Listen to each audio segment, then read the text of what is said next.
Good morning, Pickleball fans, and welcome to the season finale. The regular season finishes here for the ULAT Premier Pickleball League. We're coming to you live from the Delta Tennis Centre in Swindon. I'm Nick Obbish, joined by Rob Williams for the day. And what a day it's going to be, Rob. Yeah, good morning. It's really going to be exciting. Some season titles going to be handed out today like they were yesterday. Yeah, all roads lead to Hurlands for the end of season championships, but today we crown the winners of the regular season league, and it looks set to be R3, Rob. Yeah, I mean, they've been winning consistently throughout the entire season. They're 7-1 today, so one win pretty much secures them the title. It's really about the race for second. It is a race for second, and we've got two teams coming up on the live stream for the first fixture today, Pure and Surrey Smash, and they'll be battling it out for that second position.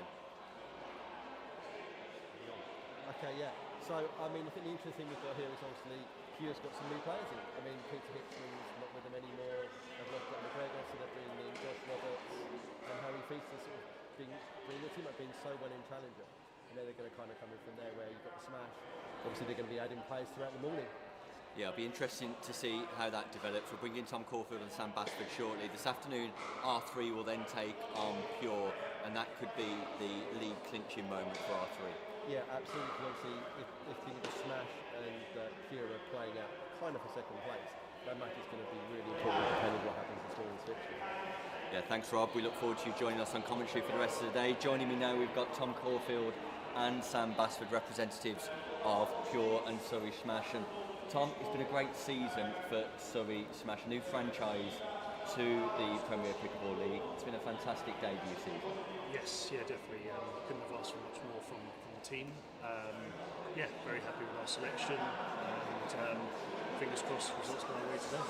How important is it for you, Tom, to be able to clinch that second spot and get that automatic bye through to the semi-final and championship day? Yes, yeah, it would be delightful, especially to get the lie in. I think that'd be nice on a Sunday. I think me and my fellow co-owner, other Tom, looking forward to that if we can hopefully win a couple of games today. And Sam, for the Pure Pythons, it was a slow start to the season, but you very much hit form towards the back end and prime position to take that second spot away from Surrey Smash today. Yeah, I think it's always with teams you either get going straight away or sometimes it's a slow start, and for us it was the second, but the team has come together really nicely. Had a couple of fortunate and unfortunate changes throughout the season, some players leaving to go and do other things, so again today we've got a new player, Harry Feaster, coming in, and yeah, the constant reshuffling isn't maybe ideal, but also potentially keeps things fresh for other teams in terms of what they're expecting or not expecting. Being able to bring two players in from the Challenger division, does that show the strength of the structure for the Premier Pickleball League? The fact that we've got Masters, the fact that we've got that Challenger division, and the opportunity for players to step up and play at the highest echelons of pickleball in the UK? Yeah, I think when we all did the draft, we would have seen that the list of players was strong, and some of the players that were in Challenger we would have loved to have had in Premier initially, but there's just too many of them and not enough space. So yeah, to provide them with the opportunity, especially when they're improving through the season. The two we've had, Josh Roberts and Harry Feast, have been two of the standout players in Challenger. So yeah, they're really fortunate for the opportunity. They're really excited to come and play, and we're excited to have them. Yeah, we're excited to see how this morning develops here between Surrey Smash and Pure Pickleball. That second spot crucial, as we've identified. So let's look at some of the team selections. Let's look at some of the matchups. Tom, firstly for you, Surrey Smash, your male singles player, please. Yeah, so we've got Flynn joining us again today, so we called him up early in the season. Again, a standout player in the Challenger League, won an MVP award a few fixtures ago, so very happy to have him back. And just warming up there with him, the singles games, feeling confident, he likes the court, so we've got to play him. So Flynn Crossway for Surrey Smash will be taking on Debutant Harry Feast. Building a bit of a thing with throwing the new ones in at the deep end, so yeah, it was the same last time, same this time. Harry's had some great results in Challenger, and we're a bit more flexible with men's singles now with Josh and Harry as well, so yeah, thought we'd give Harry the opportunity. Yeah, how important is it, Sam, to get a win on the board in the first fixture of the matchup?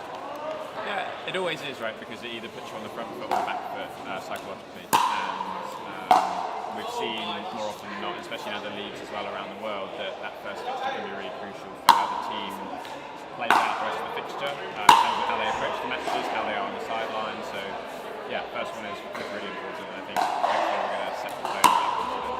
And then following them, it will be mixed doubles one, I believe. So, Sam, who are your mixed doubles team for the first match? We've got James Lofthouse and Rachel. Lofthouse and McRae will be taking on Flynn and Hermione. Hermione Baxter-Chinnery and Flynn Crossway for Surrey Smash. We'll switch to women's doubles then if we can, Tom. Women's doubles will be Amy Cairns and Hermione Baxter-Chinnery. Hermione Baxter-Chinnery and Amy Cairns teaming up for Surrey Smash, taking on Rachel McRae and Gracie Hamilton.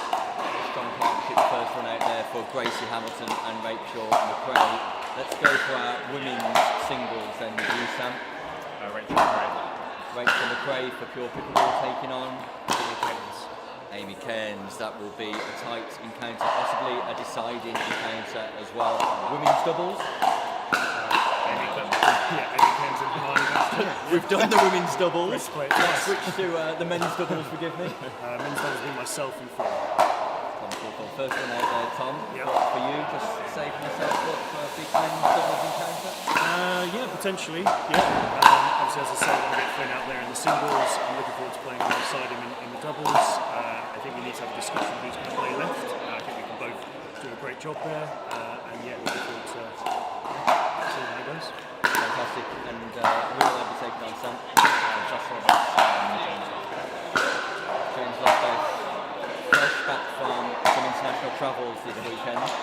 Yeah, he had a very long day yesterday in Vienna. Got back last night, had some great results, really good run in the first Road to Arbor tournament of the season. So just hoping he carries that through today. And then an all-important mixed doubles too much. Potentially, yes. So that's going to be myself and Amy Cairns. Good pair in there. Strong finish for Surrey Smash taking on Josh Roberts and Gracie Hamilton. inexperienced pairing for Pure to finish. Well, experienced Surrey Smash, inexperience for Pure. We'll see it all play out here live at the Swindon Delta Tennis Centre. Thanks for joining us, gents. We wish you all the very best of luck. Cheers, Nick. Thank you.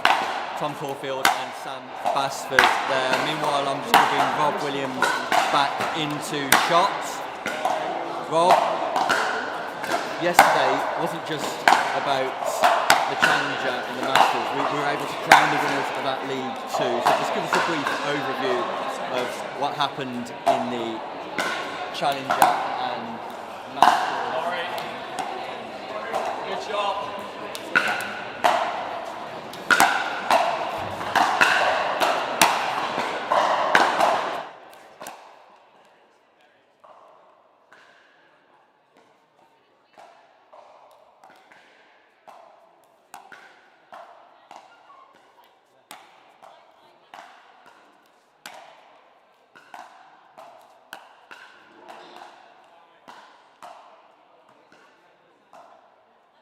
Getting picked up from there. Oh, okay, all right.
So thank you very much for joining us. We have Pure Pickleball taking on Surrey Smash in the race for second place. Although, Rob Williams, both of these teams will still have minor aspirations of being able to usurp R3 today. R3, there are many permutations that would mean R3 can win the league even without winning either of their fixtures. But the primary aspiration for both Pure and Surrey will be to take that second space, but still have one eye on the league championship. Yeah, I mean, it almost feels like it's one for R3 to lose rather than necessarily the other teams to win, because obviously everything's got to go in one team's favour to beat R3. So I think R3 they've got to focus on getting that first game in the bag, then they're pretty much home dry. Whereas these guys just like focus on one match at a time, 1 point at a time, get this one out of the way, and then try and finish up and hope for everybody else. You can only do what you can do. You can't influence what R3 do. You've got to do your thing. Yeah, control the controllables. The message coming from the comms booth here with Rob Williams. And of course, whilst we decide the league championship winners today, Rob, there were two victors at the Swindon Delta Tennis Centre yesterday in the Challenger and Masters divisions. Yeah, I was chatting to Darren Gregory, player and owner of the Surrey Coast team that won yesterday. Very happy man, hit a couple of earnies and some fake earnies that were successful. And then obviously in the Masters division, JDS Foods beat MCMX in a heartbreaking dream breaker. You could say that for Mr. Love's team, it was a St. Valentine's Day massacre and a bit of a heartbreaker for them. Indeed it was, Rob. Indeed it was. Success for JDS Foods in the Masters division. Success for South Coast Pickleball. Congratulations to them. We're here for the Premier Division today, where we will look to crown the regular season winners. Our focus for this is very much on Surrey Smash and Pure Pickleball. It will be Harry Feast serving for Pure Pickleball, taking on Flynn Crossway and Surrey Smash. And what a great start there for Surrey Smash. Crossway just driving that forehand back in behind 1-0 Harry Feast. So a good start for the youngster at the top of your screen. Side out, point 1. Yeah, I think with singles, 1-1. you've really got to go out hard early, establish your dominance. Point. Yeah, we heard from Tom Caulfield and Sam Basford, 2-1. who are looking to get on the front foot early here. Both these players had success in the Challenger division on the singles court this season. Point. And 3. Harry Feast doing a good job at coming to the non-volley zone, just 3-1. putting pressure on the passing shot of Crossway there. That is an amazing 4. two-way cross court there from Harry Feast. Clean winner. 4-1. Point 5. Yeah, that's an error on return of serve, and we spoke regularly throughout the course of the season, 5-1. Rob. The serve's an actual weapon in pickleball these days. Oh, absolutely. With the new paddle technology, you can really make it work. And that is Point in. 6.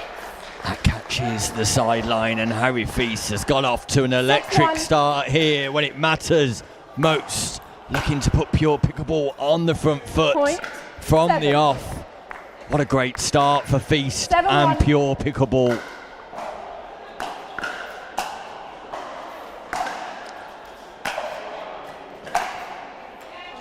That point Side was all out, set up by point that return from 2. Crossway. They're so deep on this baseline. Yeah, deep return from Crossway gives him the ascendancy 2-7. in the exchanges. Point 3. You can see how much this means to the respective teams. This battle for second place, a 3-7. bye to the semi-finals, Rob, crucial. Foot fault, right foot. Side Ooh. out. Point. Double 8. loss of point there. Both footfall and hitting the ball out. 8-3. Yeah, referee for the day, Tara Creasy. Just calling football on Crossway, but Point. ball 9. had already been hit out. There she is, Tara Creasy. Travels the length and breadth of the UK and international shores 9-3. too, officiating in pickleball. Yeah, India recently, Nick. Off to America for the US Open, I believe. Yeah, she is indeed. Point. 10. So far, Nick, this is a game of unforced errors. Apart from 2 or 3 winners, 10-3. everything has been done by an error from one of the 2 players. Yeah, signs of inexperience for the Point. 11. 2 new players to the Premier Division. Both had 11-3. successes, as we referred to, in the Challenger Division. It's great to see that model working, Rob. Yeah, that's the whole point of what we had here, Point. which is bring people 12. through. I mean, I'm seeing here some challenges in when Crossway's actually trying to approach. That ball is not one to come in on. 12-3. No, Feast does a great job of going inside in with a forehand, though.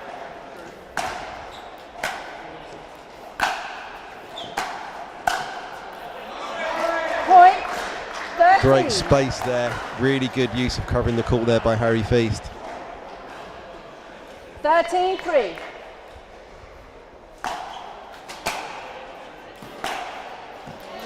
Side out. Point. That's the first 4. error Feast has made all game. 4-13. Yeah, he's been pretty consistent so far, Harry Feast, Point. until 5. that return error. But again, Huge sometimes margin. Look at the margin. It's 13-5. He's got those in the locker. 5-13. the pressure of the serve can have a huge impact. Side out. Point. 14. This is just one-way traffic 14-5. at the moment. It's an onslaught on Crossway here. Point. Yeah, goes Jane, long. 15-5. Time out. That's- Change ends. Okay, it's in. It 2 minutes. is. That ball catches the line, and Harry Feast has secured the first game for pure pickleball in no time at all. Flynn Crossway sporting the Ben Corston Surrey Smash shirt, but not able to live up to those lofty expectations. Ben Corston with an 82% total win rate in the pickleball league at Premier level this year, but absent. So Flynn Crossway stepping in, just not able to make inroads on Harry Feast, who's adopted a high level of consistency in his attack so far, Rob. Yeah, I mean, looking at, I've just kept some basic stats here, and half of the points Harry Feast got were on unforced errors. So actually, if Crossway can just make a few more balls, extend the rally length, then that 15-5 swings. And with rally scoring, there is nowhere to hide. Are you happy Every to error is a point. Happy to go? Whereas if you think in conventional scoring, you can Seconds. sometimes get away with it a little bit if it's on your serve. It doesn't really tell the whole Game story. 2. Time Rally in. scoring is the truth. 0-0.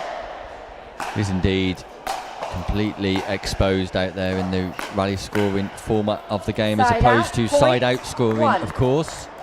The 2 scoring methods utilised in pickleball team 1-0. events.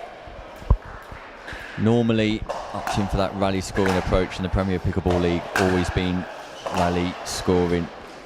Point. 2. Better intent from Crossway, looking to himself play 2-0. himself into form.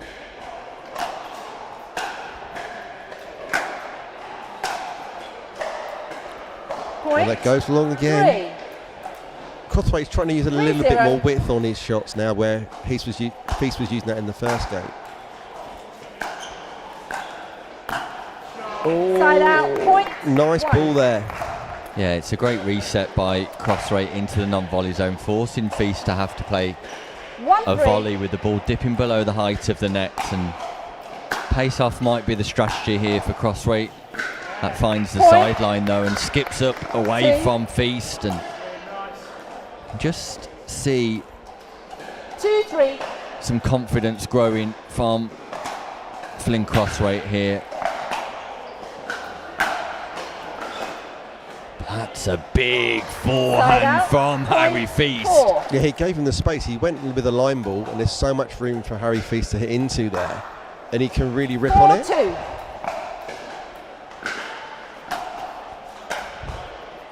Side out, point 3. Serve goes long on this occasion. 3-4.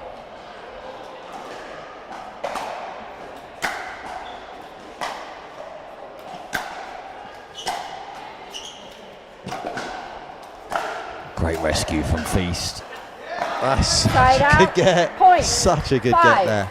Great rescue and then clever play on the volley. Just wrong foots Crossway. 5-3. There's no panic there. It's just make that ball. Big serve. Side out, point 4. Yeah, there's definitely a difference between the two gentlemen's serves there. There's more stuff on Harry Feast. It's really going through the court. 4-5. Crossway's a little bit underspun. It's not quite got that same Side out, pop point 6. that the Feast serve has. Harry Feast able to get good depth on the serve as well, close to the baseline, so it puts Crossway on the back foot. That one's a little bit shorter, but still power. And a good leave by 7. Feast, who looks in complete command, Rob. Yeah, I mean, if you're on the serve and you're really 7-4. ripping it, it puts your opponent, even though they're on return, on the back foot in singles.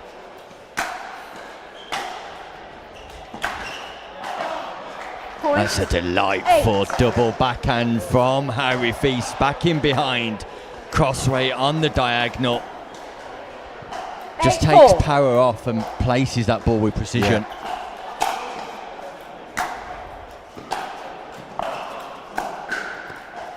Beautiful Point control there by Feast 9. again off the net dribbler. Just getting it cross court again. Interestingly, Nick, I had both of them on a coach education course last week.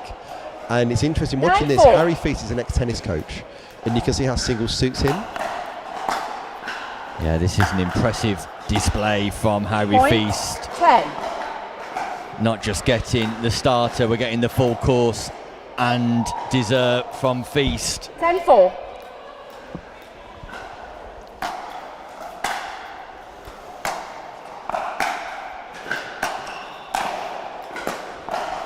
Side out, point 5. So yeah, Flynn doesn't come from a racket sports background, mainly cricket. So you can kind of see in this singles game, there's a slightly more fluency in the way that Feast plays because it sits in the patterns that he's used to from tennis. It's very much an analogue to classical 5-10. tennis singles when you're playing pickleball singles. Point 6. The singles game's also evolved into more of that baseline where we used to have cat and mouse 3 years ago 6-10. when the paddles weren't quite so hot. Feast in particular Side out, able to point inject 11. an enormous amount of pace onto the Franklin X40, and it's travelling with some 11-6. ferocity.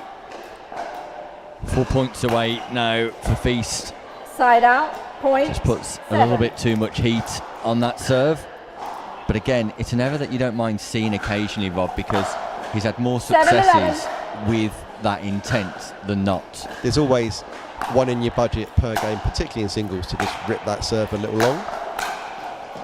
Side That's out, a volley point error. Flynn 12. got himself into a nice non-volley zone position and just made the volley error, and 12-7. you can see the body language of Crossway here looking slightly more despondent as this match goes on. Point 13. And it seems like a formality, Rob. Yeah, I mean, in a rally scoring game, is Flynn 13-7. Crossway going to win 8 points by the time Harry Feast is 1-2?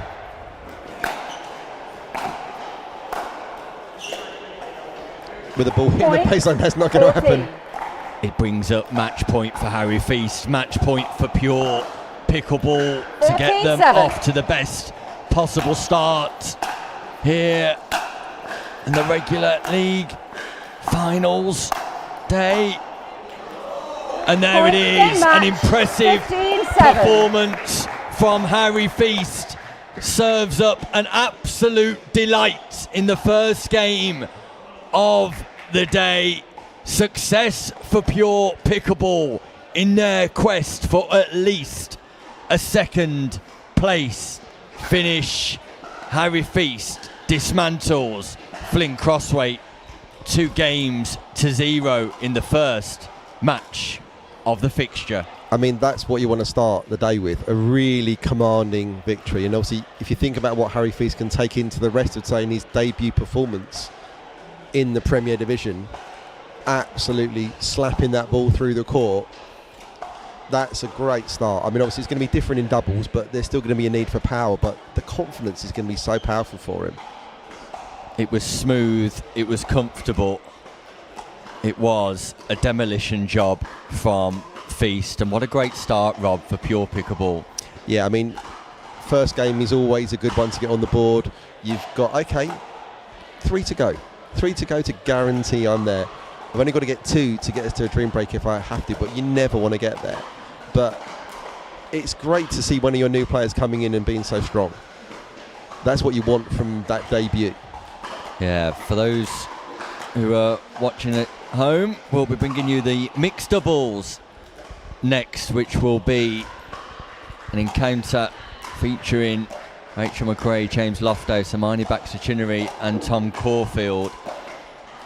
RB currently in action against North London Storm. Sorry, R3. We know that a win for R3 there will mean they'll be crowned league champions. Pure and Surrey Smash will be hoping that R3 suffer defeat against the Storm.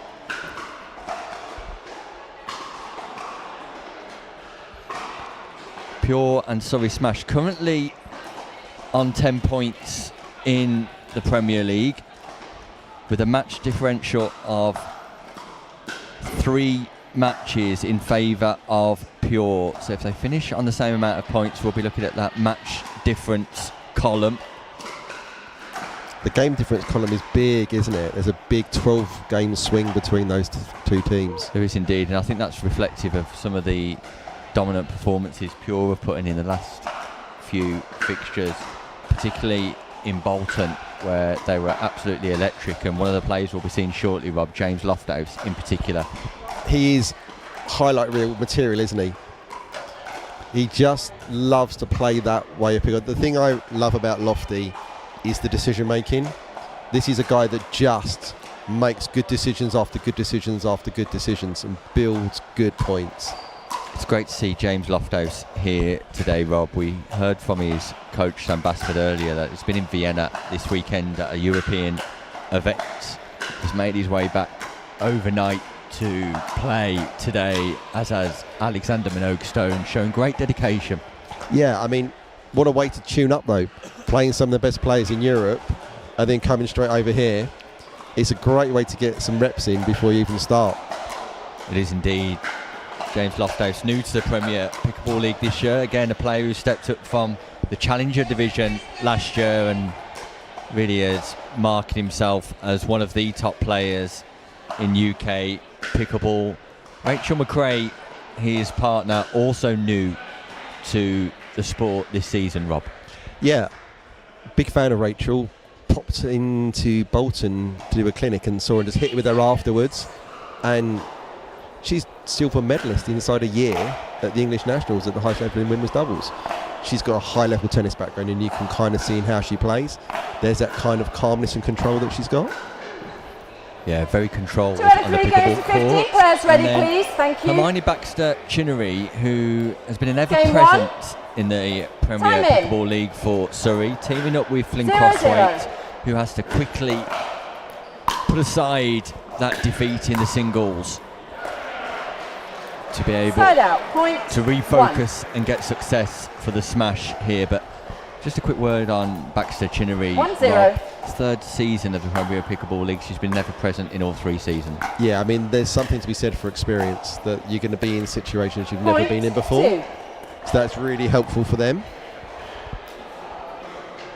2-0. So race to 15, best of 3 games. So we smash at the top Side of your out, screen, point Pure 1. Pickleball at the bottom. 1-2.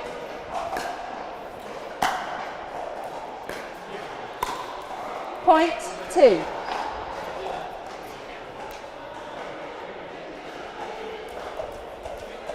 2.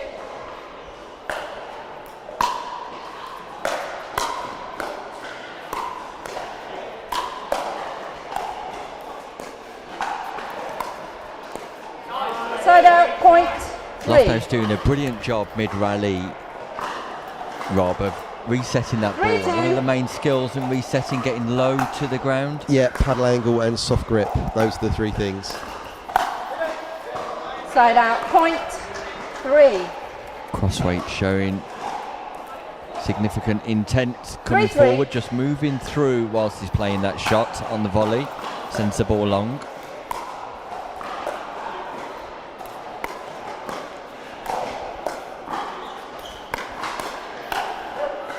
Point 4. Great play there from Lofty to build that point and get him in. Really good. 4-3. Another volley error from Crossway. We'll keep an eye on him as this game develops. Between the defence from Loftus, keeps them in the rally. And then comes across for the Burt, defended by Baxter Chinnery. Ball still alive, but Loftus gets the job done. The tweener defence, the Burt counter, and success for Pure Pickleball in that exchange. Great defences by Baxter Chinnery, but the showmanship, the craft from Loftus, there for all to see. Yeah, I 5-3. mean, there's some good decision making there on the fly. Tweener defence once more, and that ball lands in the non-volley zone. McRae digs this time. Ball catches the baseline, and Rob Williams, what are we watching? This is ridiculous. You've got like a blob 6-3. there. The block lob, reset over the head. That's incredible play from those two. Side out, That's point the first reset 4. Loftus has missed, but you can see there's some energy from the Pure team are really 4-6. going at it. That's a delightful drop from Baxter Chinnery, picked up nicely from Loftus. Side out, point Crossway again, 7. trying to win that point a little bit too early, speeding up, trying to take the aggressive route 7-4. towards Loftus. Yeah, I mean, there's a lack of getting to the kitchen line from the Surrey smash at the moment. Side out, point 5.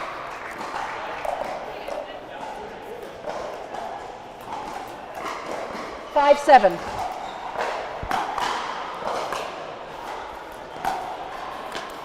Point 6. Was that going out, Nick? It looked like that was a ball that McRae didn't need to play. And I think McRae missed the volley because she had some partner communication and just tried to pull 6-7. out at the last second. Yeah.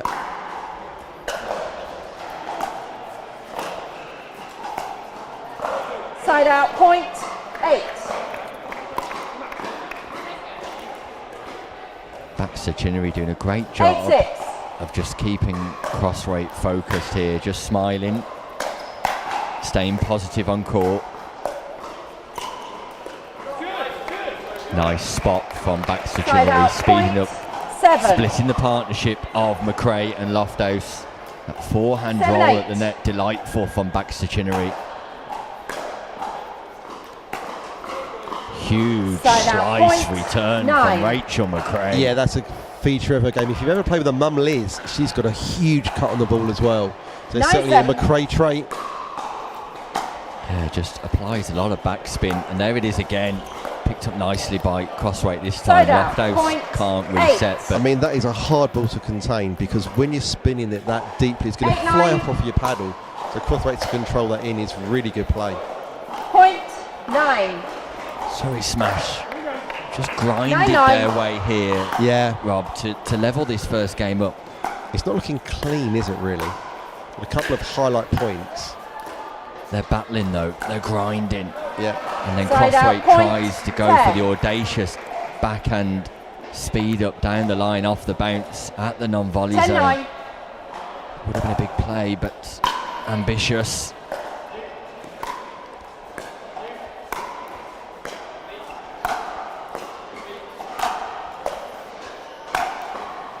That's an amazing angle from Side out, Crossway point there, getting really 10. low, turning that volley into an overhead, acting a great angle on the pancake tomahawk there. 10-10.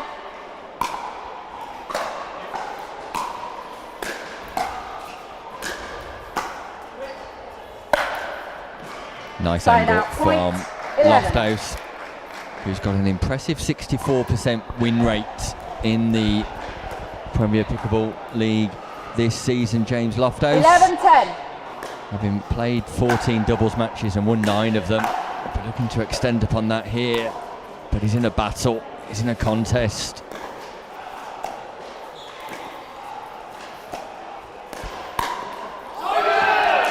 Side That's where out, point, Crossway's best. 11. Patience causes Working the pop really hard. Look at. See, And McRae there's the shouldn't be attack. pulling on that ball.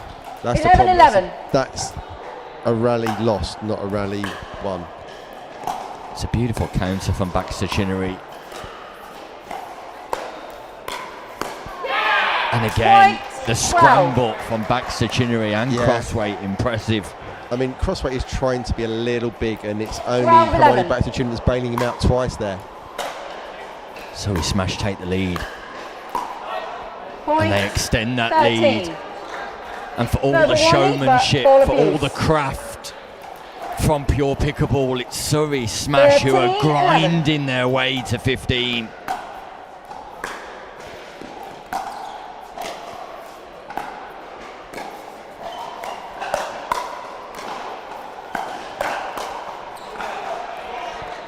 Couple Side of good out, counters there point, from Lofthouse. 12. Really good play. Yeah, Baxter Chinnery able to defend the first, 12, but not the 13. second. It's a 1-point game.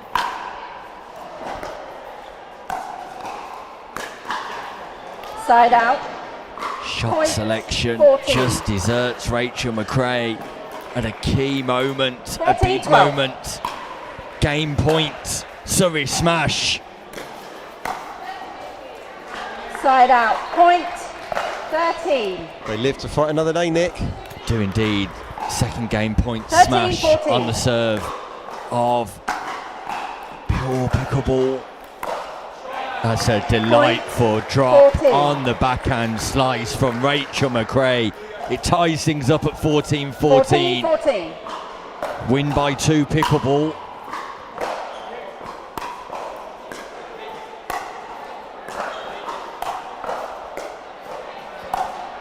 Pure can't get forward. Lofthouse has got there and he's able to defend. Big Side out, smash point, from Crossway. 15. Gives the smash their third game 15, point. 14.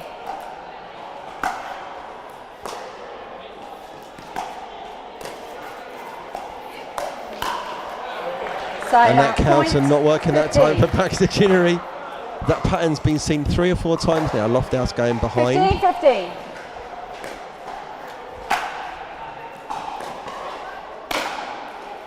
Fortune, the net tickle, the net kiss.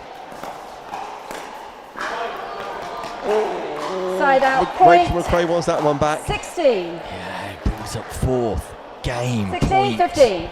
Baxter Chinnery, Flynn Crossway.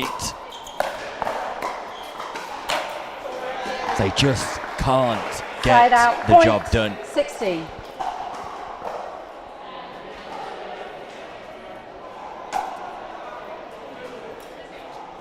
It's really interesting that this is a tough back end of the game. No one's 16, really 60. winning on serve at the moment. An absolute battle. Side out, point, And 17. as we've reached the concluding stages, it's got a little bit tense. 17, 16. And make it game point number 5. Great footwork from Side out, McRae point, on the 17.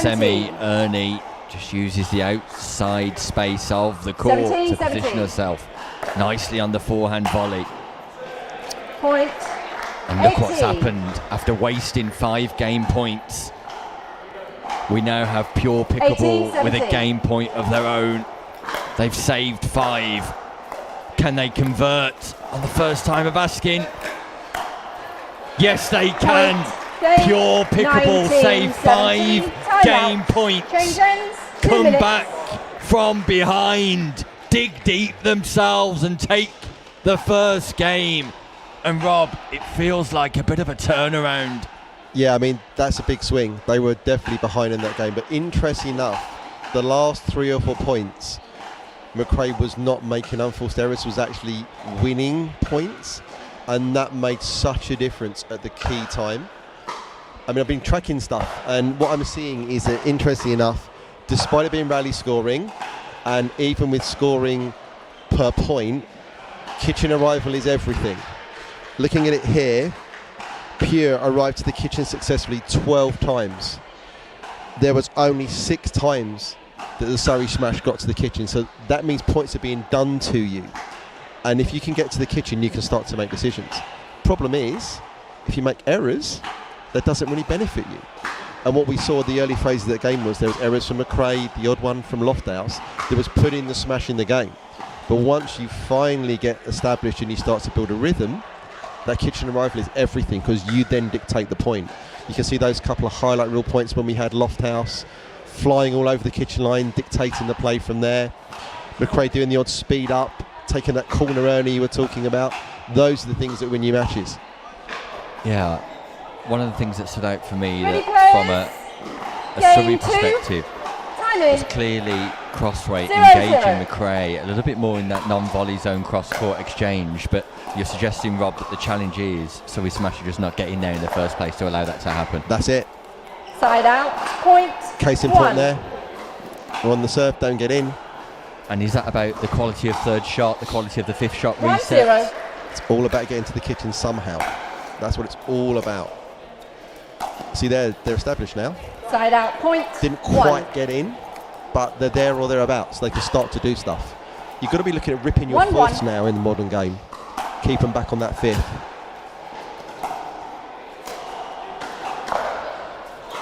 It's a delightful drop from Crossway.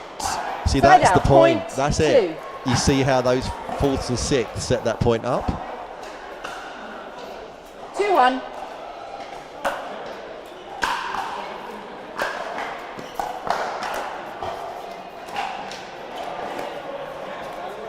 Side out. Point 2. Feels like a must-win 2-2. game this for Surrey Smash. Pure Pickleball take this second game. They will go 2-0 up in the fixture. Point 3. Crucial moments for Surrey Smash. 3-2.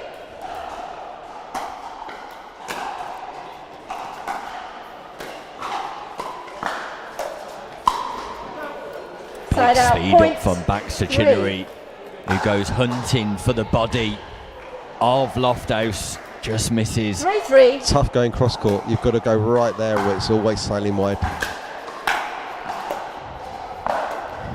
Tweener defence again, Side but look out, at the point hands, look 4. at the soft touch, look at the finesse from Crossway, just showing his 4-3. court IQ in recognising where the space is and taking full advantage. This is where Crossway wants Side to out, be, point but makes 4. the cross-court error. Yeah, I mean, they got in. They got there. That's the key thing. He's just trying to make it pay. Crossway is playing very 4-4. big. I think he can trust Baxter Chinnery to take a few of those middle balls a little more. Point 5. 5-4.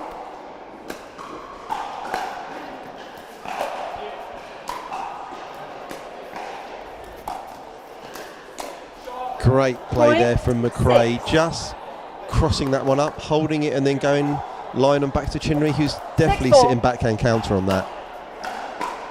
Point 7.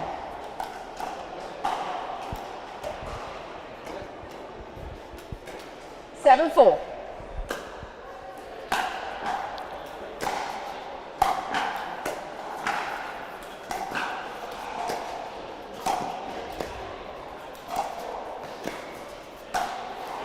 A real Point good period 8. this for Pure Pickleball in the second game.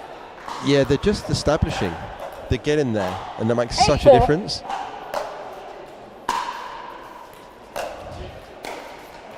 Point They're playing 9. clean, crisp Pickleball.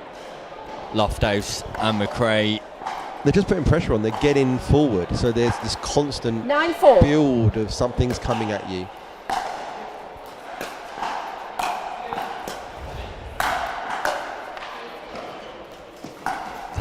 comes in.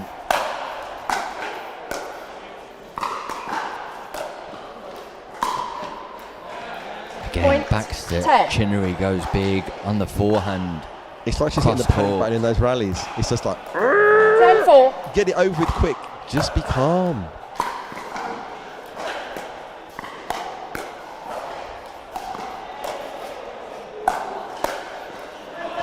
James Point Loftus constructing and positioning himself nicely. 11-4. Was he toying with Crossway then a little bit? We've already seen the showmanship from Loftus. Point 12. Crossway wanted an ATP. Is that going to go overturned? No, it did go long. Okay, yeah. I thought it was a flat hand from Lofthouse there, but not. One Point thing to look out for. 13. That was a right-handed serve from Lofthouse. Maybe something's going on with his left arm. He likes to vary it. He does 13-4. vary. It's injury sometimes with him. Yeah, it is. He predominantly serves with his right hand and has been throughout this league season. Point That brings up 14. match point for Pure Pickleball, who have got 14-4. this done in no time at all. And they've done Point it through game playing match. clean 15-4. pickleball, precise pickleball. What a big win for Loftus and McRae. An impressive win. And Pure Pickleball take a 2-0 lead in this fixture. It was a grind in game one for Crossway and for Baxter Chinnery. They had 5 game points but could not execute. Pure Pickleball got the ascendancy and utilised it with a plum, Rob. Yep, numbers never lie.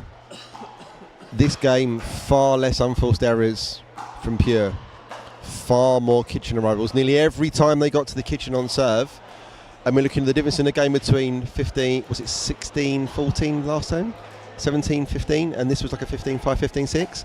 And it's like, take out the unforced errors, get to the kitchen, win 15-4. Yeah, impressive stuff from Loftus and McRae, who, as you correctly state, Rob, reduced those unforced errors in the second game. And as a result, were entirely convincing. So there you have it, confirmation that Pure Pickleball have a 2-0 lead and have not dropped a game so far in this fixture. So women's doubles to come. We'll see Rachel McRae and Gracie Hamilton. They will be taking on Hermione Baxter Chinnery and Amy Cairns. Don't go anywhere, that action comes up shortly.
So we're ready for the women's doubles. Gracie Hamilton and Rachel McRae taking on Amy Cairns and Hermione Baxter Chinnery in a win for pure pickleball here for Hamilton and McRae would guarantee at the very least, a dream breaker up. 1-0. Yeah, that's where you want to be, isn't it, at the start of the day? Cairns coming in a little cold, of course, but that's same with Hamilton. 2. Yeah, Amy Cairns coming in more than a little cold here, Rob. She's been stuck in 2-0. traffic on her long journey from London and I believe arrived at the venue only a couple of minutes ago. Wow.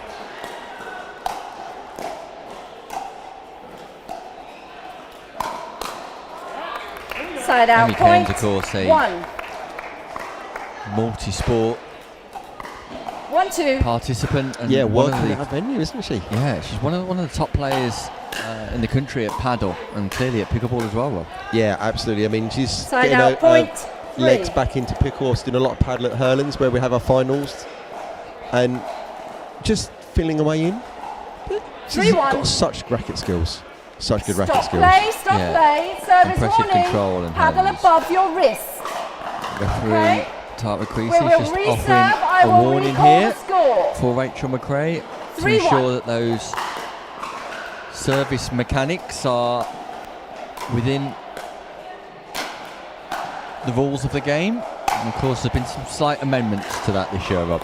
Yeah, the word of 2026 in Foot pickleball fault. is Left foot. clearly. Side out. You Sorry. must be Point. clearly 4. above waist. So clearly below waist, clearly below 4-1. wrist crease, clearly upwards motion.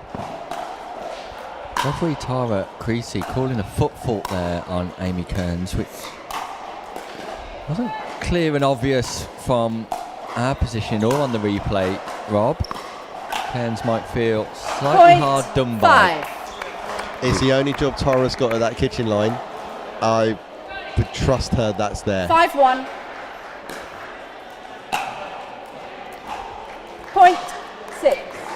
We can see there's a little bit of inconsistency on Cairns. She just 6-1. hasn't had the chance to really get warmed up for these balls yet. Some players were in the arena at 9 a.m. this Side morning out. Point in preparation 2. for an 11 a.m. start, ensuring that technically and physically they're ready for the start of the day, and it 2-6. does just provide a challenge, Rob. Yeah. I mean, you've got to get yourself into your groove, haven't you? And you've got to find your process. And that varies from player to player. Side out. Point 7. And again, part of that is movement, possibly an opportunity to get forward there on the 7-2. rod, to position Yeah. yourself to defend against the difficult swinging volley. Absolutely. I mean, you can see McRae's covering over the back of Gracie Hamilton there.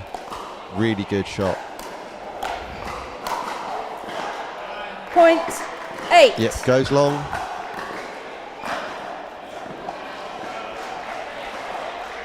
Timeout. Timeout called Receivers here 8-2. by Surrey. 1 Smash minute. and an understandable timeout because Pure have started really well. Yeah, I mean, this is where you have a player that's not ready to play. It's so tough. I mean, you've got to feel sorry for Amy Cairns. She doesn't want to be in this situation.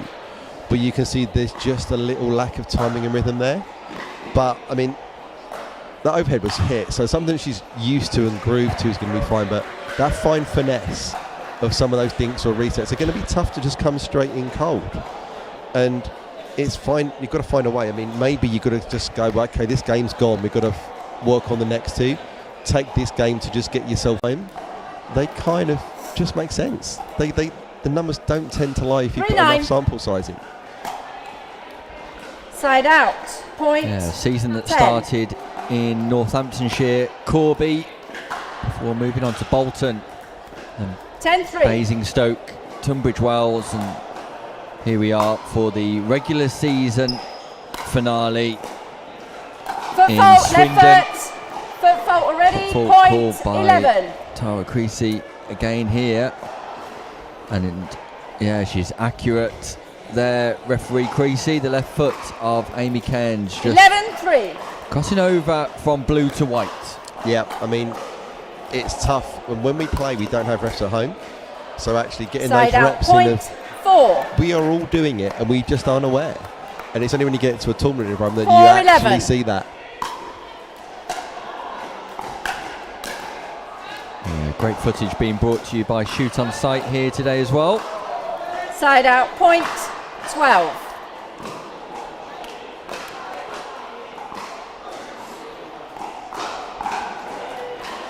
Fortune 12-4. for Pure Pickleball.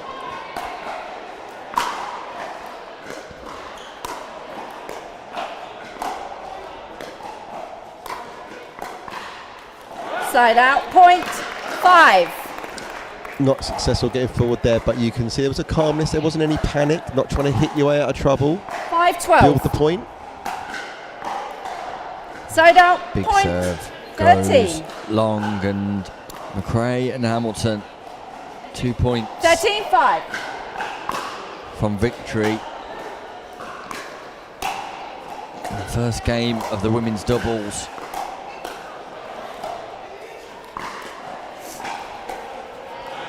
Point Make that one 14. point now. It brings up an opportunity for Pure Pickleball to take their 14-5. straight game of the day so far. Yet Yeah. to drop a game.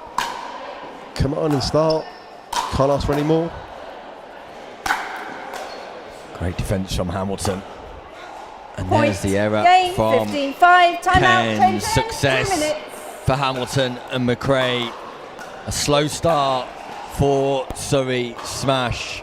Baxter Chinnery and Amy Cairns with work to do, and Rob, too many unforced errors from the Surrey Smash duo. Yeah, I mean, I'm looking at the stats here. They've hit one winner. So of their 5 points, 4 were given to them by unforced errors effectively, and everything else is off their paddles. So just try and clean it up. I mean, Pure are making a great job. They know that Amy's just got here. This is a must-win match. Feed it to the cold hand. Keep on going. There's a risk that she'll heat up, but it's going to take, in a game to 15, at least a couple of those to get loose for the day. And they've done a good job of dropping, but also firing every so often. Hamilton's hit a couple of drives straight at her to try and get there before doing the drop. Yeah, it's been great to see Gracie Hamilton mature throughout the season this year, Rob, into the player that she is now. We recognise that early talent, and that's one of the reasons she was selected to represent Pure Game Pickleball. 2, But time that's in. matured into 0-0. a really experienced, confident player as the season's gone on.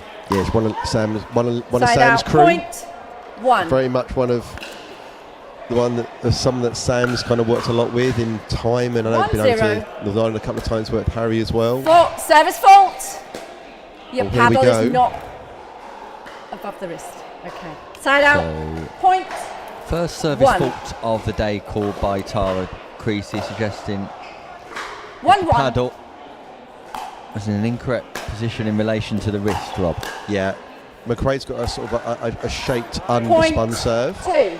So what happens here is that sometimes if you shape it too much, your 2-1. paddle head is sort of up above your wrist on contact. You're really cupping the ball. And of course, the rule suggests that paddle Side out, has to be point below the height 2. of the wrist at contact. Yeah, clearly below the wrist crease at contact. 2-2. Or clearly not above, I think is the phrase now. I think they went from below to not above.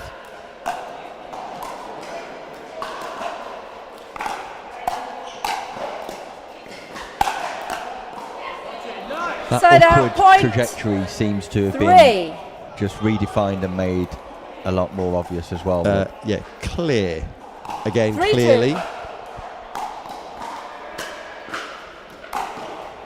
Side out, point 3. Yeah. A little bit of a better start here in game 2 for the 3-3. Surrey Smash. Sort of equal early doors.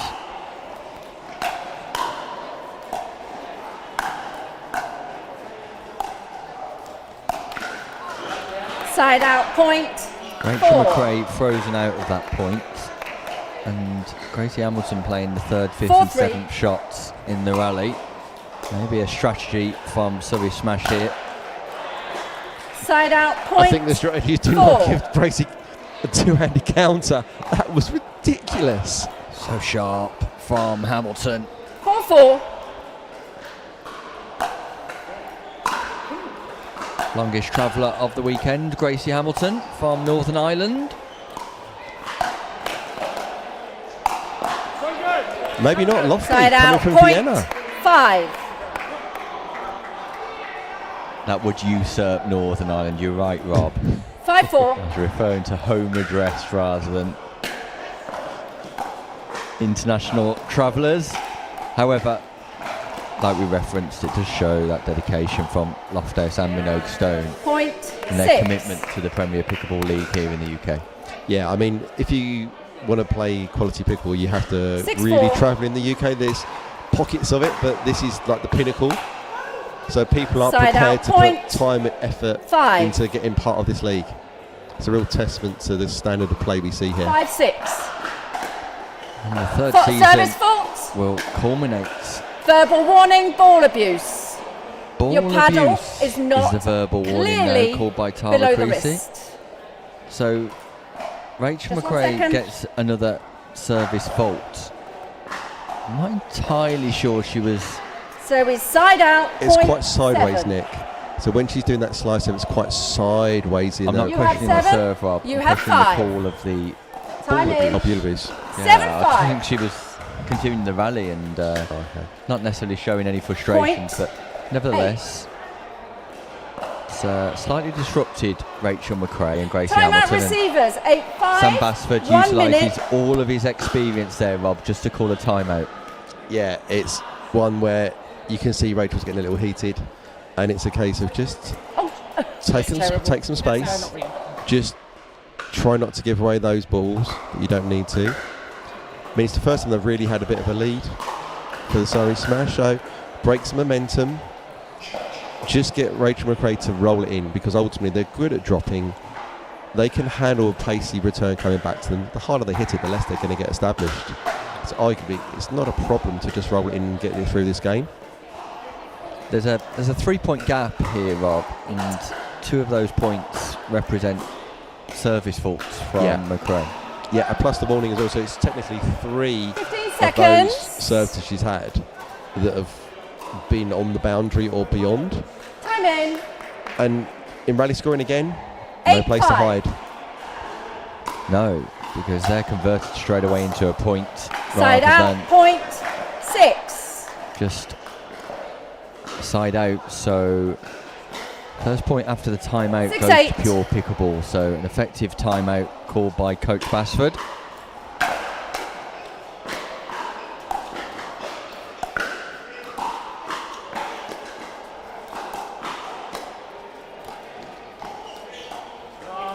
Side You'll out. notice Point part of this, Nick, is 9. that McRae's got a very slice-based game. And if you look on a backhand wing, nearly every volley is sliced rather than actually rolled. 9-6. So that probably leads into the serving mechanic she's got as well. See Side that out. return? Slice Point return. Yes, 7. same with the slice return there. You can see how much of a game is predicated on that slice. 7-9.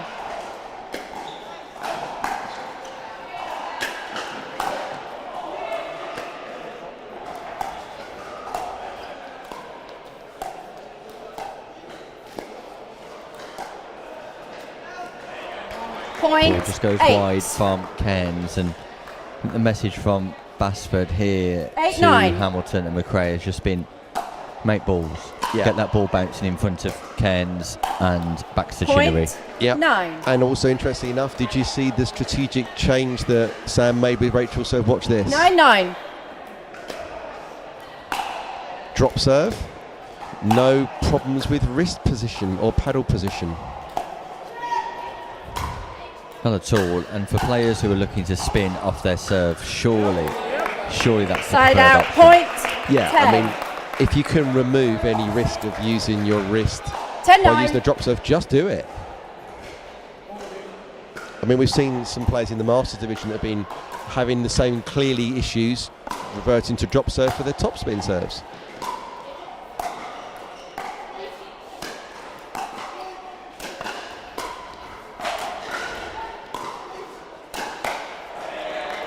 Side out, point. Gracie Hamilton 10. recognising the spaces in front of her opponents. McRae You have 10. puts the volley 10. away. We're tied at 10-10. 10-10. And a must-win game for Surrey Smash.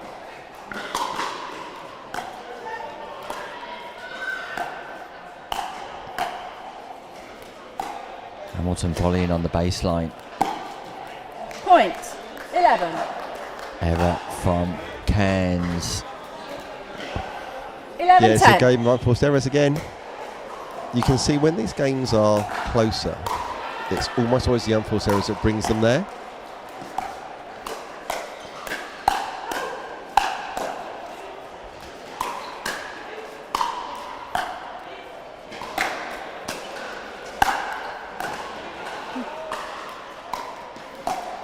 Phenomenal defences from Hamilton. Side And out, point. McRae, 11. Cairns and Baxter Chinnery steadfast in their attack. 11-11.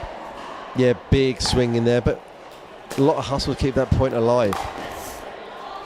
Side Amy out, Cairns point. is not dealing with the backspin 12. return of McRae. Got to get lower, get that paddle head below the height of the 12-11. ball. Project through vertically.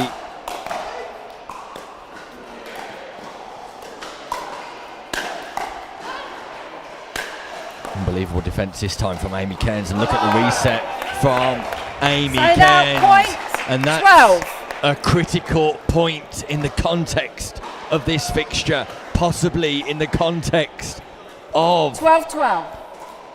the league finishing positions. Side out, point. 13. Baxter Chinnery's got to do better on that drop. You need to make that at 12-12. Just get the ball in play. Worst case scenario, make your opponents volley. 13-12. Well, to make him hit.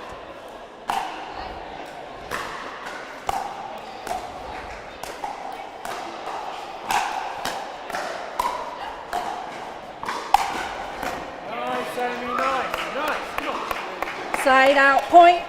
Big 13. moments, huge moments. Amy Cairns, ball in 13, hand, 13. serving to McRae. Slice coming up. Cairns drives the third.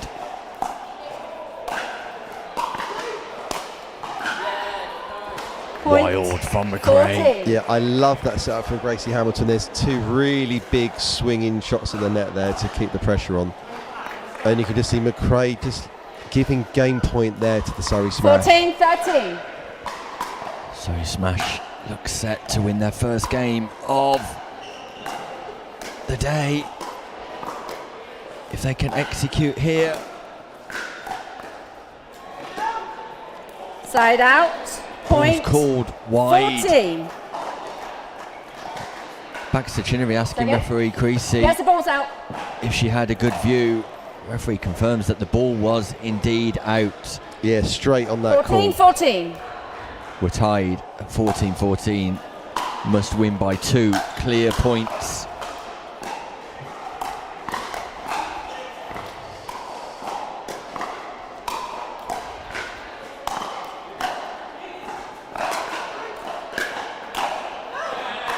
Point. Drive from McRae to the back end of 15. Cairns, who can't control the volley. Brings up game point, match point for 15-14. pure pickleball.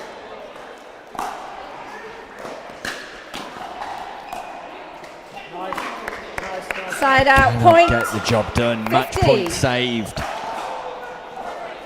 The unforced error count is rising.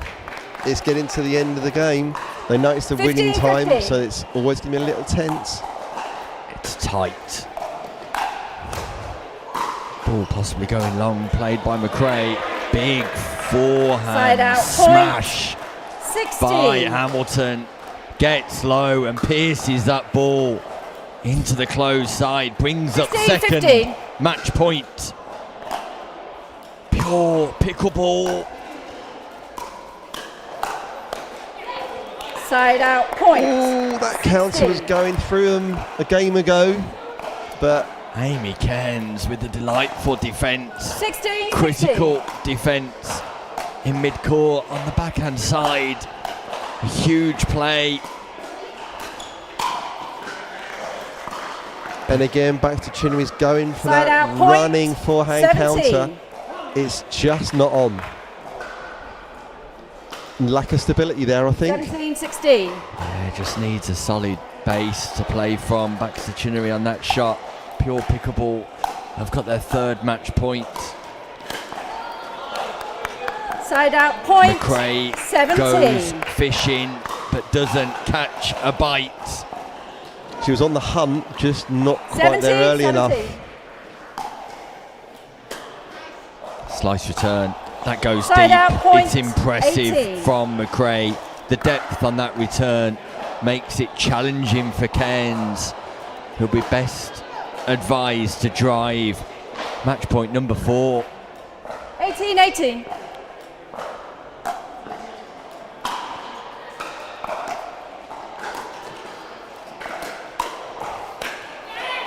Side out, point. McRae got what she wanted. That was the combo. She's been successful going it back to 18. Chinnery straight ahead. Score correction, I have you on 18. Shaking and baking So it's 18, on her 18 own now. ball, Yes. but McRae fails to set the oven. 18-18. We're tied. 18-18. Side out, point. 19. Match point number 6, Rob. Yep. McRae's going to do a drop serve. We know that's going to happen. 19-18. Is Cairns going to drive through this? She does, gets it deep.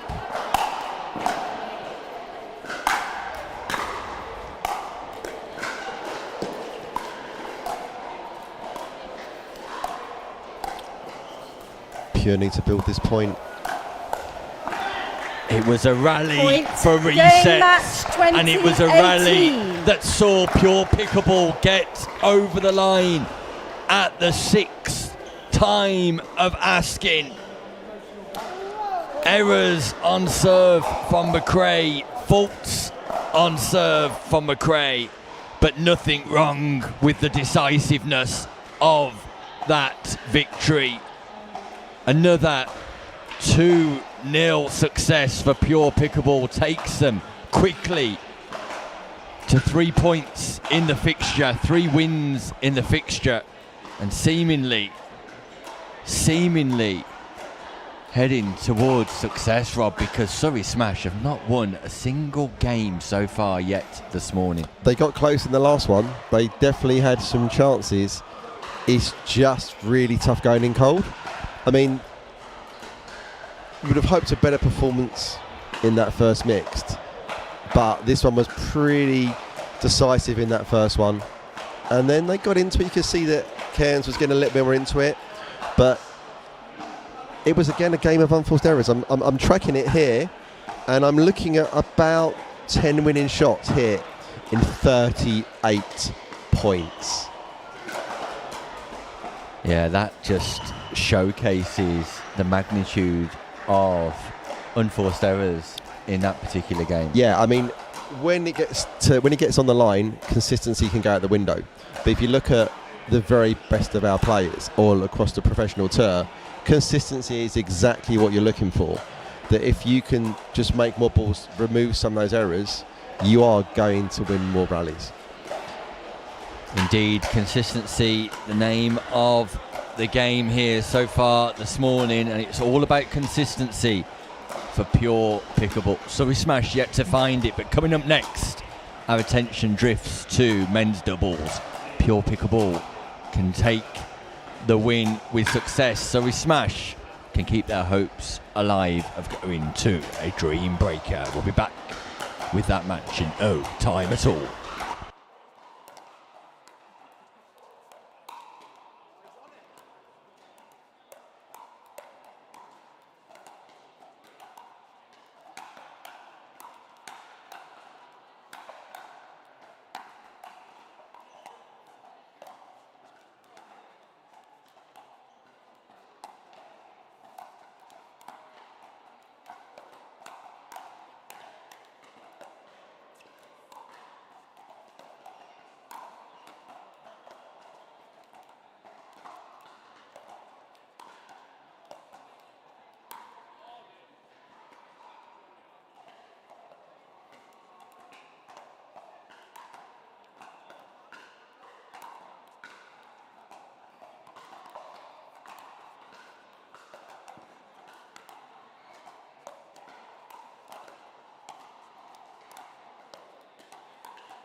Time in. 0-0. So, men's doubles quickly gets underway here. It's Roberts and Lofthouse taking on Caulfield and Crossway, and boy, does Surrey Smash need a big performance from Tom Caulfield, Rob. Yeah, the captain's got to come and turn up. Great flick there from Roberts. Point 1. Yeah, it's a staple shot for Josh Roberts. He really extends that arm to give him as much leverage as possible and as much control on the flick. You could argue it's Basford-esque. I know Point Sam's obviously 2. worked with him, but it's got that look, hasn't it? You can see those that work with Sam, they've got that look to them. 2-0.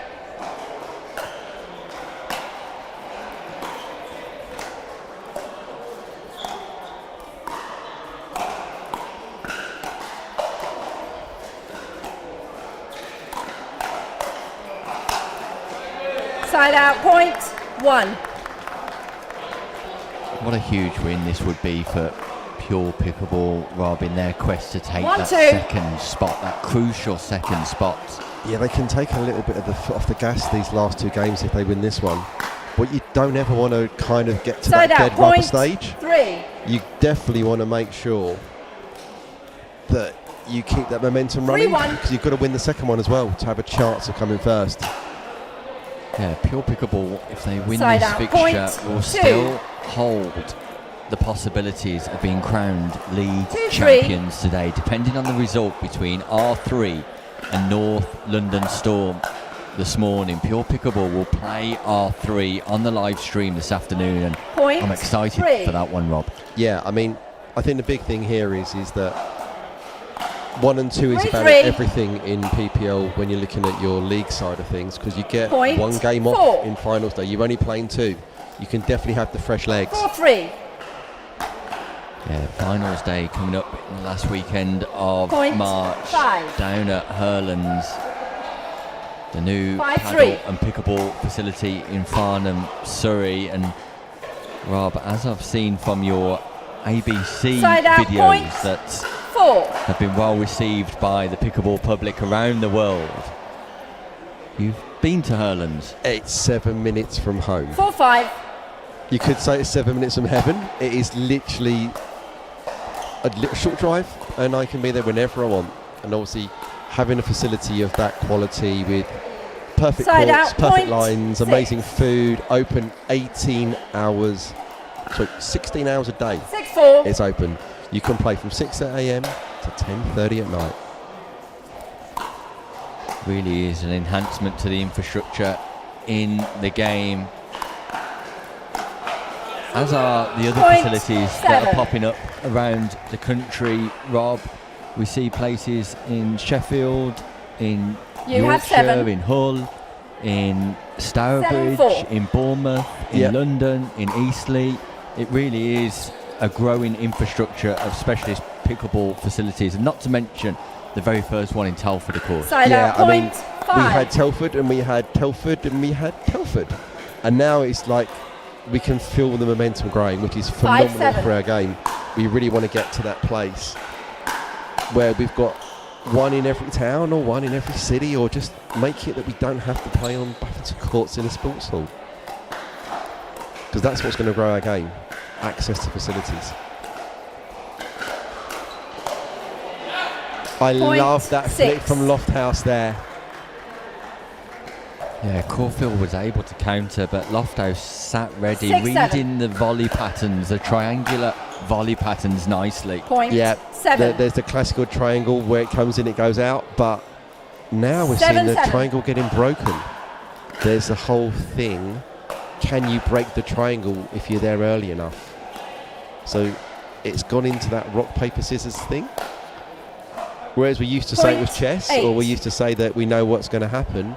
Now, as the skills are getting better, we're getting to a point 8-7. where actually I know what you know, and you know that I know what you know. So there's now this calculated Point guesswork 9. and trying to defeat what they think is going to happen. Well, it sounds like, Rob, if you know, you know. 9-7. To a degree. I mean, my advice I'm giving people now, and I can't claim credit for this. Point I 10. have to acknowledge world number 2 female Anna Bright that I 10-7. liberally have stolen from, which is if you are correct, you counter. If you are wrong, you reset. Foot fault, left foot, point 11. Football called by referee Tara Creasy. Tom Caulfield just with the push-off foot fault there, the left foot 11-7. starting the kitchen, because that motion of play started Point with a foot 12. in the non-volley zone. Counts towards a foot fault, even though the ball was struck 12-7. outside of the non-volley zone. Yes, you have to clearly re-establish your position from the non-volley zone for that to be a legal volley. Again, Point another one we don't 13. really know we do, because so often we can't catch our own foot faults. 13-7. The last 8 points have been Let me won recall the by score. pure pickleball here. 13-7. Josh Roberts and James Lofthouse wasting no time at all.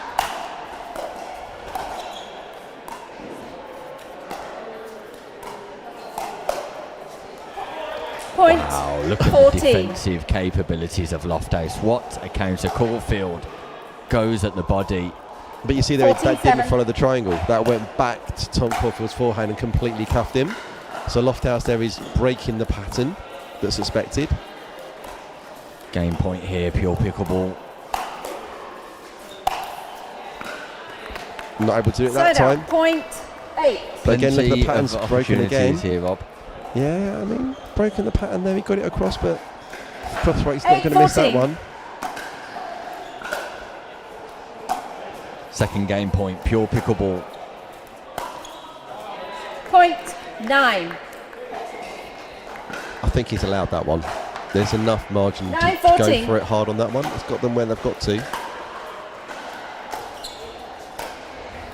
Pure pickleball need a third.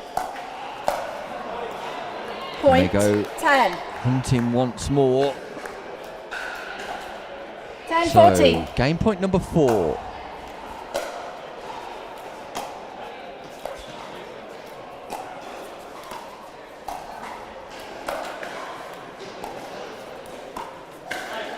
Point 11. Yeah, it's interesting. Roberts is not getting down for those backhand twoies. Earlier in the game, he was definitely getting lower and really 11-14. ripping them, doing some damage on Caulfield. Point The 12. last 6 points in this game have gone the way of Surrey Smash. 12-14. They've got to get getting this ball to Josh Roberts. He's cooling down at the moment. You see the flamingo there? It's overstretching for those balls.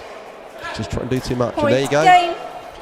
There it 15-12. is. The ball making brings Timeout. it. Change ends. An unforced 2 error minutes. just gives pure pickleball the game after a mini comeback from Caulfield and Crossway. Success for Roberts and Lofthouse. Rob, just to return to your point that you were making mid-match there, so just reframe what you were suggesting to us about Being correct and being incorrect. correct and incorrect. So if you yeah. think about if you're in a hands battle, you can't really react fast enough. So there's an element of trying to anticipate what's coming next. So if you're sitting on either forehand or backhand, if you make the correct decision, you're going to be able to counter that ball back through them. But if you're wrong, you're going to have to reset that ball and get the ball down and slow, because you're not in a position to finish it. So there's an element of 15 like, seconds. are you trying to slide to access your forehand? Are you cheating into backhand? And if you make that call Game right, 2, you're going to time be able in, to be offensive. 0-0. But if you're not, you've got to bail out. But people don't do that enough. Wealth of knowledge here coming from the expert Side out, analysis point of 1. Rob Williams here 1-0. live from the Delta Tennis Centre in Swindon. Meanwhile, the second game of this Side out, point 4th match 1. in the fixture between Pure Pickleball and Surrey Smash is underway, and the pattern and the 1-1. sequence of the morning continues. Surrey Smash yet to win a single game to 15 Side out, so point far 2. this morning. It's 3-0 overall to Pure Pickleball, and they require victory in this game to confirm that 2-point success towards the league standings. A race not only for second place, we suspect at the minute, but possibly Point to be 3. crowned overall league winners too, depending on results elsewhere between 3-1. R3 and North London Storm. A North London Storm without James Chowdhury today. Jamie Champion standing in for the Storm, as is Tracy Matthews. Point 4. On the women's side too, a permanent replacement for Jane Wallace. So interesting times 4-1. here for both Pure Pickleball and Surrey Smash, Rob. The top 2 in the league get an automatic bye through to the semi-finals in Hurlands. Side Yeah, out, I mean, at the point moment, 2. Lofthouse is doing a great job of just making balls, but the person that's impacting this game is Tom 2-4. Crawford. At the moment, he's doing too much. He's trying too hard.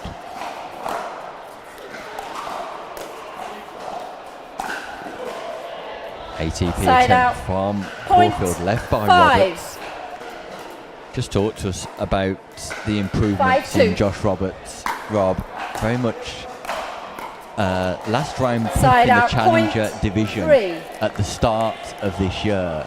Now a confirmed 3-5. regular for Pure Pickleball. I think what you've got is that there's these little sleepers, and when you look at these drafts, you never quite know what you're going to get. I can think of Ernie from Side Lofthouse, out, sorry to point interrupt 6. Rob, but the anticipation and footwork from Yes, so Lofthouse, quick. delightful. 6-3. I mean, I had my little last round pick in Sharon Tinsley that no one really knew about, and she's gone and like won nearly every singles match she's played comfortably, Side out, and point literally like a little diamond 4. in the rough. And when you're drafting, you are looking for that one that no one knows about, but you know in 6 months, that's when it really matters, and that's what we're seeing from Josh Roberts here, that there was always the potential there. You just got to Point trust it's going to 5. happen. And it very much is happening for the man 5-6. from Hinckley Pickleball Club, Josh Roberts. At the tender age of 18, very much fast becoming a superstar of the game, and recently secured his Side out, point 7. first big sponsor with Third Shot Pickleball and Paddle, which is fantastic. Excellent. I mean, it's great for people that they're starting to see a 7-5. pathway to possibly being a career as a player in this. Up until now, it's really only been a coach that could potentially have a career, or if you're very much at the top of the game. So James Chowdhury, Thaddeus Locke, Louis Laville, Molly O'Donoghue, Molly Nags, they've kind of been able to make it happen. Side out, point But we're looking that we 6. could get to a point where actually you don't have to supplement your income with coaching. Someone like Sam Bassett, you've seen there, and myself, 6-7. have been able to create a career as a coach. But it's only mirroring America. America, up until like 6-7 years ago, Ben Johns was at Side uni out, point and still playing on the 8. tour. Tyson McGuffin was doing clinics before he would go and compete for a whole tour. And it's only in the last sort of 5 years that money's come into America. So we're going to be 8-6. getting in that same place here.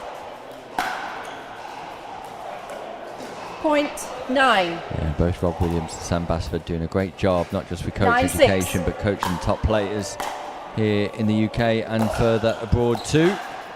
Meanwhile, Pure Side out, Pickleball point with the advantage. 7.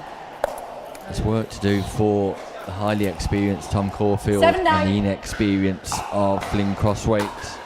Point 8. We need to get Josh Roberts in the gym. He's not 8-9. getting low again. Needs to get on that squat rack.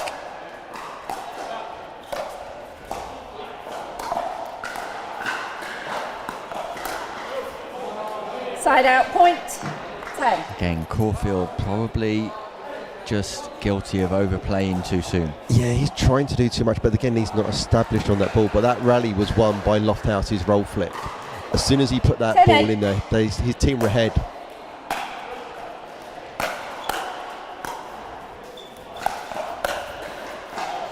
Side out, point 9. So that gap just closes 9-10. slightly.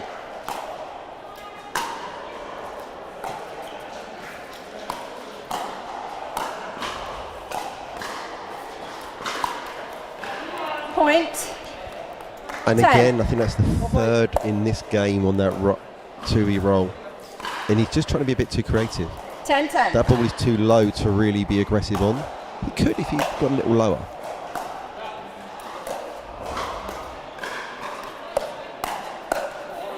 Point 11. Lofthouse a little slow there. Yeah, Caulfield and Crossway have turned this game around slightly. 11-10.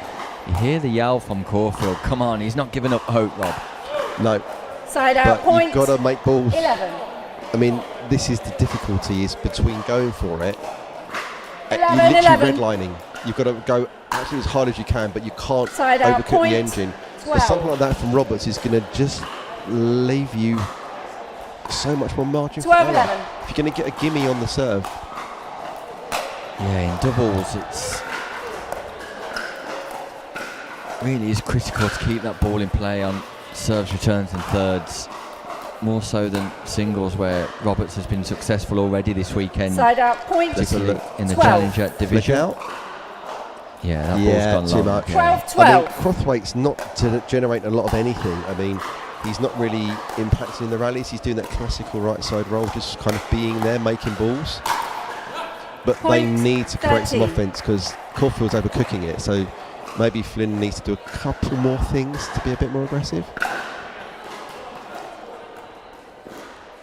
13, 12. Yeah, quite passive. Crossway and Pure Pickleball back in the ascendancy. Lovely reset from Roberts. Mid-rally. Delightful lob from Lofthouse. Great rescue, Caulfield.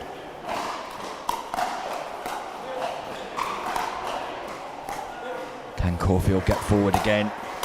Comes now. I but love that point combo. construction. What a combo. I mean, you've got there Roberts, he's just holding it and going line, and then setting up the forehand. Impressive from Josh Roberts, and it brings up match point. Fixture 14-12. winning point for Pure Pickleball. Side out, point. They require a 13. second opportunity. They get one on the serve of Surrey Smash. 13, This to 14. keep Pure Pickleball's hopes alive of clinching the regular season title. Point. And a Game delightful match. backhand 15, rip 13. at close quarters Okay. from Josh Roberts does exactly that. Pure Pickleball have secured success with 2 matches to go here in Swindon. It's impressive from Pure Pickleball, who just cannot be stopped like a freight train, Rob.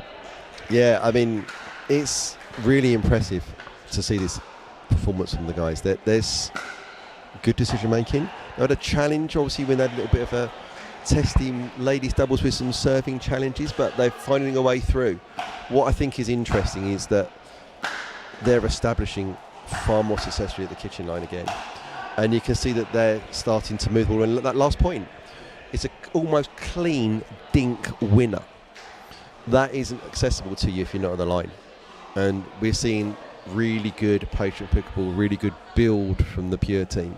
Arguably, you could say it is a very pure classical pickleball performance. It's clean, it's pure, it's absolutely sensational from the Pythons. And now we're in a situation here, Rob, where if you're watching at home, you could be forgiven for thinking that the women's singles and the mixed doubles become dead rubbers, but that is most definitely not the case here. Yes, Pure Pickleball will take the 2 fixture points away, and they will contribute to their league total of 10, so they will move on to 12. However, we already know that that second place could very well be determined in match difference. They will want to win this 6-0.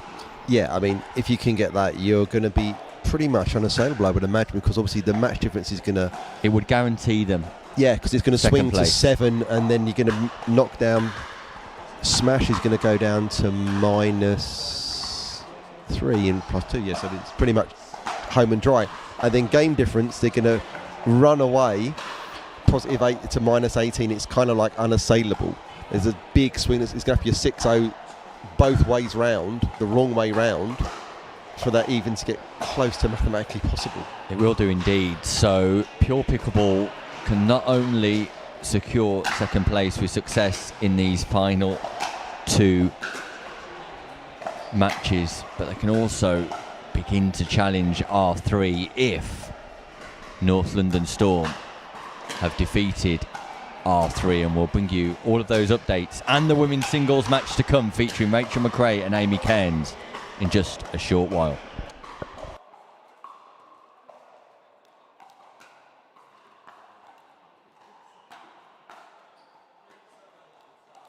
Can you see if this is on mute or not?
Rachel, are you happy with the ball you warmed up with? Okay, there we go. Okay. Let's go then, please. Game 1. So, victory here for Pure Time Pickleball. However, as we were describing, just 1 second, please. very much an Captain, important game the shirt, yes. Thank in you. the context We've got to of see that, yeah. the finishing standings for the league after 5 fixtures. Rachel McRae taking on Amy Cairns, Game 1, time in, 0-0. looked incredibly warm in a fleece and overlayer, but has been asked to remove Point all 1. clothing, Rob. Not all clothing. Not all clothing. That would have been an interesting spike in the 1-0. viewership potentially. But a necessity to showcase Point the team colours. 2. So McRae for Pure Pickleball, Amy Cairns for Surrey Smash. 2-0. And I'm hearing, Rob, that R3 are currently Side out, 2-1 point down 1. in their fixture. Ooh, it's all to 1-2. play for. So the Evelina Trophy, which will go the way of the league winners what was your today. Okay, sorry, your paddle went in the air and I thought you called. Side out, point. Could still 3. be decided in an encounter 3-1. between Pure Pickleball and R3 this afternoon. Yep. Interesting. Point McRae's changed 4. her paddle. She's using a different paddle for singles than she is for dubs. 4-1.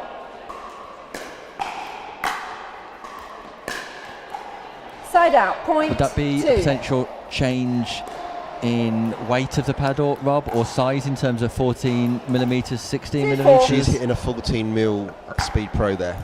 I think she's using a standard 16 when she plays dubs. So there's Side a bit out, more pop point on that paddle she's 5. got here. Obviously, classical decision to make in singles is get a bit more oomph. 5-2. And that 14 mil as opposed to 16 mil just gives you that little bit of power off the face. Yeah, I mean, they tend to be a little lighter. Point. And they 6. tend to power through a little quicker, and obviously the cores compress a little bit faster, so it's always just that little bit hotter. 6-2. And it's a hot start for McRae here, Point 7. who's showing Timeout that receiver, intensity. 7-2, Timeout called by 1 minute. Amy Cairns. I mean, it's a Timeout. classical break the heat, because it's obviously it's Rachel, flying in one Have the direction. ball. Amy needs to try and find some kind of rhythm here to make things happen. Yeah, on the singles court, Amy Cairns actually increases her success rate to 38%. Rachel McRae down at 25% on the singles court. Interest in both tennis legacy backgrounds. I know Rachel's in college in America. I know Amy has played tennis at a decent level as well. Okay. Obviously, 15 predominantly seconds paddle remaining. until this year. Timeout. Receiver 0. Server 1. Both very technically correct. Yes, I mean, you'll see Timing. McRae tends to be 7-2. quite slicey in certain aspects of her game, but you can see the same here. Side out. Point Yeah, 3. slice on slice. Not the easiest counter from McRae. Yeah, they're bringing the knives out. 3-7. No Benoit Blanc here, though. Side out. Point 8. So McRae in the ascendancy. 8-3. 5-point cushion at the minute. Side out. Point 4. Nice angle on the backhand volley there, above the height of the shoulders, Rob. Not an Yeah. easy shot to play. Tricky, Alright. and it looked like it might have been shading wide, but you had to play in singles. You just can't risk it. Side out. Point. But there's so many 9. obvious errors building again. One winning shot per lady so far each. 9-4. Short serve. Side out. Point 5. That is the only line that the referee will call 5-9. in pickleball. Rob, that short serve Side out, line point to begin with 10. rather than players calling it first. Yeah, correct. I mean, they're the closest to it. That's their focus is that kitchen line. 10-5. That is where they are obsessed. A nice passionate Point shot 11. from McRae, just gets Cairns stretching. 11-5.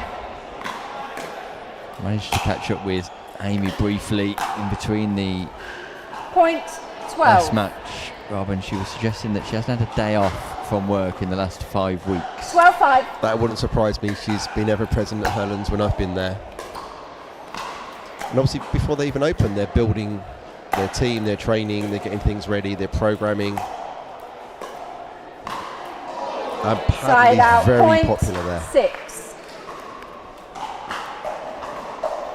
Yeah, paddle, 4 paddle courts, is it? 5. 5 6, paddle 12. courts. 9 Herlands. pickle. 9 pickle.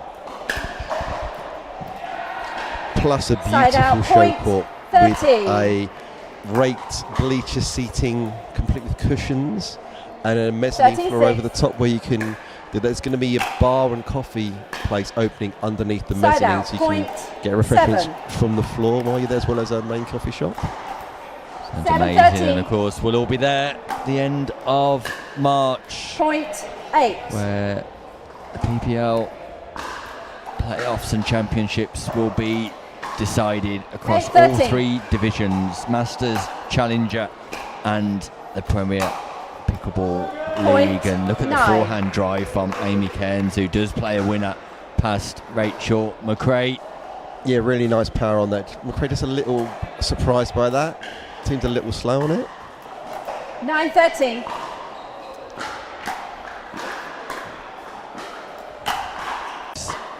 Hold no hope for finishing in the automatic places for a bye. They will not want to finish in 6th place and have to play a 3rd place finisher if they can help it. So the Pickleball Store are currently playing Sadia Skechers Pickleball without Thaddeus Locke.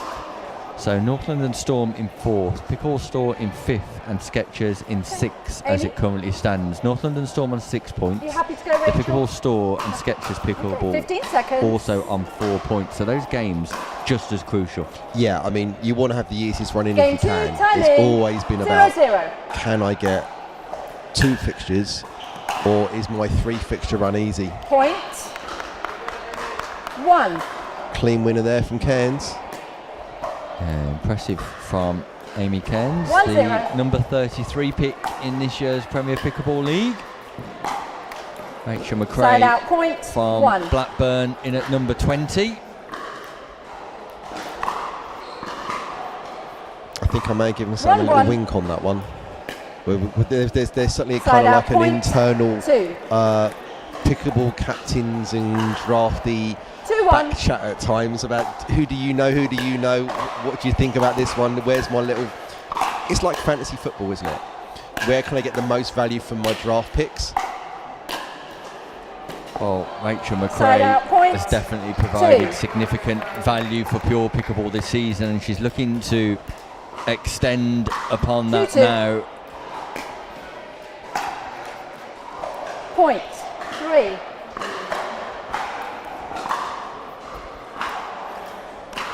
Nick, has any rally gone beyond Rachel. about 7 shots? Yeah, both players, like you Side suggest, out, Rob, point. are just guilty 3. of making unforced errors early in the exchanges. It's tough in singles, though. 3-3. You've got to really go for it, because if you don't push, then you're just opening up an option to somebody. Point. Again, 4. another long return there. Yeah, But- and the serve and return, we talk about serves, returns and thirds in doubles format of the game quite a lot, 4-3. Rob, especially players who are coming up through the 4.0, 4.5 level. But actually that serve and return is so critical in singles Point. pickleball. 5. Yeah, it absolutely is. I mean, there's a great passing shot there from Cairns, in that when you get to the net, it's so difficult to cover that whole 20-foot width. 5-3. So there's always a gap to go through. So you've really got to come in on the right ball. So that serve and return is so important Side out, to point. establish dominance in that 4. rally, because they decide what happens in singles. Your serve and your return decides the rally pretty much.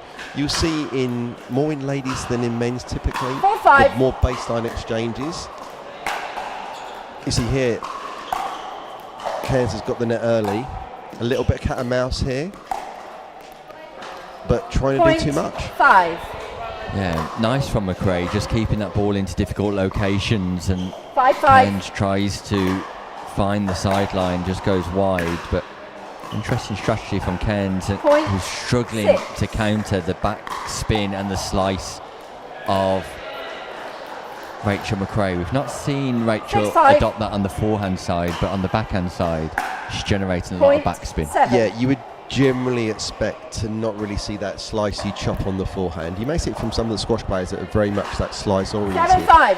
but you can get so much more pop and energy on the Point. ball with that topspin 8. on that forehand wing. I mean, we don't really see much Time of out, the receiver. two-hander. 8-5. 1 minute. We don't see I'll much take the two-handed ball. play from McRae, so you would typically see more of a slice backhand coming in there. We can see Flynn Crossway there talking to his workmate Amy Cairns, both at Hurlands, just giving us some pointers on what to try and do. So, Rob, if you were in the corner of Amy Cairns now, particularly with this backspin, in terms of counter, just break down the technical process for being able to counter the amount of backspin that Rachel McRae is putting Number on one, the get ball. low. Number two, recognise that is Okay, helping you 15 with your seconds. topspin. Because if you can counter that with a top spin return, so your third is top spin, Remaining you're time out, giving all the receiver spin 0, back server plus 1, your own time spin, so in. you can really swing through, 8-5. really rip hard, because you know the ball's probably not going long. Point. 9. But you've got to get low and you've got to have a really upward swing path, 9-5. which we didn't see there.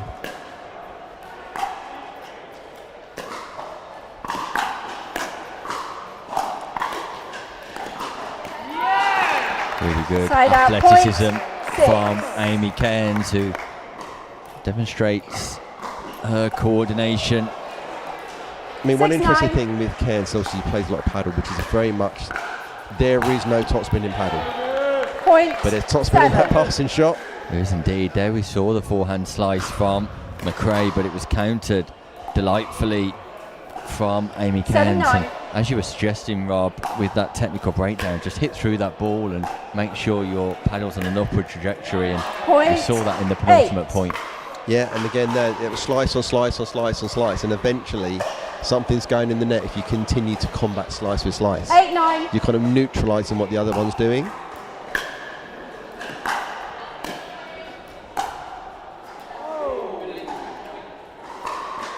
Good cut on that volley there from McRae, just 10. to stop that ball going through the net, through the court, and then 10-8. then Cairns is having to put more on it. Oh, that's Point. a Nice passing 11. shot from McRae. It takes a lot of control to ensure that the trajectory of that ball maintains on its line with the slice. Yeah, it can so 11-8. easily turn to the side if you don't come right down it, because it's so easy to side spin that ball as well. Really is Point a 12. masterclass in backspin from Rachel McRae here. And then she followed that up with a lovely with a top spun cross inside in 12-8. forehand. Beautiful.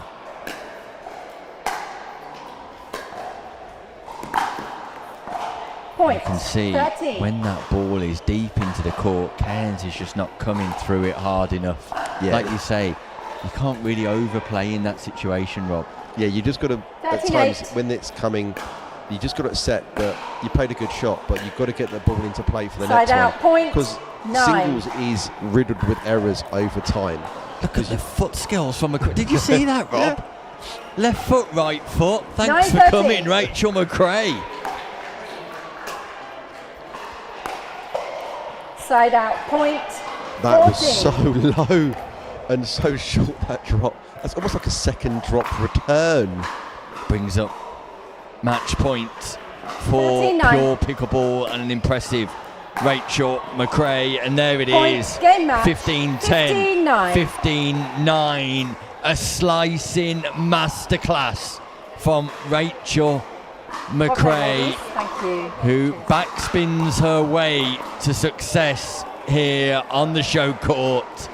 And with it, Pure Pickleball, a 5-0 lead in the fixture, which means that match differential count continues to widen and continues to put pressure on R3, who look on deep in battle against North London Storm. Rob Williams. 10-0 this morning to Pure. Phenomenal. It's just what you want. I mean, you go in today, you've got Harry Feast, brand new to the league, comes out firing, ripping through those first two games, and it just keeps on going. And what we've got coming up now, you've got Amy Cairns and Tom Caulfield. Now, this is going to be interesting. Is Tom going to go in that same vein he did in that previous match and try and be really big? I mean, he's probably feeling a little bit lacking in confidence with Amy, but he can't try and play 75% of the court. He's got to enable her. He's got to empower her to be as strong as she can. Yeah, Caulfield and Cairns taking on Roberts and Hamilton, and this time Caulfield will be opposite Gracie Hamilton as opposed to James Lofthouse. And the suggestion would be that the intent from Caulfield will be to go hard early against Hamilton. Has Hamilton got the defensive capabilities to nullify that? We saw those two-handed backhand counters earlier. If she's got any sense, she's taking a step back, giving Roberts some room to work, buying herself some reaction time, and just literally sitting and loading on that backhand counter and probably sliding a little bit towards the sideline. So if she sees it coming, slide to that sideline. If it's outside your right hip, it's going out. If it's anything at your body, rip it back through them. Yeah, it'll be interesting to see how the strategy plays out in our sixth and final game of the morning. Pure Pickleball and Surrey Smash, all 10 games so far going the way of Pure Pickleball without a requirement for a third. Meanwhile, R3 taking on North London Storm, and on her debut for North London Storm, Tracy Matthews faces an uphill task surely against the teenage sensation Lauren Gosling. We'll be bringing that mixed doubles encounter to you though in no time at all.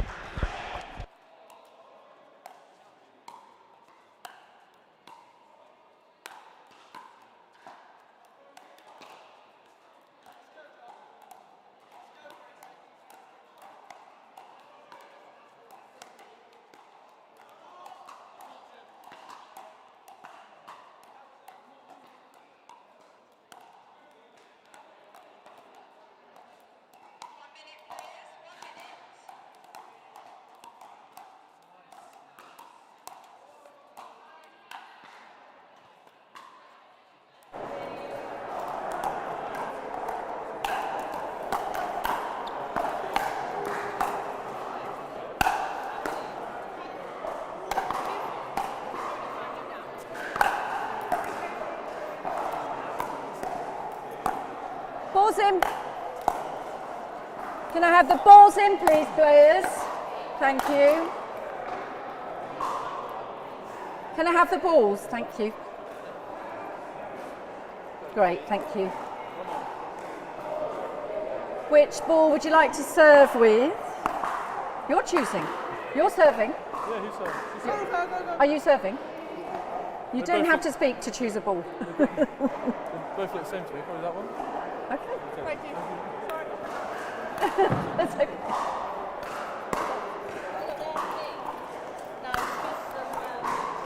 Players ready, please.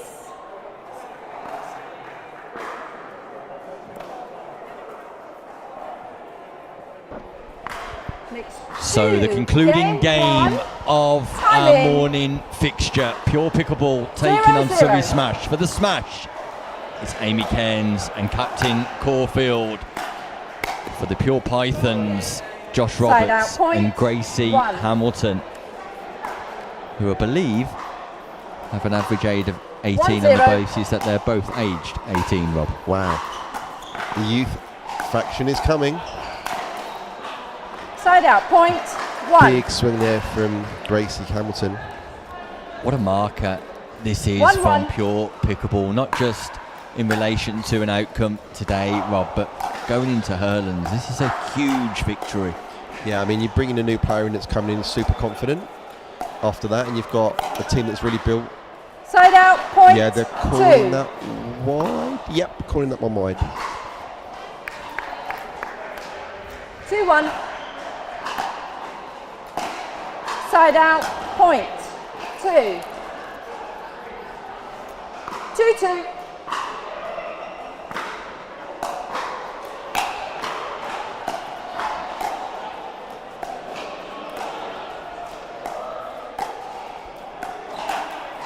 Great control from Amy Cairns, but look at the fast footwork from Caulfield on the Ernie. Hamilton was just doing a little bit too much there. She's having to scurry back, and Caulfield knows that's going to go down the line where she's having to make that much recovery. Side out, big play there from Roberts. 3. And Caulfield able to anticipate 3-3. through focusing on footwork and ball placement.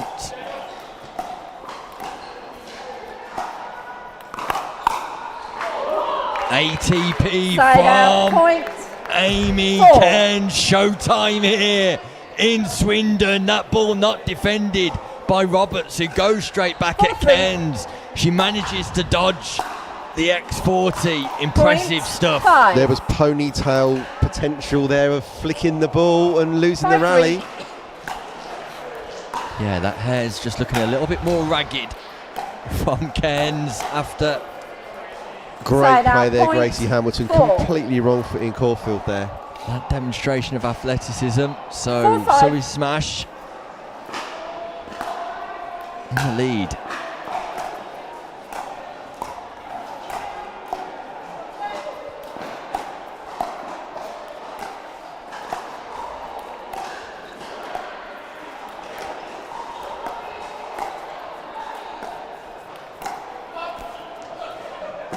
What a lob from Amy Cairns. You'd expect with her paddle background for that to be an exquisite shot in her armoury, and she's just displayed it there, Rob. Yeah, aerial stuff is second nature to a paddle player.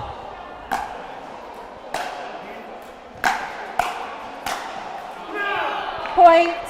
There we see 7. Caulfield going big on the bake. Yeah, I mean, I think what we're seeing is Gracie Hamilton is really 7-4. different in this game. She's really moving fast and really going hard at that ball. And maybe she just needs to go a little softer. See, I like that dink pattern there. That's a great play there from Roberts. Side out. Point. And that ball 5. is just not coming back either. That stayed hit. But what I love there was the angle. It Ooh, was Sam Five. Anderson just shaking the hips slightly, giving us a little bit of a boogie-woogie. yeah, Point that ball goes long. 6. Roberts calling that one long.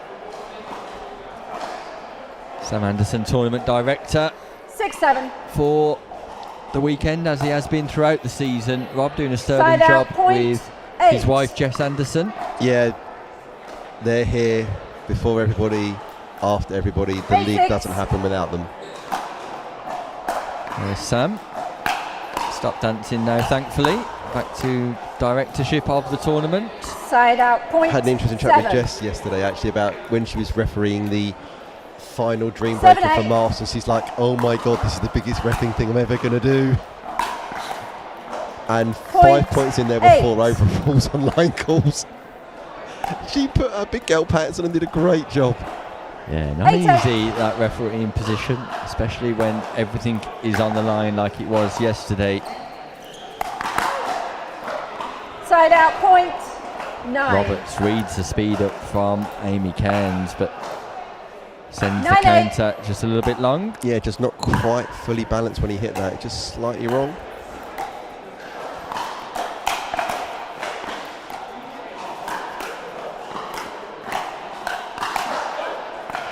Good play there from Gracie Side Hamilton. out. Point 9. Hits the speed up, gets the counter, does the finish on Caulfield on the full 9-9. strikes.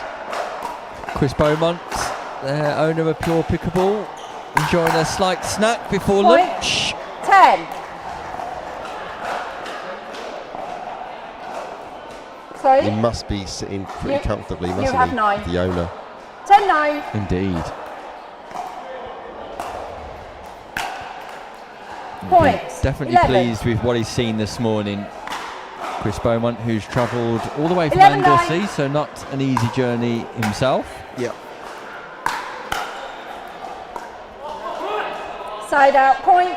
I'll be 10. at the Pure home base on Thursday doing some coach education for the guys at there with Sam. 10-11.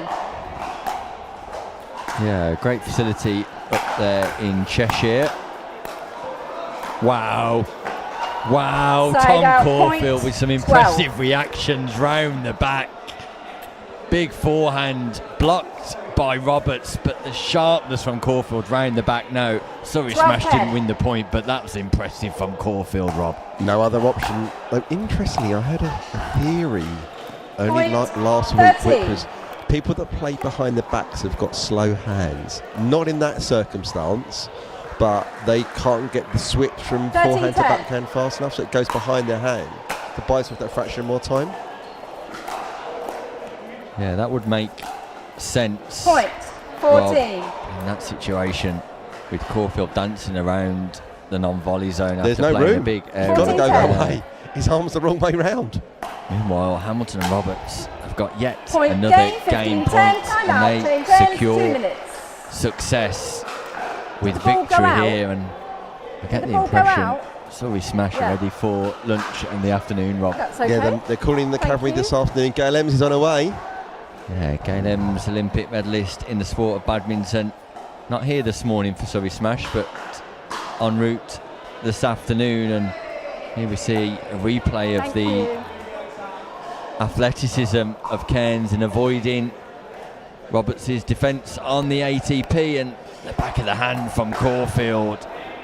Instinctive, delightful. Yeah, he did a good job there of avoiding getting in the kitchen as well. Did But- indeed. There's no judges in pickleball. There are no style points in pickleball. There is purely the race to 15, Nick. Indeed. Tom Caulfield not played as much this season as I'd expected so far, clearly giving opportunities 1-1-1.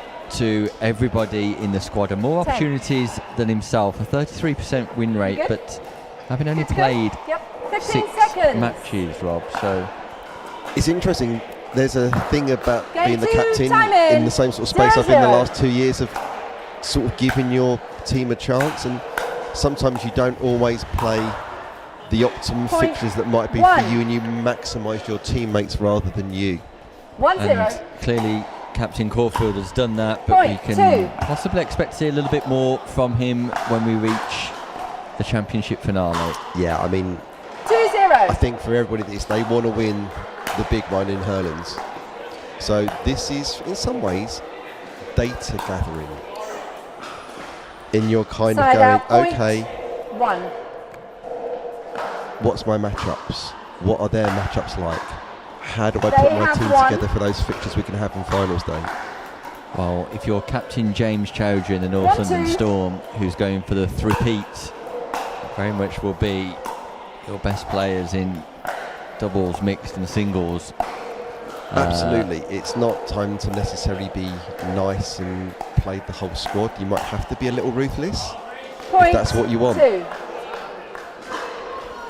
Gracie Hamilton pleased with herself following 2-2. the outcome of that exchange.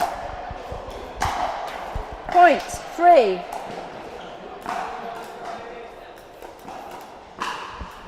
Three, 2.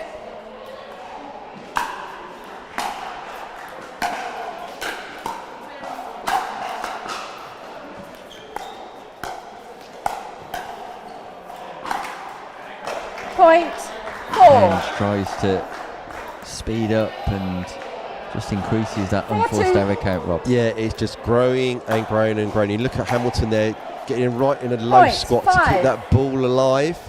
The power of POMS. Play 5-2. one more shot. But the problem on the other side of the net. Side out. Great Point reset there from 3. Cairns. 3-5.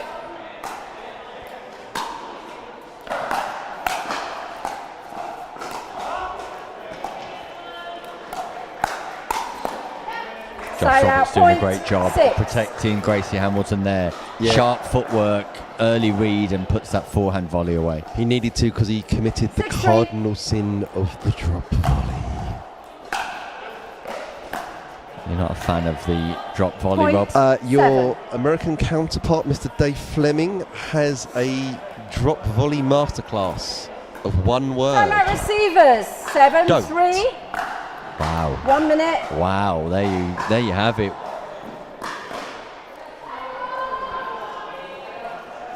If Dave Fleming, the voice of American pickleball, is suggesting not to drop volley, then it must be true, Rob. There are reasons for it. There is like one possible time, which is both of your opponents are way behind the baseline.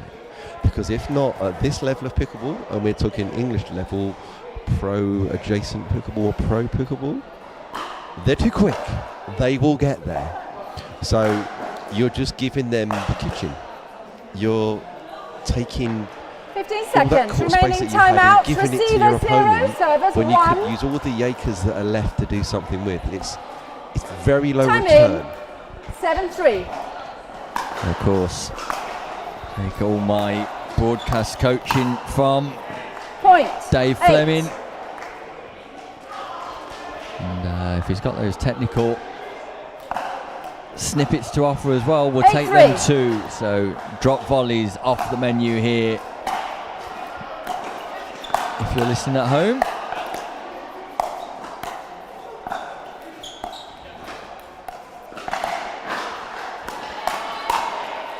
Big Point speed up from 9. Josh Roberts. Backhand side, forehand, put away. But that's set up by Gracie Hamilton. She was able to get 9-3. Tom Caulfield on skates. He needs too much to cover to try and defend that middle.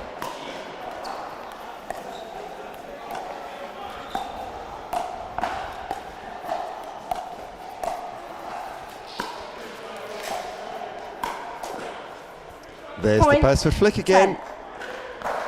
Yeah, Basford flick will soon become known as the Roberts flick if he continues to deploy it as often as that. Yeah, I Fair love the free. way they just hold their paddles. Someone like you and Skillicorn's another one that's got that shot like Sam has. Point 11. You must have had a few of those in your time playing with him, Nick. I've had a few against me, 11-3. Rob, that's for sure. It's not something I can deploy myself, hence the reason Side why out, point I'm now 4. sat behind a microphone rather than on court with a paddle in my hand. 4-11.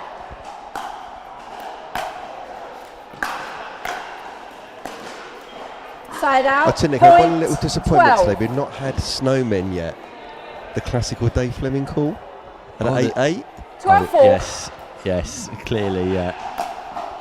A nice call from Fleming when the score is at 8-8, Side out, isn't point it? Yeah, it's normally 5. snowmen in the desert. Yeah, it is. 5-12.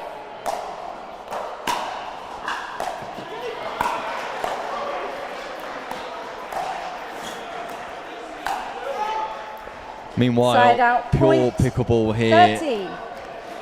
are en route to record 13-5. 6-0 mauling over Surrey Smash. A 12-0 pickling. Side out. It will point be, 6. Rob, it's remarkable stuff. It really is, and Caulfield and Cairns 6-13. will surely have one eye Side on out, their point afternoon, because here 14. it is. It's whitewash time. You have 14.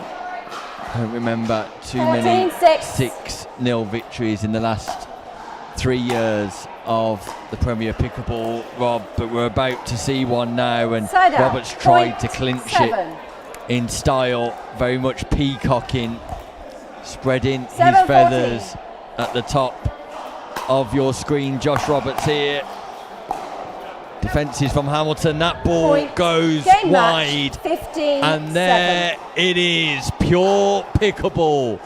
Secure victory against Surrey Smash. 6 matches That's your last to one. 0. 12 games to 0.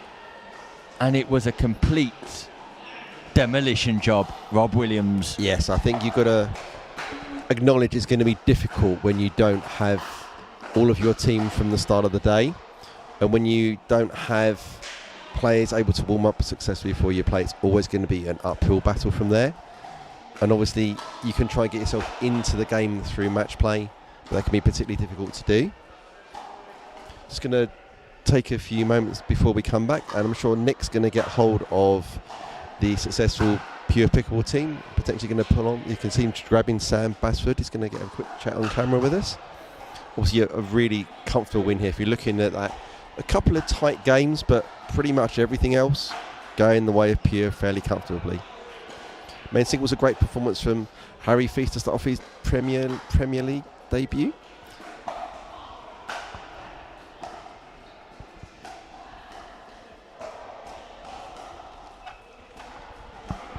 To turn over. So we're back live here with Coach Sam Basford, and you must be incredibly overjoyed at a rare 6-0 victory here in the Premier Pickleball League. Sam, I did remark during commentary, I don't remember seeing too many 6-0 victories in the last 3 years. What a performance from your team. Yeah, I think, we came out and, the players enjoyed themselves and we had a good time, and it's unfortunate for Surrey Smash. They're missing a couple of players. James Ling, Ben Corsten are both out in Vienna, and I think Gail Ems has yet to arrive today. But equally, we're missing our number one pick, Val. We've had a couple of replacements through the season, so I was delighted to not only see them win, but also the way they won and the performances, not dropping a set the entire match. It was pretty cool to watch, to be honest. And there's great energy. We knew we had to win the first game to stay in the chance of winning the league title. And that's still open. R3 haven't won their match yet, and we play them this afternoon. So, yeah, it's exciting. Yeah, the last we heard were that R3 were struggling in their encounter in North London Storm, which still gives you hope of lifting that league title somewhat remarkably. Yeah, this morning we knew we could only do what we can do, and we did, literally as much as we could. 6-0 is a great start. It's good for the match difference. our three, I think they're 3-2 up at the moment, but are set down in the mix, so potentially going to a dream breaker. And yeah, if they win, then they've done a great job through the season and they deserve the league title. And if they lose, then it's open and it comes down to the final match. And that's all we wanted, was for it to be open from our side. And a standout performance for Rachel McRae, not just in her singles, but in her doubles contest too. It really was impressive to see the development of McRae throughout the course of the season on show for all to see here this morning.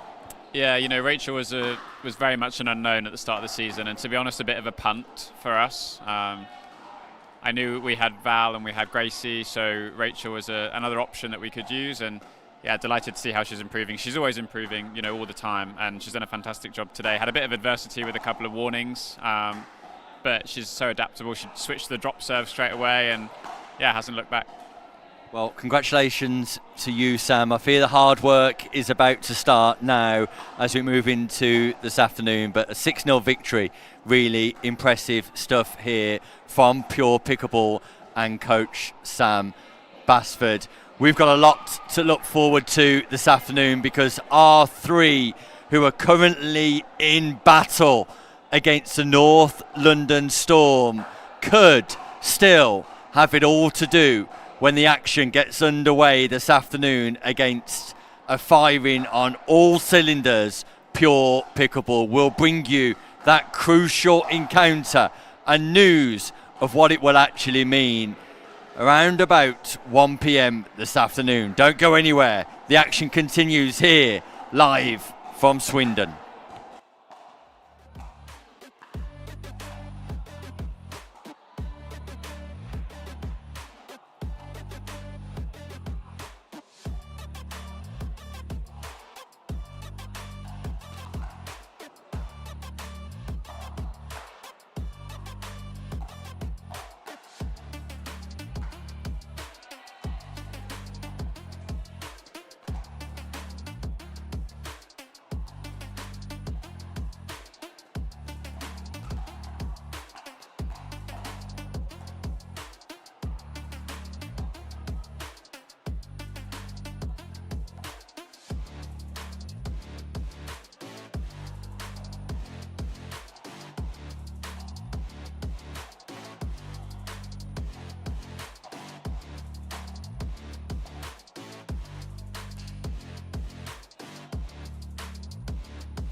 We go in. Can you hear me? Yeah, we go in 1 minute.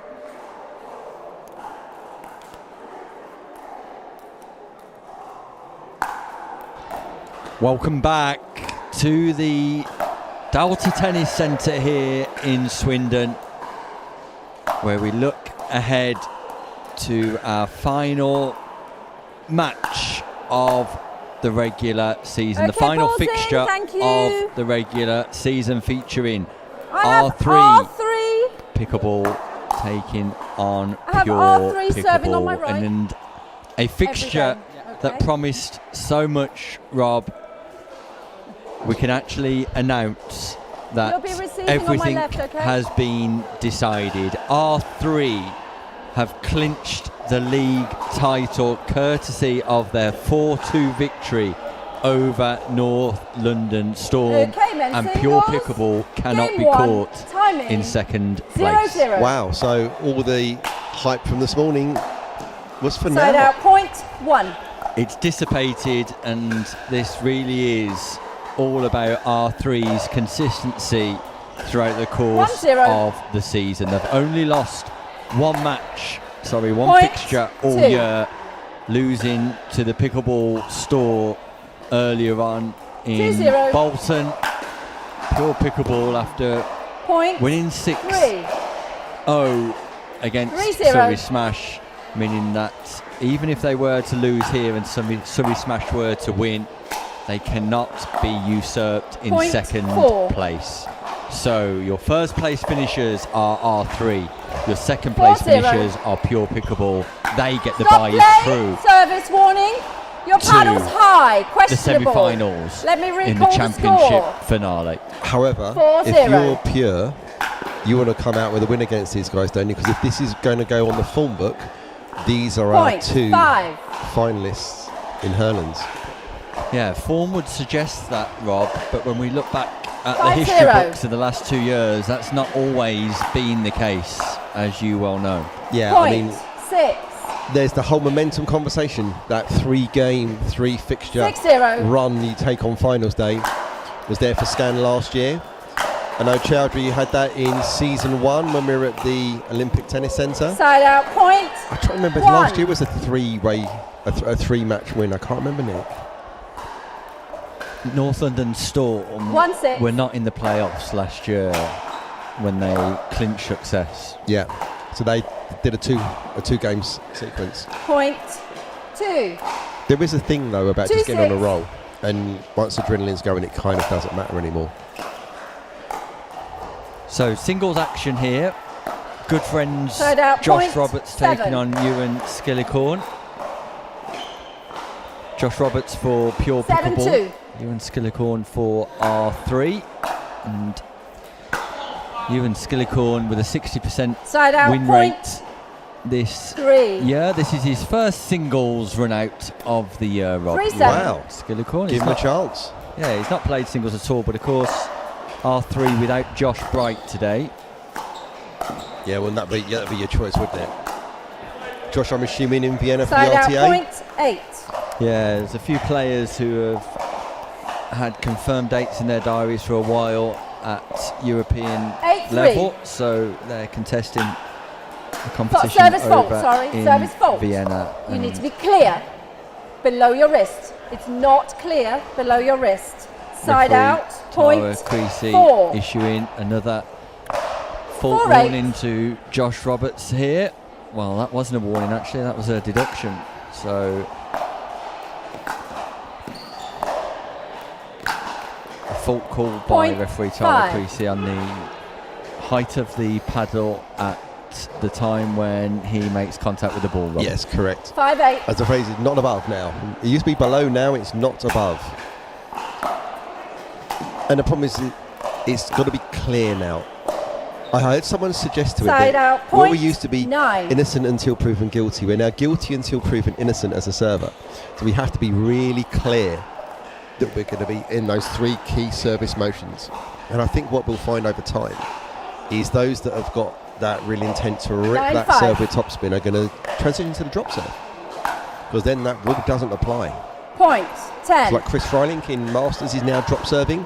and really ripping the top spin. I think it's an underutilised thing in using the drop serve in 10-5. pickleball. And are these rule clarifications all about trying to nullify that Point. serve 11. as a weapon, Rob? Or is it just about providing clarity on the contact point, on the upward 11-5. trajectory and on the wrist positioning? I would argue it's clarity because in some ways, look at that from the post there from That Roberts. finds the baseline from Skillicourt. Point. Josh 12. Roberts, ATP, showtime moment on the singles court. I mean, Phenomenal stuff. I would say that the challenge you have as a referee is that the clearly thing makes it so much easier to call those ones that are on the borderline. But I think 12-5. that the drop serve is the ultimate weapon potentially. Point. 'Cause 13. historically, it's never existed. It's a new thing. 13-5. It's seen as possibly a beginner thing, and obviously it's not allowed in the Pro Tour in America, so you don't see the big boys doing it. But I Side remember out, point Tyson McGuffin, when it 6. first came in, really experimented on really ripping on the drop, because there 6, is something 13. you can do when there is no concern about your wrist position. Side out. Point. Yeah, for 14. those players who are finding it technically challenging, it's definitely the way to go. Meanwhile, Josh Roberts on 14-6. game point here against Ewan Skillicorn.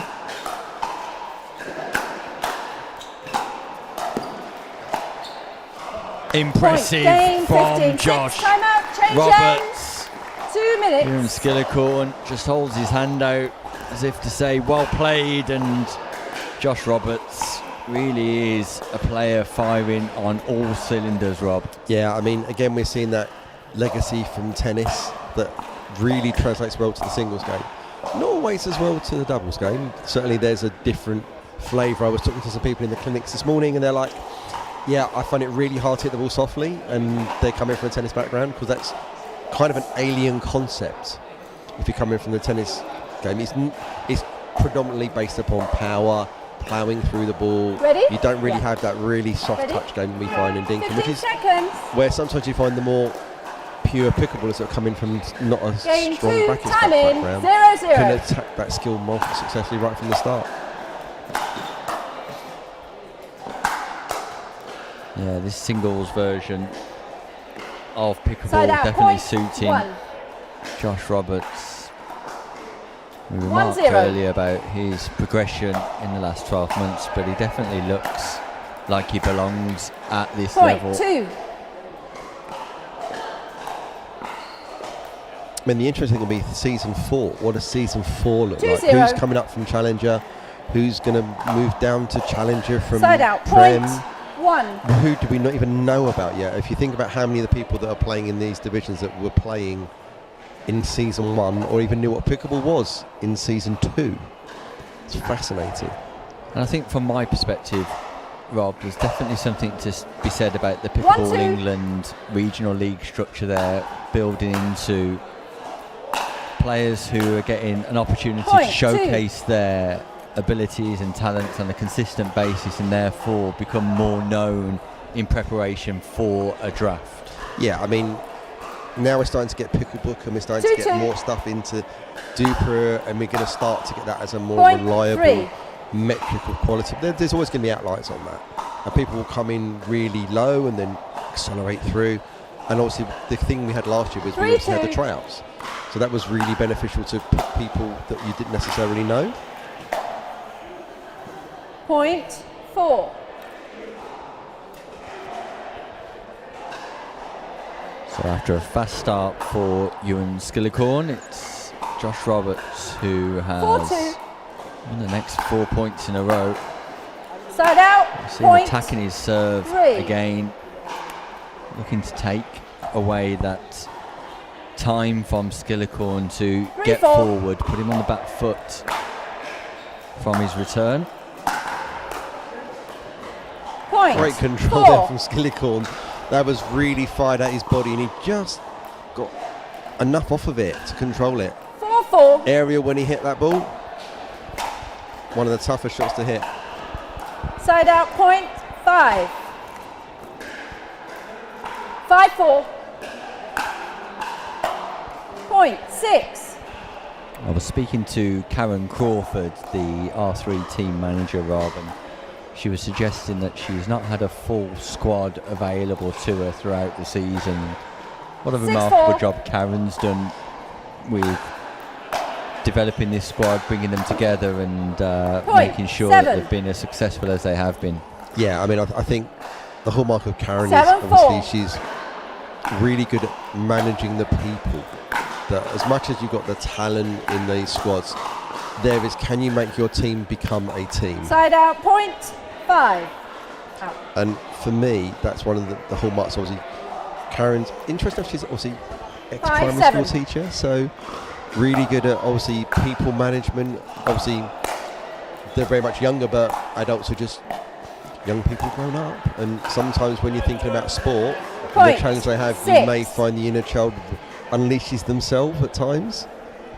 Yeah, we've definitely seen that throughout the course of the season, Rob, and Ewan Skillicorn 6-7.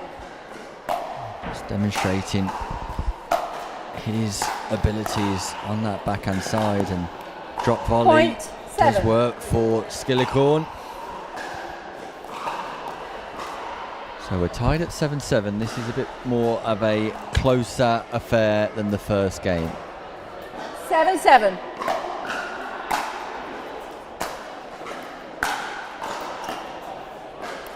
Side out, point. The return 8. from Josh Roberts sets up the opportunity for him to come forward, Rob. Yeah, we talked about it right from the first game about how important those first 2 shots are in singles, more so than in the actual doubles game. There's only one person on the court, so there's space always available.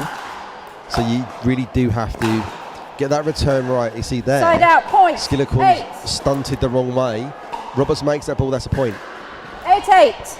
Yeah, Skillicorn charging the net on return. Roberts choosing to stay back here. I quite like the decision to come in there from Skillicorn. It's a central ball to a central ball, so they've got to go line to cross him. And that's going to be tough because you've got to get it up and down on a sharp angle. So it's a good place to come in. And certainly in singles, it's sometimes better to come in side out, point. to a central location rather than going from the sidelines. Where you classically do in tennis, you're trying to go charge down the line and come in and cut the angle. But you can't do that because the court's so small.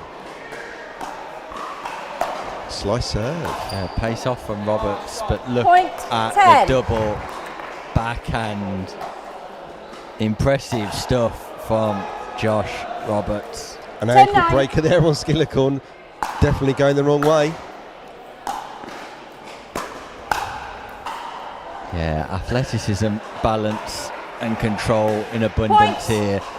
You could say 11. The ABCs, Rob. Oh, here you go, Nick. You know how to strike me with my ABCs. Not seen Rob Williams' tutorial videos called the ABC. Check it out on social media. Yeah, it's going really well. Got second one out this week. 12-9. 13,000 views on Instagram last week alone. So there's definitely an appetite for it out there. Side out, point. An appetite for you, Rob. Hopefully that's just 10-12. in a coaching capacity, Nick. Point 11.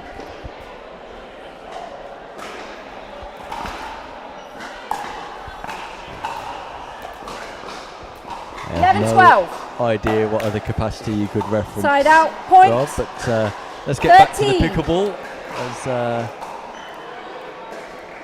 Josh Roberts looks to clinch the 13-11. first rubber of this final fixture. With a bit of net love there, 14. Nick. The net kiss, the net tickle on Valentine's weekend. We're heading for game 14 in a row on show court. Point, it's remarkable. Game match, and there 15, it is. 11. Absolutely remarkable stuff from Josh Roberts. Blink and you will miss him.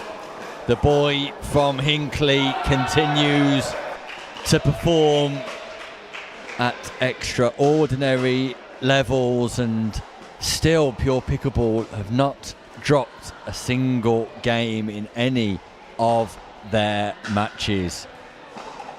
Josh Roberts defeats Ewan Skillicorn, and Pure Pickleball take a 1-0 lead. Impressive stuff from Roberts. Yeah, I mean, for a team to go undefeated in 14 games is kind of unprecedented. I mean, surely that can't continue on today. I mean, that would be a remarkable performance of take 24 games in a row. Yeah, it'd be remarkable indeed. And we're moving into women's doubles next with Rachel McRae and Gracie Hamilton on court warming up. They will be taking on Natasha Hood and Emma Rickson. And the way McRae was playing earlier and Hamilton, Rob, you'd have to suggest that this is a tall order for Rickson and Hood. Yeah, and I was just talking to Emma Rickson earlier. She's not been 100% this week, so I'd imagine she's going to be working hard to just keep those rallies alive and looking for Hood to take control. Certainly, Tash is one of those players that can take a lot of court and really dominate with power. Another one coming in from tennis. Forgive me, it might not be Natasha Hood. There might be a late change here, a late switch up. Lauren Gosling coming to the court to hit a few balls. Will it be Gosling and Rickson? We haven't got that confirmed change, Rob, but even still, with McRae and Hamilton demonstrating their form earlier on today, it will be tough, and it looks like it is Gosling and Rickson. Yeah, interesting call there. You would have thought that if you're looking to go for it, you'd probably be putting Hood and Gosling out. If Emma's not feeling 100%, then clearly you may want to just limit how much she's going to play to. Maybe this is the only thing we see from her today on show court. Yeah. Obviously, Gosling, you could argue, is almost the English Annalie Waters, our young female player starting sort of 13ish and coming on really strong. I mean, making some fantastic performances in PPL and the growth in the year for her. I mean, I remember seeing her at a festival 2 years ago and thinking, oh, okay, something there, but we've not seen this sort of level of performance and that acceleration of how much she's grown being in PPL. Yeah, we'll look forward to watching her coming up in the women's doubles, and we'll bring you all the action in no time at all.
One.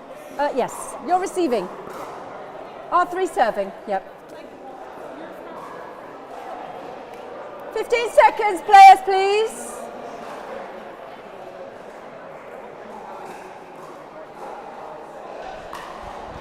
So Good luck, women's everybody. doubles Game one. takes centre stage. 0-0. Emma Rickson, Lauren Gosling for R3, Gracie Hamilton and Side Rachel out, point McRae one. for Pure, who it would be fair to say, Rob, are on 1-0. a roll. I think the definition of a heater has been the Pure team today. Side out, point one. Skechers in action against Surrey 1-1. Storm. North London Storm taking on the Pickleball Store. Two. Wow. Hamilton leaves that and it lands in from Gosling. 2-1.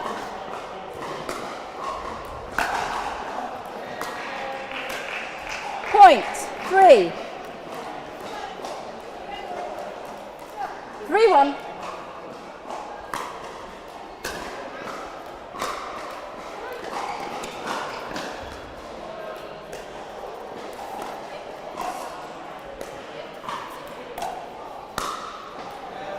Side out, point 2. Aerial from Gracie Hamilton, but I think she gets away with it. That ball just goes long. She does. 2-3. I want Emma Rickson doing that all day long.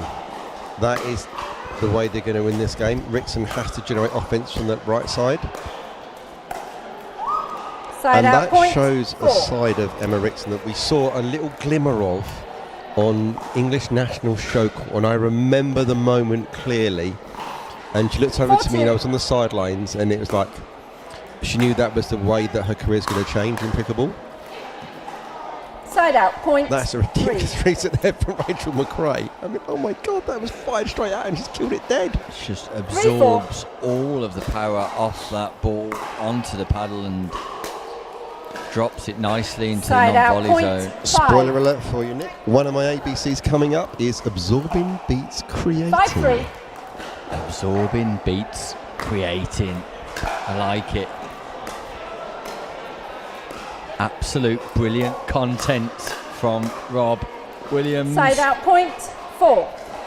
So yeah, so Emma Rickson unlocked like a beast mode on Championship Court 4-5. back in November, and I've been sort of talking to her, chatting to her about like she needs to find a way to unlock that more. Because it's not the way she's kind of played before historically. No, she's a very accurate, precise player, Emma Rickson. Not Point too accurate 5. or precise there, though. Nick, wait till the rally's over. Yeah, she'll forgive me, I'm sure. 5-5.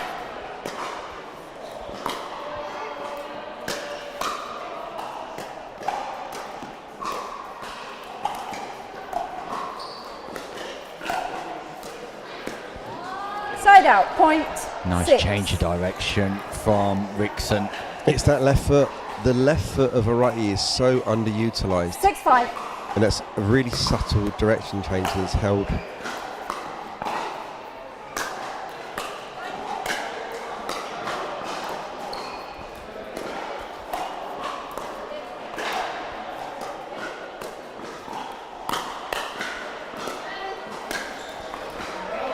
Side out, point 6. Persistence from Hamilton and McRae, who eventually win that 6-6. exchange, but not without some delightful resets from Emma Rickson. I wasn't happy with Goslin's choice of speeding that ball up. As soon as she hit that ball off the 2E, such a problem.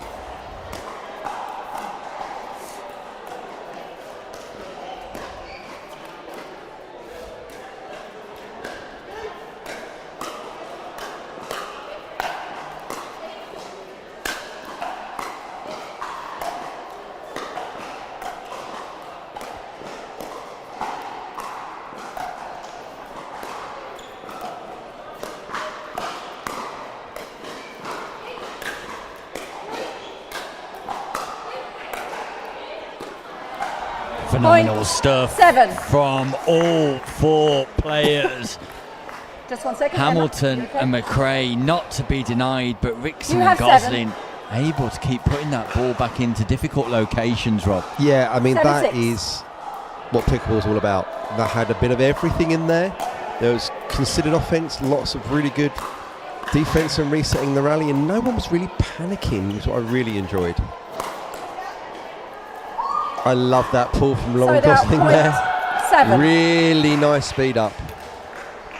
And that's the danger of a straight drop, Rob. 7-7. Sometimes you can be guilty of overplaying.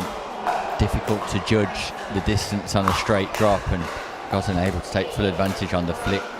Yeah, angles, better cross court Side when you're out, trying to do those point drops. 8. It always buys you margin for error when the ball's 8-7. moving away in some direction from your opponent.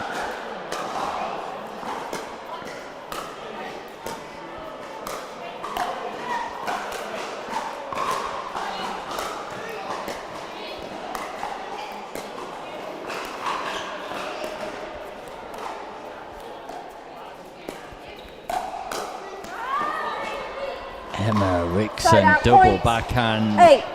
counter. Hamilton sped up cross court and Rickson just sat ready, waiting and pounced. Yeah, Eight, as you eight. alluded to earlier in broadcast, Nick, that triangle theory in full effect there. If you don't get that cross-body attack and cross-court right, it's going straight through your partner. Point 2 9. feet off the ground, aerial Gosling there. Yeah, Gosling leaping like a salmon 9-8. into the air to take that ball at its highest possible point. Side out point 9. 9-9.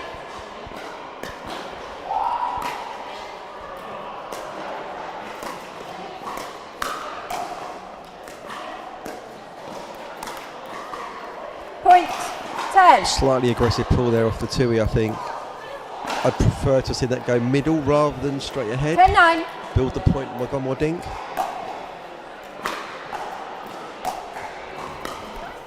Point 11. Certainly the team of Pure are making a few less unforced errors. They're certainly ball making better, I think, in this game.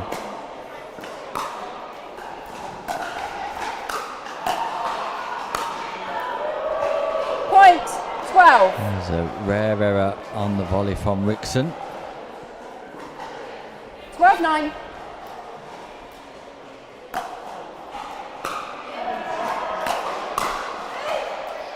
Point 13.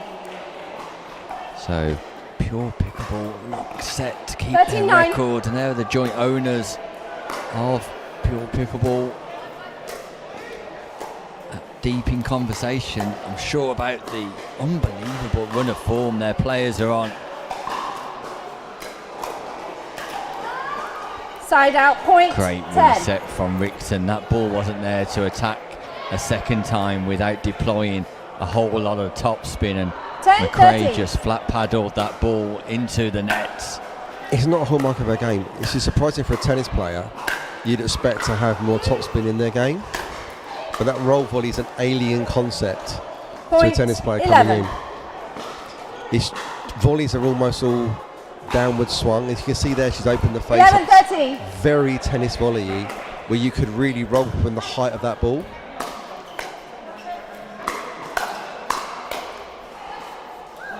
Point Our 12. three have won the last 3 exchanges. Interesting there, 12-13. Nick. We saw the speed up and then the recounter going long, which always seems to happen. The third volley in a speed up almost always is going long. Point 13.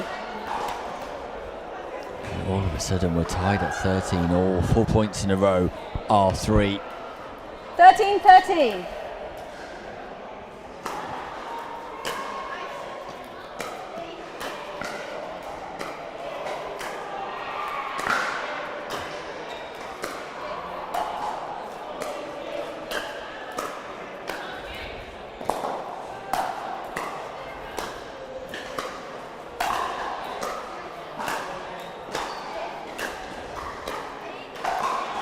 Side out point Assistance 14. from McRae and from Hamilton, who do bring up their 14-13. first game point for Pure Pickleball.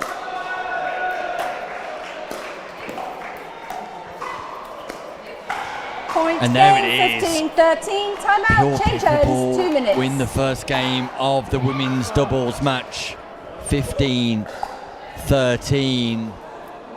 And there was an element there, Rob, for a second where Gracie Hamilton just played a delightful third shot, and it was only after that ball bounced did both players start moving from the baseline. Yep. Is there a space in the game, not just for the players we're seeing on court 13. today, but for all players to trust their third shot drop, trust their partner's drop, and start that movement a little bit earlier? I think that if you hit a drop shot and you don't move forwards, why are you even hitting a drop shot? Just drive the damn thing. Because the whole purpose of the third shot drop is to get forward. And the better you get at handling balls that are not optimal that come back on that fifth. So you've got to try and get forward. If you think about back to when I played at Nationals with Lee Harper, we were I was deliberately charging straight in and trusting his drop, and sometimes I'm going to wear it, but I'm occupying space and putting new questions on an opponent by one person being up. So the whole move with your partner thing has a place, but there's also a time to kind of exerting pressure on even more and starting to challenge some of those conventions strategically to think about, what do I do if I am moving forward? And I trust my partner's drops are good enough most of the time. I then create a different question. If I'm one up on one back than both of us back, I've taken a load of the space away that you might want to hit into. Okay. So certainly I quite like a 15 disconnect every seconds. now and often. And it's just figuring it out, when is it going to work. If you trust your partner, be brave. Game 2. Go charge. Time in. Brave, 0-0. go charge, and Pure Pickleball are charging on here because they remain in control Point 1. against our league champions R3, and we 1-0. spoke about the impressive form of McRae and Hamilton earlier on. Gracie Hamilton with a 42% win rate in the league this year. Point McRae 2. with a 36% win rate, and Full Scorpion 2-e counter from Gracie Hamilton. remarkable 2-0. stuff.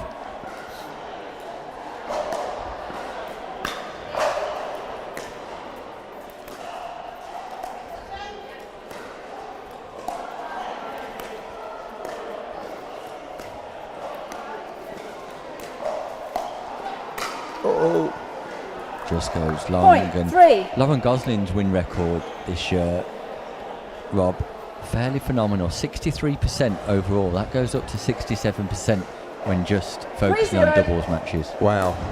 That is really impressive, because obviously there's a lot of talent in this league. To continue to win that success rate is remarkable. Yeah, she's played 19 matches this season. Side out. So Point she's had a fair 1. amount of court time, and that's over 5 fixtures 1-3. before today. So Tasha there, a teammate of R3, loading up on Starbucks. Other coffee shops are available. Unless they'd like to sponsor Rob, of course. I Point wouldn't say no. 2. Conversation for you, Nick. If you could be sponsored by any brand in pickleball, but not necessarily a pickleball brand, what would you have? 2-3. But not a pickleball brand. If you could be sponsored, what brand would you want to sponsor you? Oh, clearly Eula. We're here at the Eula Premier Pickleball Okay. League, Rob, and Side Eula, out. Point fantastic. 4. As are other sponsors like Franklin, for example, the X40, the ball of choice for everybody. Other supporters, Fox 4-2. Pickleball, the Pickleball Store, what a fantastic job they do. Skechers Pickleball, Onyx, the Pickleball People, Pro XR Pickleball, MCMX, PSO. Yep, of course, but let's take Point out that. If we wanted a 5. brand to sponsor pickleball, anything in the world, what would you want? Who are the biggest brands in the 5-2. world, do you think? Microsoft, Amazon, maybe Coca-Cola, Apple? Apple, yeah. Anybody like that, I'm sure that investment would Point grow the 6. infrastructure. I mean, Nike has done that, haven't they? By sponsoring Anley Waters, Nike have suddenly gone, we're legitimate now. 6-2. The big boys are playing. We're interested. Yeah, indeed. It's a bit of a game changer, that on court apparel, but of course Franklin able to secure the paddle sponsorship there was also a big Side play. out. Yeah, Point big move again 3. there. Also, there's a Paddletech was the brand of choice for Anley since she started playing. And of course, for those 3-6. people watching at home, we reference that because it's a multi-million pound industry now, pickleball, Rob. Multi-billion. I don't know if you saw the post this week. They were saying that the UPA is attempting to get another Side out. Point $200 million 7. of funding, which would value pickleball at around $1 billion just from the UPAA alone, who run the PPA and MLP. 7-3. Yeah, phenomenal stuff, really is. Meanwhile, Pure were still Side out. in the Point ascendancy 4. here. Rickson and Gosling fighting on, but McRae and Hamilton have got all of the answers to the questions that are 4-7. being posed. I'm going to ask you a question, Rob. On the basis that R3 are already league winners, is there a case here of just going through the motion? That's dangerous. I mean, the only thing in your favour you could say for that kind of punch in the cards, so to speak, is that if Side out. you're playing Point. tomorrow for the finals, you definitely don't want that. We are 5 to 6 weeks away. So there's a lot of time 8-4. and space between that. So probably what happens in this fixture may not necessarily have any bearing on momentum or feelings or whatever, but pickleball is a game played in the mind more than in the body, I would argue. Side out. Point. 5. Yeah, the psychological components equally as important as those technical and physical 5-8. components, that's for sure.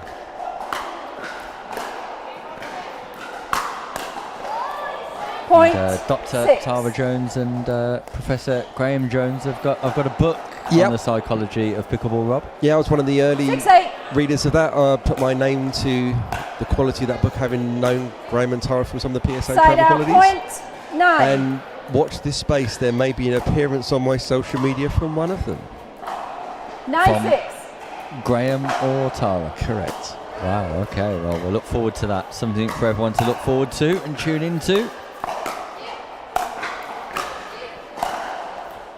Hello if you're watching Dr. Tara and Professor Graham, who I believe will be off to the US Open to have some game time over there, which is rather impressive. Yeah, Side that's out. correct. Point. I've also figured out what's 7. going on with Rachel I McRae's didn't volleys. see call stand. I've figured out why she's not getting the top spin she'd like. Reveal all, Rob. have 7. Reveal all.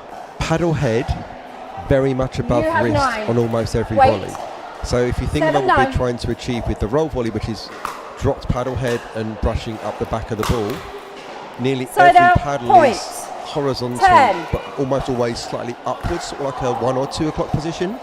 It's Side very 7. hard to generate a lot of top because you don't come from below the ball with your paddle head. So even there you can see that paddle head is up, paddle head is up, paddle head up again there in the ready position. ATP from Gosling defended by Hamilton, and And that Side ball out. is called out. Look at the paddle head here when she hits that ball, Again, I didn't see call stand. fully up, Point. pointing 8. to the sky. Yeah, it looks like you could be onto something, Rob. 8-10. Meanwhile, that ball was questioned, the call was questioned by McRae and Hamilton. Referee Tara Creasy suggesting she didn't have a good enough view to make a definitive outcome. Point. 9. Hamilton again with the swinging Tui again, but see the frustration there, Nick. Yeah, there is some frustration here from Hamilton. Gosling just able to keep that ball 9-10. alive and forcing your opponent to play one more shot up. Yep. I used to have POMS written on my paddle, just to remind me.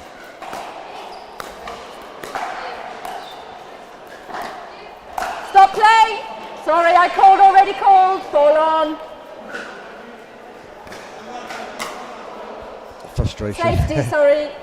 Yeah, another ball I'll recall the score for this Has rally. come on to court, and referee Tara Creasy 9-10. stopping play.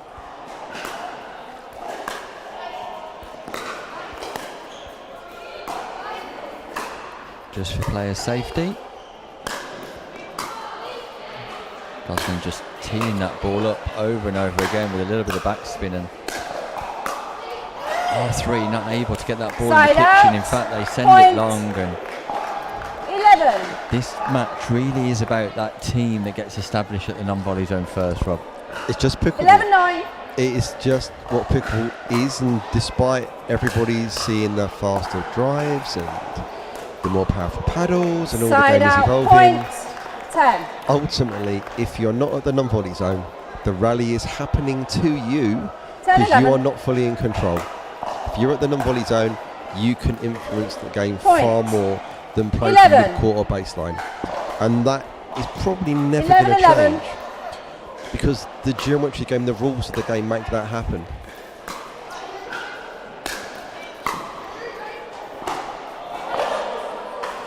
Point. Rare 12. overhead volley miss from Rachel McRae, and it gives R3 12, a 11. slender lead.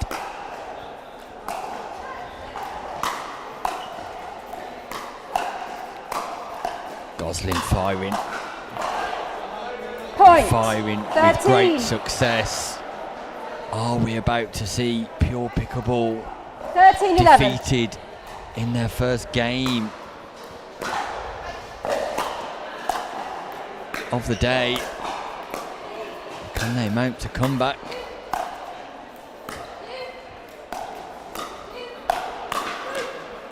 Point. What a 14. counter, Emma Rickson. Fast hands from Rickson, great reaction speed, great anticipation, and it brings up 14-11. game point for R3.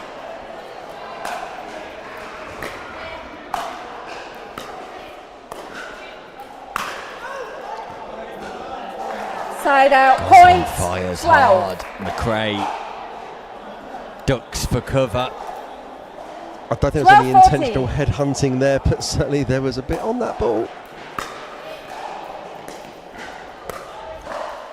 Huge moments here. And R3 go over the line. Second game point. Gosling fires again. What a rescue from Hamilton. McRae counters.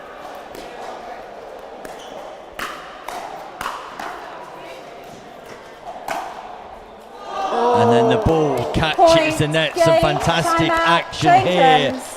And 2 minutes. breaking news.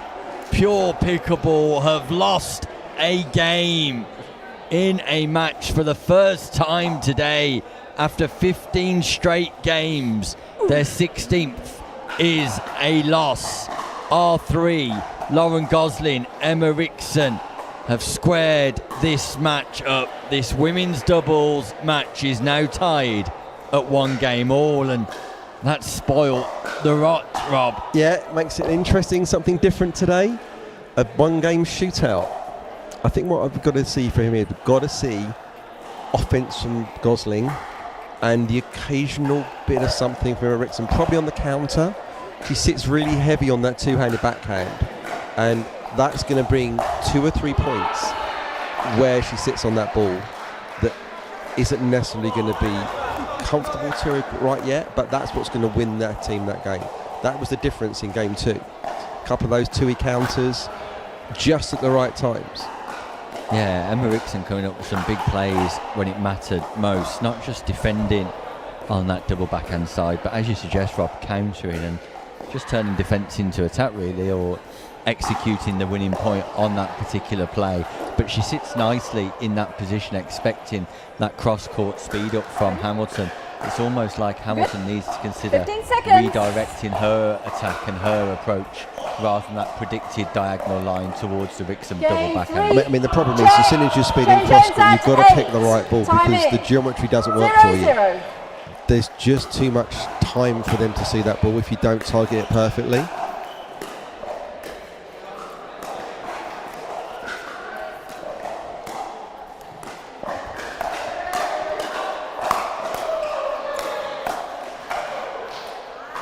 Point 1. I think if you're going to be firing away, if you're Gracie Hamilton, you want to be going at the 1-0. right hip of Lauren Gosling. It's a little risky, but if you go just outside of it, you're going to get into that horrible. What a Side out, recovery from point Gracie Hamilton 1. there! Unbelievable, that ball clatters into the net.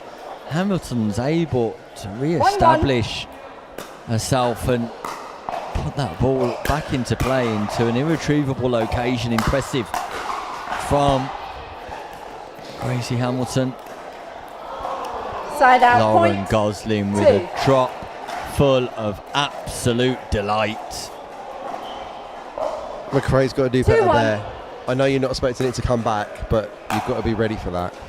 The drop's so good though, Rob. Yeah. So good. Well, hello, here we go. Oh! Side out. Point 2. Not a lot to do about that when it hits the net like that. That's just going to alter the flight so much. 2-2. Right between both ladies.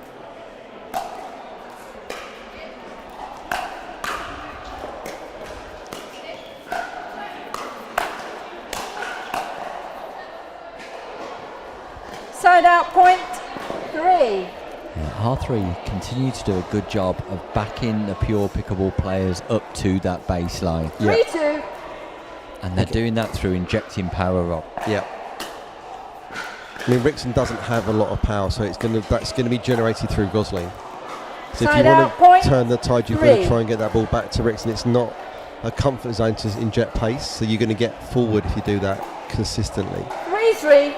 The thing I would like to see a bit more happening from this is some bit more offense on the thirds from Gracie Hamilton. Side She's out, proven point to 4. us that she can hit a third drive, and it seems to be just coming through the court a little bit more. It's 4-3. getting a nice fifth ball wherever she goes, see if it's Gosling or Rixon. See, like, for example, there, Point that's a 5. classic example of that driven third being one shot killing that 5-3. example. Just making the fourth challenging for your opponent. Yeah, I mean, the new school of pickleball is ripping thirds and trying to really do something dominant on your fourth and not just accepting that they're going to get in on the fifth. Side out, point So it's like 4. letting the ball bounce, get a bit of top on it, see how high you can let a bounce in third go. If it's going to be driven, counter it You back. have 4. Really put something on it, because dropping it's not going to work anymore. 4-5. That's what you used to advise people to do, drop the fourth. It used to be referred to as the vampire fourth. The vampire fourth. Yes, because you know that like, you Side have out, to invite a point vampire into your 6. house. You invite your opponents into the kitchen. And by dropping your fourth, you're giving them the kitchen. Yeah, and I've never invited a vampire into my house, Rob. Yeah, too much garlic at home? Yeah. Just the wife and kids. Just check that one. We'll make no comments about bloodsuckers, Nick.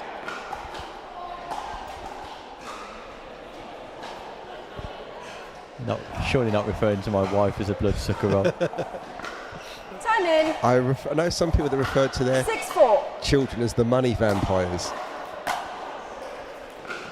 Vampires clearly feature a lot in your descriptive vocabulary, Rob. I feel like I need to put something around my neck being sat next to you.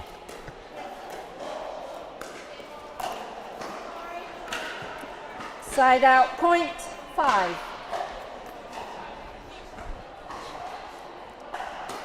Maybe Nick Pure looking for a silver bullet in this game.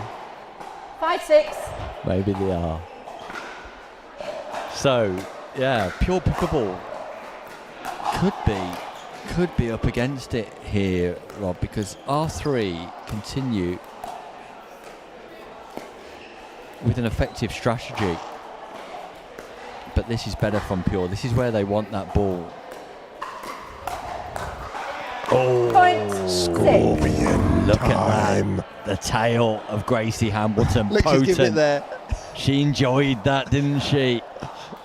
6-6. You can't hit that if you don't get a deep squat to get underneath the ball. It's really hard to do that.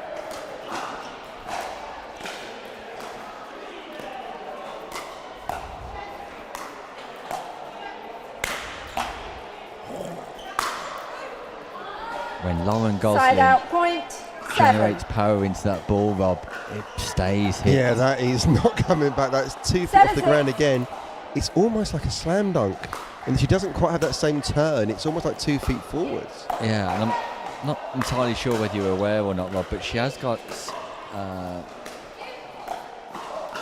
just let this one play out.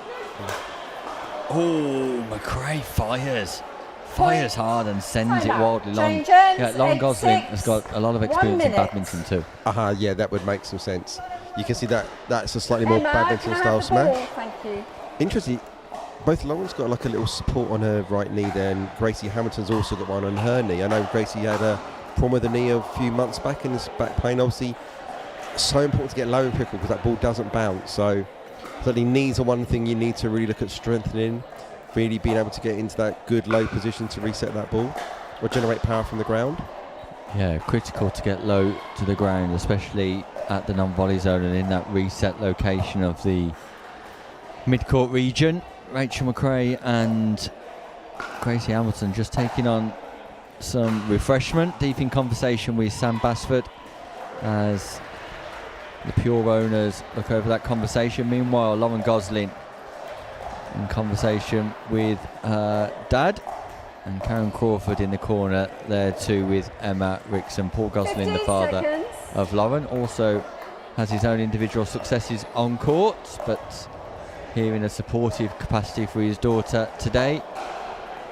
I think for Pure to turn this round, I'd like to see a little bit of offence from Gracie Hamilton off the bounce, 8-6. targeting off slightly the centre part of the court at Lauren Gosling's left hip. So this ball here is where I'd like to see that pull, not at Rickson. Yeah, and the problem is for Gracie Hamilton, that's her stay put shot on the right hand 9-6. side, that diagonal cross court speed up, and Emma Rickson is now reading that very well. Yeah, just sitting on it every time.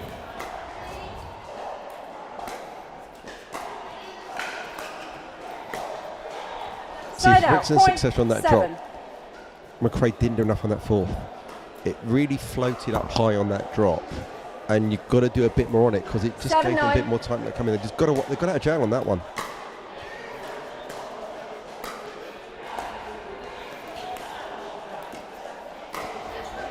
Point 8. Not enough roll on that ball, not enough top spin Too much body. Too much body. It's all flicking and sort of almost sort of jerking through the motion there. It's got to be just shoulder.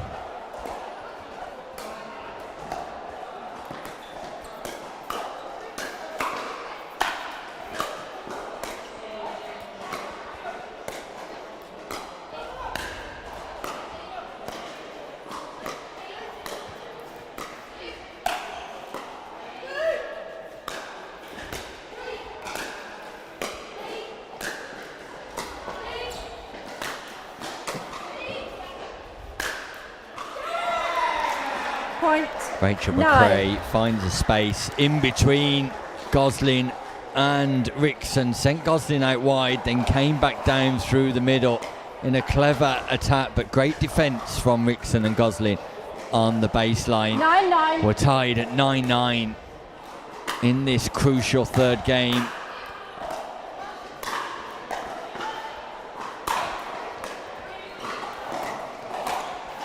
Great reset from Rachel McRae. Gracie Hamilton comes in for the double backhand counter volley. Just sends it slightly wide, Rob. Yeah, problem there is you go for the line. You can't go line from that ball because it's such a small margin. You've got to get the ball down. You can't hit that pace. So you've either got to go softer for that ball or more straight at the opponent in front of you if you're going to have that power.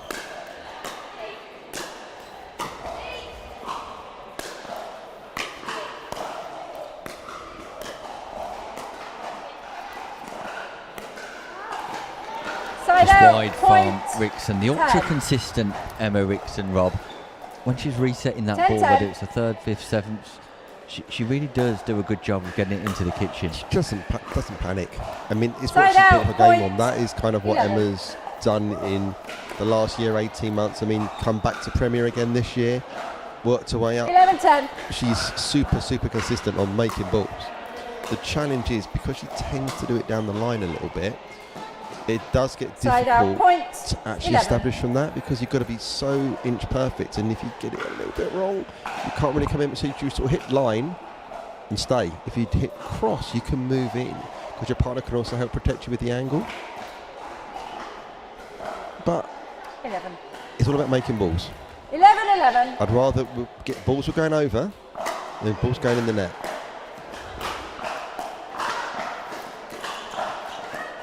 What a dink there. Side out, point 12. Delightful from Emma Rickson. Really impressive stuff on the cross-court dink.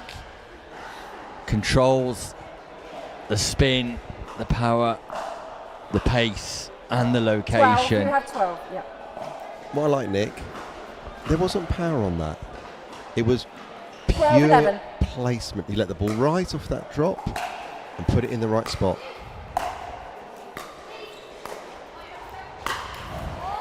Side out, point Gosling 12. looking to speed up. It's not a bad ball, but the wrong spot. She's speeding it up straight 12-12.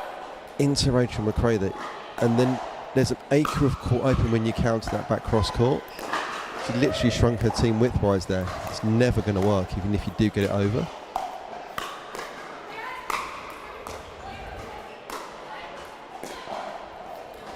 Side out. Rachel Point. McRae, I really love the fact that you're 13. charging on that drop. You're committing to that ball being there. That's what I want to see as a coach. 13-12. R3, 2 points from recording victory. Side out. Point. But a real 13. deep return from McRae makes it difficult for Rickson this time to keep that ball in play, and we're tied at 13-13, and the 3 games would suggest there's very little to separate both of these teams. Point. 14. Yeah, we're looking at literally scores a dead level across all 3 games at this point. There's 14, literally 13. not a point between them. Fine margins, but match point. Hamilton, McRae. Side out. Point. We catches 14. the top of the net. Yeah, the bunty drop not got enough on it. Trying to shape it over. 14. So must win by 14, 2 14. clear points, and what an apt way to finish this classic encounter. Side out. Point. But things have just got 15. tight, they've got tense, they've got nervy. Every single time you get to this point, it 15, is that 14. who's going to make the least errors rather than who's going to win typically. Just make a third to begin with. Yeah. Get a ball bouncing on the Yeah. opposite side of the court. Nice redirect speed up from Hamilton. McRae comes in down the middle, overhead smash.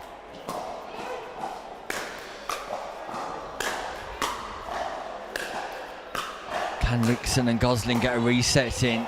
Gosling going aerial over and over again, and they manage to defend their Side way out. through Point. to success. 15. Ultimately, a volley error from McRae, but it does bring up now match point for R3. They've 15, saved 15. one. They've got one. No, forgive me. I'm getting ahead of myself. Side out. Point. 16. We saw the Sorry, can football I- skills again of McRae there. Yeah, she's got a little bit of ability there, Rachel I'm McRae. not hearing it as a distraction. I will say as team communication. Okay. Question there Just about one moment. Yeah, Emma Rickson just asking the referee about the communication Okay. of Pure 16, Pickleball and whether 15. that's a hindrance. So 16-15 here. Pure do have their second match point. Just getting carried away, Rob.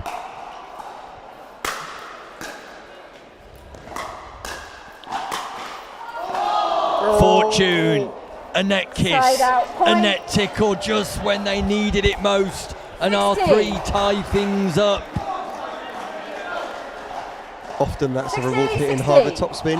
If it hits the net tape, it's going to go in your favour.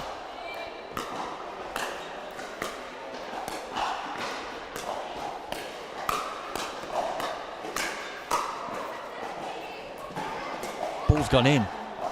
It's still in. And R3 Point. turn defence 17. into attack. McRae and Hamilton doing all they could. 17-16. And it is match point.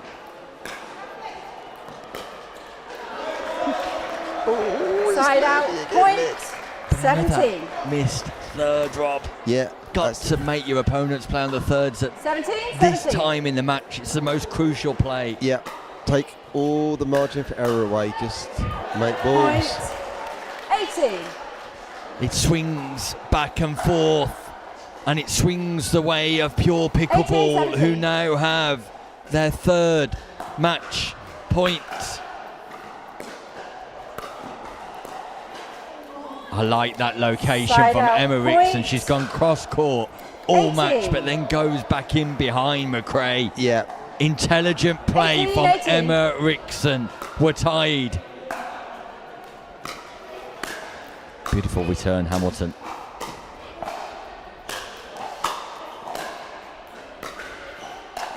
The space is at the front, Rob. I know you don't want to drop volley, but the space is at the front now. Aerial again.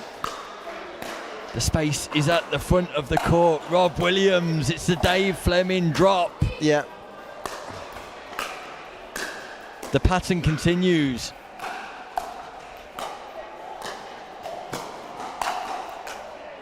Phenomenal stuff. And Side Pure out. Pickleball come Point. out on top. 90. But is that the time for that drop volley, Rob? No, he's sticking with a no. He's sticking with a no. 1980. Pure Pickleball match point number 4. I will give you an alternative after this point.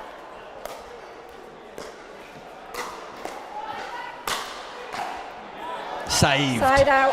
R3 are not going down without So- a fight. 90. What was very obvious there was not full.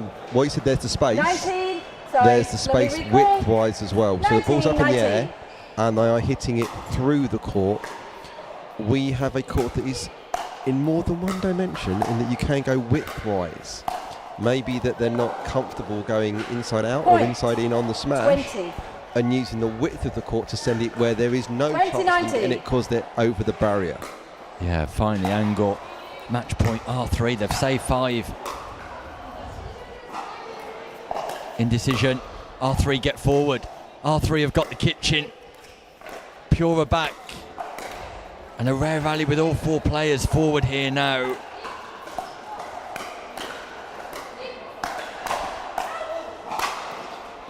And there Point. it is. Game match. Success for 21, R3 19. in an absolutely enthralling women's doubles encounter. Well played, Emma ladies. Rickson, Lauren Gosling, Well played, Rachel ladies. McRae and Gracie Hamilton putting on an absolute show of great Blimey. pickleball. But it is the Good. first defeat of the day for the Pythons, and it's inflicted by our league champions, R3. Yeah, I mean, that was a delightful match to watch. There was some really excellent rallies, and there are lots of defence, lots of offence. I mean, what I'd love to see is a little bit more consideration when that ball's being sped up at times. It was a little passive. It really only felt like the only person that was really trying to impact on rallies was Lauren Gosling. And you kind of live by the sword, die by the sword. But generally speaking, if you make the right choice to start being aggressive, you're going to win. Yeah, impressive stuff from Gosling and Rickson. An impressive win against an informed duo of McRae and Hamilton. Meanwhile, up next we will have mixed doubles. That graphic on your screen is slightly incorrect. That was the women's doubles results. It'll be the mixed doubles coming up next, and we'll bring you all of that action here live from Swindon in just a few moments' time.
Welcome back to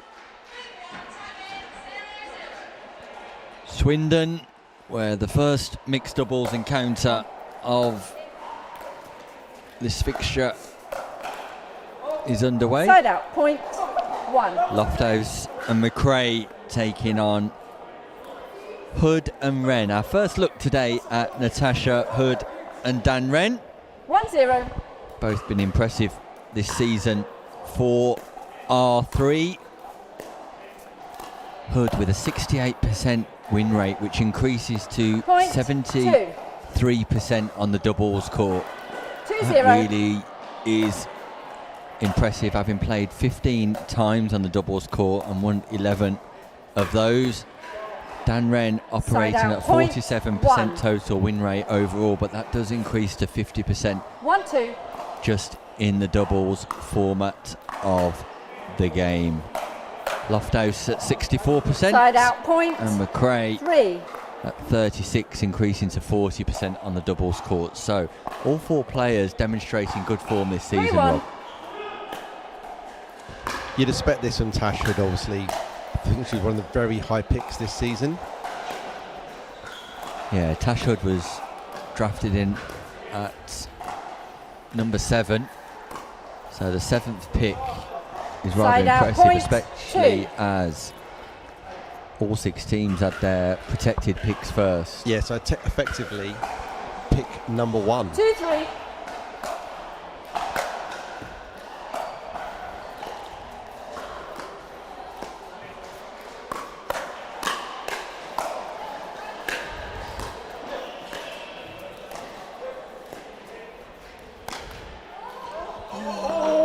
Fortune Point 3. for Natasha Hood. Goes big on the double hand speed up, catches the net, falls into the non-volley zone. Have a look at how 3-3. she dinks. Every single dink looks like she's going to fire it straight through you. Side out, point 4. I'm the referee, just leave it to me. You have 3. I got D. Okay. Got it, yep. 4-3. Referee correction on score. Definitely at 4-3.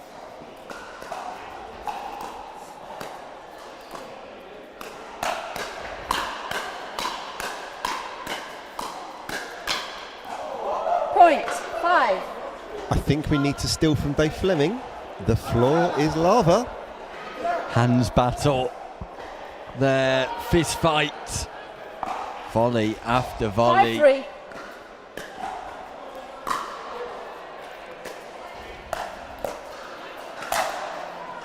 Ooh. Side out, point Dan 4. Wren with a big booming forehand that just catches McRae, fortunately on the shoulder and nowhere else.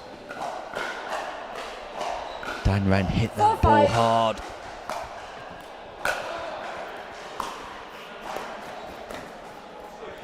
That's Side not a out, good point decision to take that ball 6. down, Wren. That was been a little bit over aggressive. Dan Wren, the 6-4. number 18 pick this year, Rob, and very much an understated character, Side out, point With- 5. an enormous level of ability, who appears to have been on the pickleball scene 5-6. for so many years for a man of such tender age. He's pre-COVID. I remember playing Dan Wren over in Side the out, YMCA point in Canterbury, 7. I think it was, just as we got out of lockdown. I think it was around lockdown. So yes, no, it's pre-lockdown. Ho- ho- And hopefully 5. not during lockdown, Rob. No, We no, won't no. want to be breaking any laws. I mean, ever present in PPL, very sneaky player. And what we're seeing here is interesting, 8. and this is the lesser spotted female left, right male combo on both sides of the court, with both gentlemen being lefties. Yeah, 2 left-handed male 8-5. players kind of mirrors the norm, really. Yeah, and what we've got here is all 4 hands in the middle every time.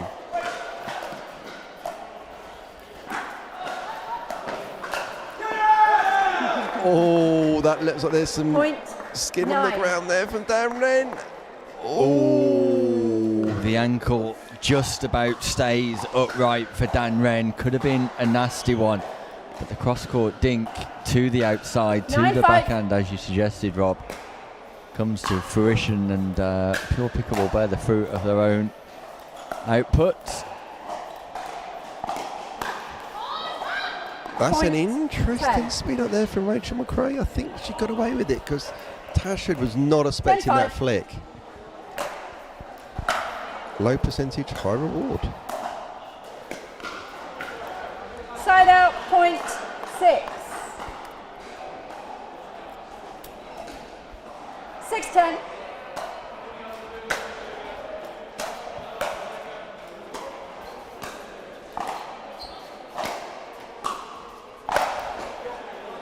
Side out, point 11. Penetrative from Loftus. 11-6. Side out, point 7. First time McRae's had an error since she switched to the drop serve today. Possibly rushed a little bit on that. 7-11. Looks of it. Wasn't quite set. Side out, point We had our first 12. convenience store of the day, Nick. 7-11. 12-7. I think there's a space for you on the commentary team in America, Rob. I may Point spend far too 13. much time to be healthy watching the PVA streams.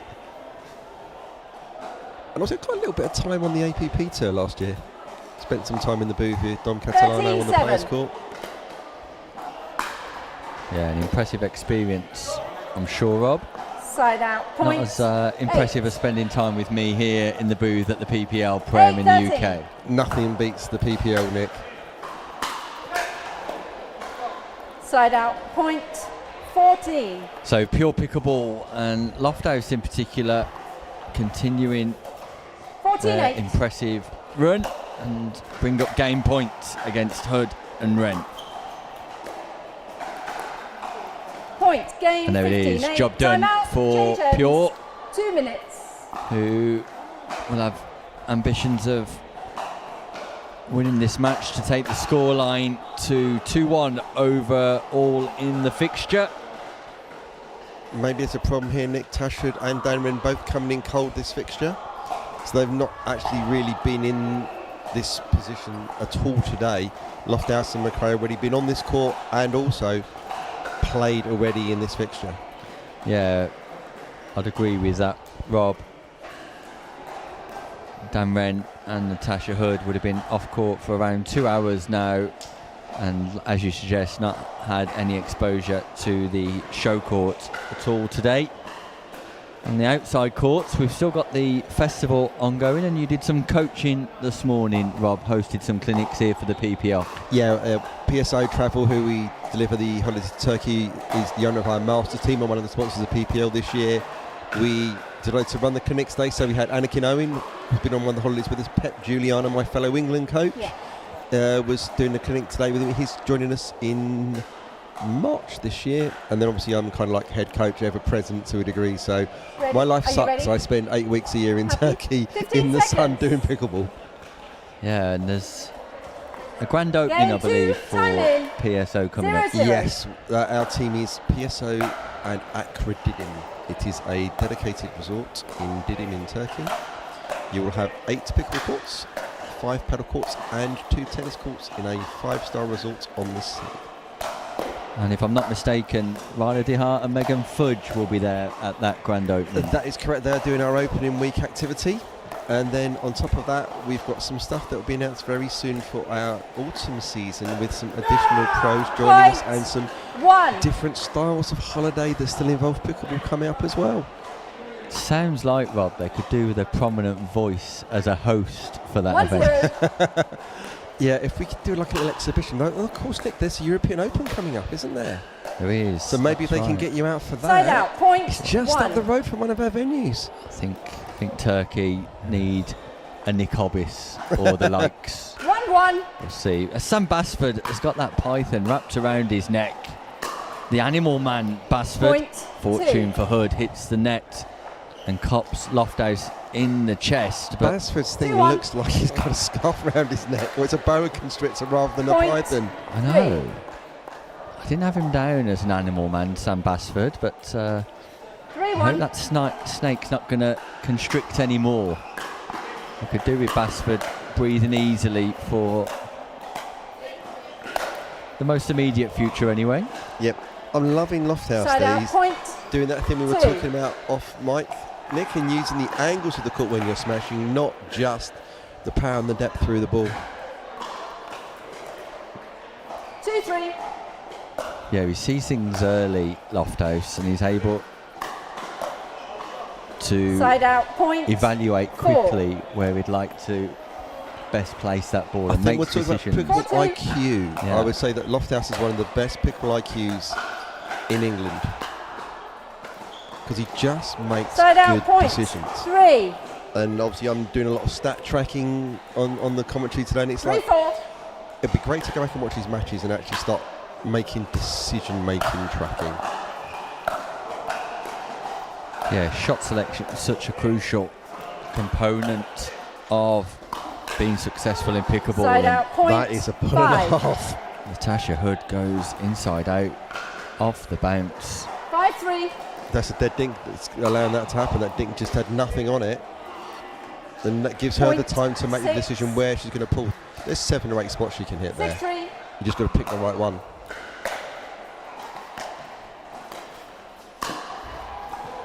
Side And out. that Point. is 4. the exact opposite.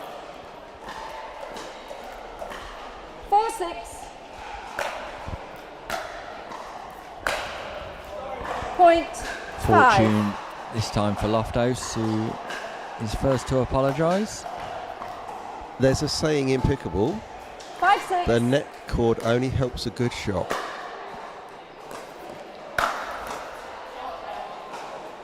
Side out. Point. 7.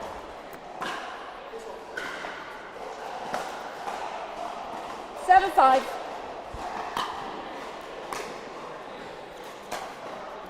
Side out. Point 6. Slice from McRae again, just catching her opponent out when she's able to get that ball on the baseline. 6-7. Yeah, she's really knifing that again. That's a real mark of McRae's returning game.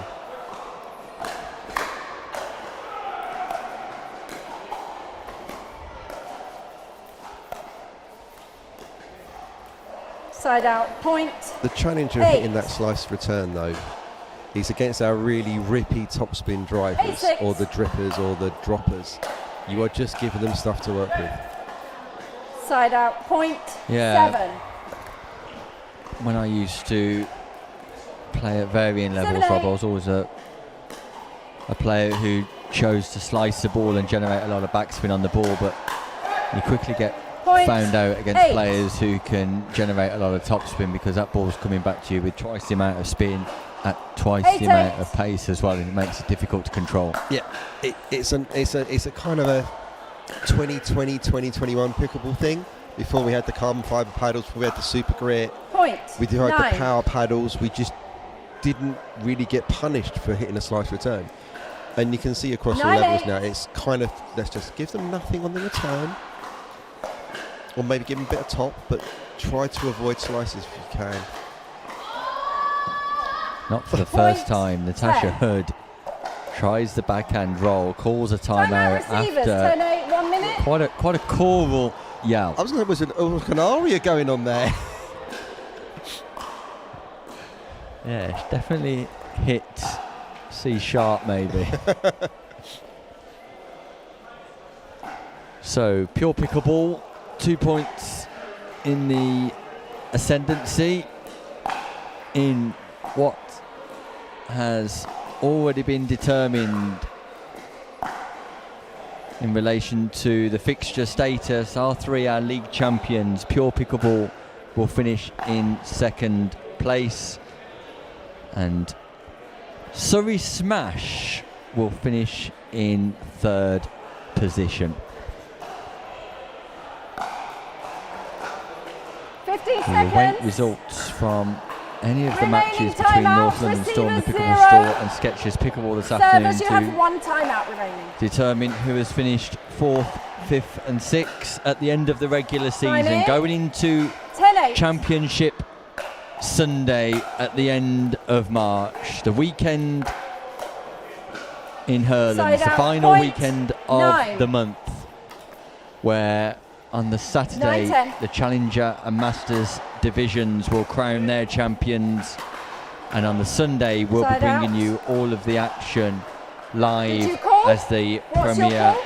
Happy? League Okay, side out, reaches point. its conclusion. 11. Which team will lift the Ever-Lena 11-9. trophy? Will it go to form with R3, or will somebody else be able to usurp them from their top Side out, spots? point 10. They will get a bye through to the semi-final, as will Pure Pickleball. So we 10-11. Smash will have to play a playoff. North London Storm, the Pickleball. 11. Sort of a couple of shots early, just trying to cut across, take you off the bounce, didn't get anything on down Ren. Point. Tries to repeat 12. it again. This time he's trying to do it out of the air, and you've got to be absolutely precise with your footwork and balance before you do that. 12-11. Because you literally, it's a one-shot kill, but there's so much space behind you. If you get it wrong, you just can't recover. Side out, point 12. Interesting, looking at this, it's a fairly even 12, game 12. between winning shots and unforced errors, which would show you in the score, 12-all. It's like neither team's really Side out, point winning a lot, not 13. really losing a lot. It's just kind of a bit of this, bit of that. 13-12. Punches in bunches, Rob. Yeah. No real momentum for either team. Did that touch? Did that you, take James? Lofthouse? Thank you. Apologies. Point 14. Yeah, hit It Lofthouse. did, and it brings up game point for 13-12. R3. We could be going to another third game here.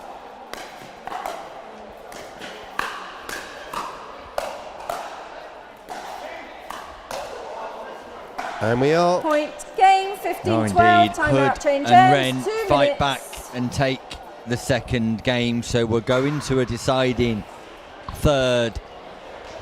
Lofthouse and McRae possibly guilty of just taking their foot off the pedal slightly, because they were comfortable in game one. Hood and Wren up in their levels in game two, Yeah. but as the stats that you're collecting suggest, Rob, not much between the teams at all. No, the interesting thing, the big swing between games 1 and 2, Rachel McRae's not really generating any offence in game 2. There's 3 or 4 times where she's hitting that winning shot, and that either the point's not being set up for her to put away, and it's kind of, she's there, but she's making the odd error. 1 or 2 points is all she's making, but she's not really impacting on the rallies.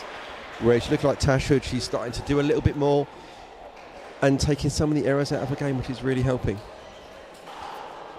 Interesting, I think in mixed doubles, it's the beta player that's starting to have more of an impact across pickleball. Generally speaking, it used to be one is the one that's going to start doing things and the other one's keeping the rally alive, and the new meta in pickleball is the right side alpha, or just doing more from the right. We're moving away from the classical Colin Johns, reset the ball, set the point up, wait for Ben to cook, to can I create from the right, can I do stuff from there.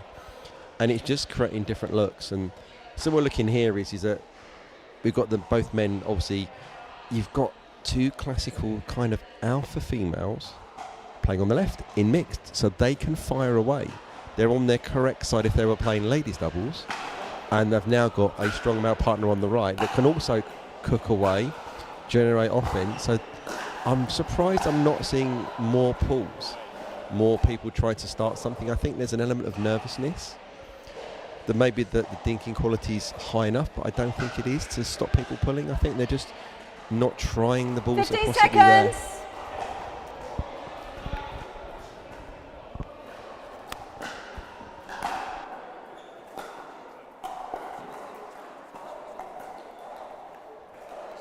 R3 to serve. Thank you.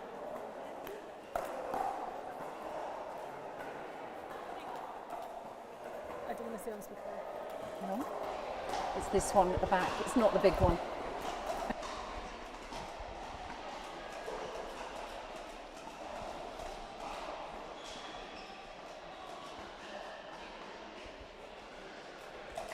So the manager from Well, don't tell me now. Just R3 deep at in the conversation time. with the It's match your choice. referee. Okay. And we're Yes. Game 3. looking like Change we're ends at set to 8, continue time in. here. 0-0. Dan Wren and Tash Hood taking on James Lofthouse and Rachel McRae at one Side out, game all. point one. Was Pure Pickleball who took the first, R3 bouncing back in the second. And we're back up and running with some 1-0. slight concerns in between those games for the health of Natasha Hood, who we believe Side out, point is feeling 1. a little bit nauseous, however, looks set to continue, Rob. 1-1. Yeah, I mean, I think what we've got here is it's a tricky Point one because there's not really 2. anything in it for her. It's like, does she 2-1. have to battle through? Is it really going to be important to do that? Oh, filthy there from Lofthouse and finishes it up. Side out, point 2. It's a drop volley, Rob.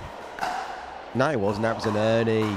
It's a drop volley. It's an Ernie wide. It's not a drop volley. It's a drop volley, my friend. Don't you start on that. There was definitely a little bit of filth on it. 2-2. That's not a drop volley. I'll be worried about your health, Nick, if you're calling that a drop volley. Well, it was a volley and he dropped it in the kitchen. Nick, an Ernie, Robert. if it's best, is landing in the kitchen. All right, my friend.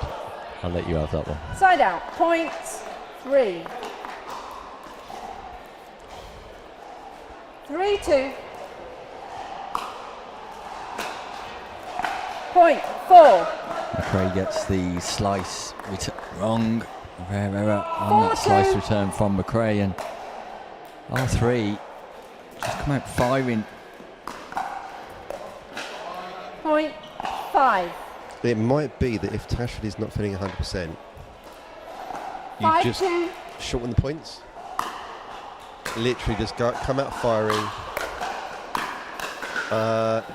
like Side that, out, but didn't work point that time. 3. 3. 3-5.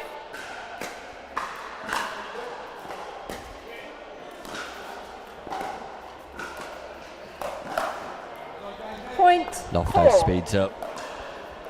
Down the middle. Dan Wren normally sharp in his response, not able 4-5. to defend or counter.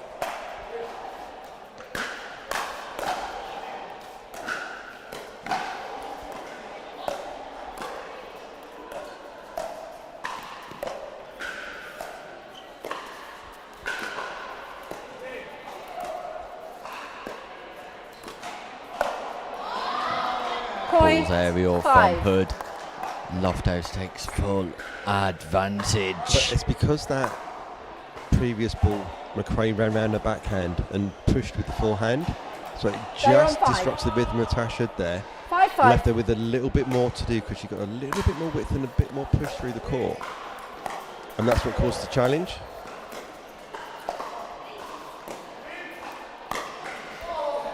Oh, what was Side that? out, point 6. Lofthouse looks scared. He was scared of it. That's He really shied away, bizarre. Lofthouse. 6-5. Well, you heard it here first. James Lofthouse scared of Natasha Hood. She's a little bit fierce though, Rob. Yeah, I've always Side out, referred to point Tash as having a sort of 6. Amazonian vibe to her. Yeah, We don't she's wanna a bit mess with her. fiery. Yeah. There's a 6-6. what is relatively diminutive. She has an aura about her.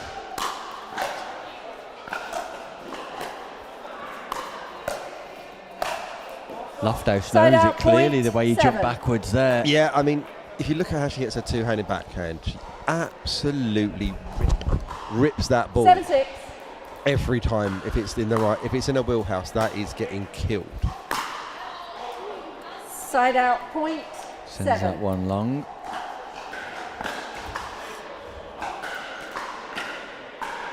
Seven, 7.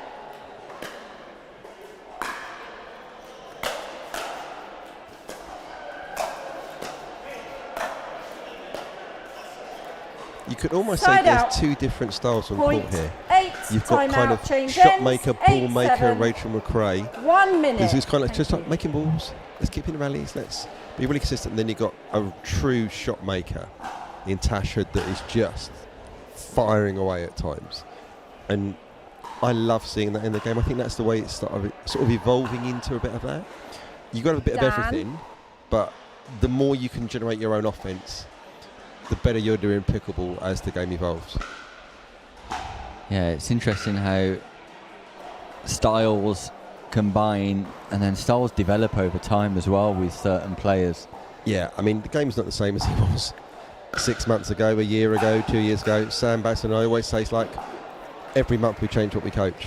Every month it alters, it shifts patterns and trim. We're such a new sport, although we are technically 61 years old. 1-1-1. Really in the UK we are, what, 15 3 seconds. years of real pickleball? I mean, pre-COVID it was kind of 3 around, but really it's 2022 onwards. We're 3.5 years into the growth phase, the big stuff people are developing, the athletes are coming in. We're looking here, Tasha tennis, Rachel 8-7. McRae tennis, James Lofthouse tennis, Dan Wren table tennis and a bit of tennis. We're starting to have that coming into our game. The youth that's in the game is changing how it's played. .9. Yeah, I couldn't agree more, Rob, and it's great to see the 9-7. growth of the game and how Stop it's developing play. Service here warning. in Paddles UK. high. Oh, Okay. interesting here. I'll recall the score. 9-7. Tasha Hood frustrated with referee Point Creasy, 10. and she drills that ball on the backhand side. Maybe a little bit Double of backhand. frustration there. 10-7. Yeah, I think so. Just letting it out on the Franklin X40 at the right time.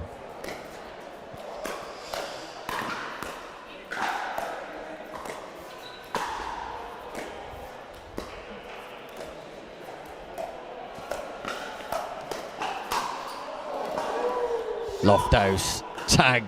Oh, is he got? He's tagged in an area that no man ever wants to be Referee tagged. timeout.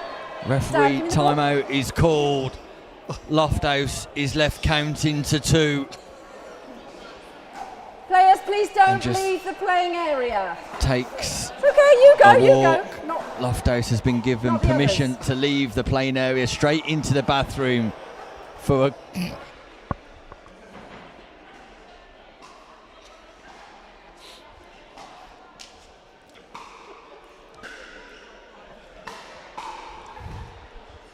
Thankfully, James Lofthouse has been allowed to leave the arena. No one's been volunteering to rub it better for him, Nick. No, I don't think he requires first aid, and I'm sure he'll just compose himself in the bathroom. Breathe deeply. A bit of an moment.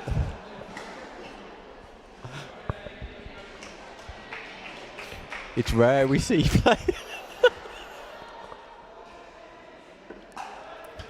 Interestingly enough, this is not the first time I've been on mic when there has been the proverbial incident in an uncomfortable place.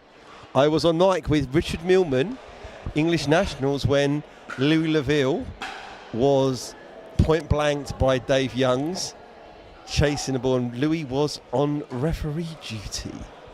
I remember. Friendly fire. I remember, Rob. I remember. But it's been a long time since I've seen an athlete at a professional level leave the court straight to the bathroom. We were concerned about Tash Hood's health earlier. We're now going because there we go. There's an investigation now from Louise Stevens Stevens. is now checking out the men's bathroom. It's great coverage and footage here. She's coming back with a smile on her face. Here we go. The comment has been made. Someone's going to go and rub it better. The jokes are coming out here, but in all seriousness, we hope that here he is. Lofthouse returns, takes a big breath, a little smile on his face, and is moving freely. He may be James? lighter, Nick. just take the time you need. Don't rush back in. Okay. So, a referee timeout, not a medical timeout, which is pleasing, but Lofthouse is fine.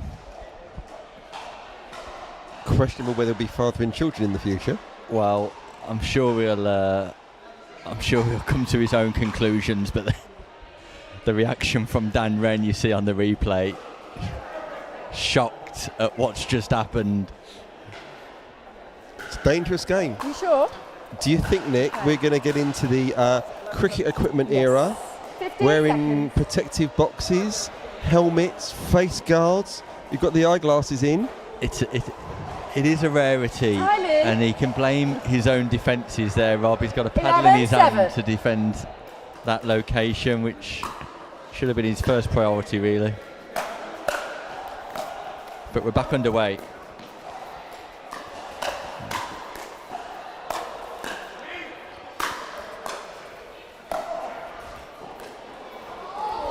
Point 12. People will forgive my laughter during that little section, Rob, I'm sure, at home. I don't know why it's funny when a man is 12-7. injured in those particular regions, but it just is. Yeah, I mean, it's kind of like a thing. We just have to accept it. Yeah. So I apologise to everybody at home, Side and I'm out, pleased point Lofthouse 8. as well. And in future, I'll do better to control myself, Rob. But 8-12. no one's going to blame me, I don't think. No, I think it's allowed Nick to have a little bit of levity. Yeah, thanks. I'm good. Side It's- out, It's point kind of a general 13. rule across society here in the UK that when that happens, there's a little bit of humour associated Yeah, with it's it. like yeah. it's like your banana skin. Side out. Point 9.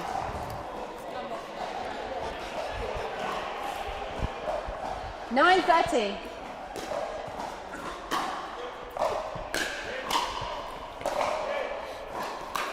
And maybe it shouldn't be referenced Point bananas 10. when Nick Hobbs in this kind of mood. So, Are you having a 13-10. roast dinner this evening, Nick? 10-13. I am indeed. You having your meat and your 13-10. two veg? Steady on, steady on. 13-10. R3.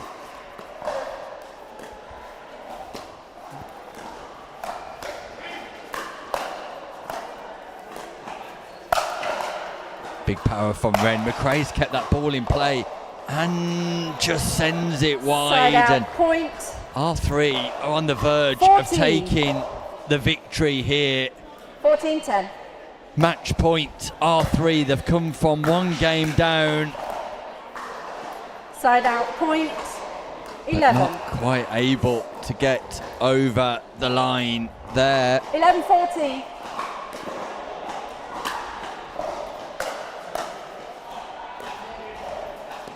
Second opportunity, Point. and there it Game is. match. What 15, a victory 11. for Dan Wren and Natasha Hood. Lofthouse and McRae defeated Well played. and slightly Well injured played. too. But for Dan Wren and Natasha Hood, they fought back successfully to take the third game. You could argue that first game was just getting them into the afternoon. And then from there on in, obviously, possibly the slightly more favoured team on paper. So able to just show the quality once they got into that game. Yeah, impressive stuff from Wren and Hood. Congratulations to them, and R3 who take a 2-1 lead in this fixture. I hope Lofthouse is fine after He's staying on. They're His not bringing in Harry Feast and Josh Roberts. exertions. Only one of them's coming in from the men's. Who's coming in? Harry Feast. So Lofthouse would be completely entitled to take a mulligan on this and get Josh Roberts to come in and substitute for him. yeah, Lofthouse is going to play on and team up with Harry Feast and Dan Wren and Ewan. Oh, I've Skillicorn. got another PPL incident like that. In my first fixture in Masters, your good friend, Mr. Stuart Stimpson, had the exact same incident. And we had to take a similar length of time, and he was not feeling himself for the rest of the day. No, But it there can was happen. only two of us there, I think. Yeah, we didn't have Andy. So it was only me and him. He had to play through the entire day. Yeah, it can be a long time until full recovery. Fortunately, Lofthouse will be ready. So, men's doubles coming up next. R3, 2-1 in the lead, and we'll bring you all of the action shortly.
Switch on. Game 1, time in. 0-0. Men's doubles. Dan Wren, Ewan Skillicorn for R3 league champions, taking on Harry Feast and James Lofthouse. Runners up Side and out. second Point place 1. finishers. 1-0.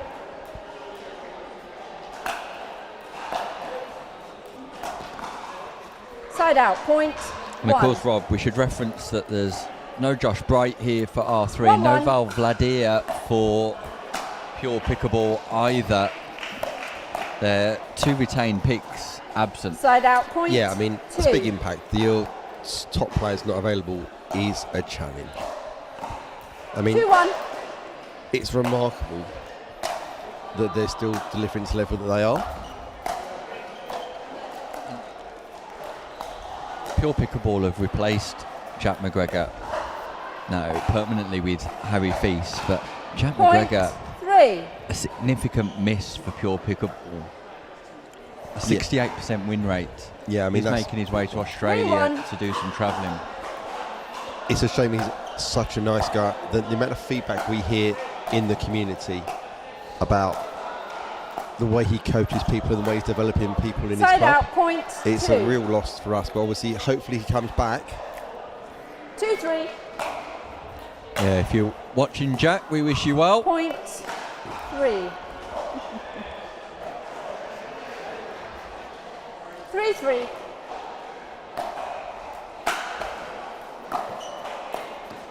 Point What? 4. Delightful drop from Skillical. That was that kind of drippy thing because his feet wasn't fully established in the 4-3. volley zone there. He's definitely got a bit of space to work with there.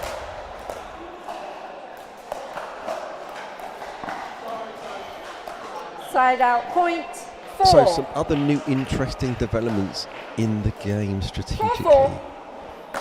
There's been a tendency to drop cross because of the percentage the angle gives you. So obviously by going there, give you 2-3 times 5. more space to actually hit into. But what we're seeing a lot of now is hit to the person moving in. 5-4. So if you're hitting your third, there should in theory be a little bit more space on the person that's moving. So here you should have dropped this, and then that can happen if you get it a little bit wrong. Side out, And the point earning's on, 5. but there is in theory a little bit of space more depth-wise as they're coming in. So we're seeing 5-5. that is one possibility, rather than necessarily going cross, go at the person that's moving. Side out, point But with 6. this level of player, they are much more mobile. 6-5. So they're tending to get to the line on their return.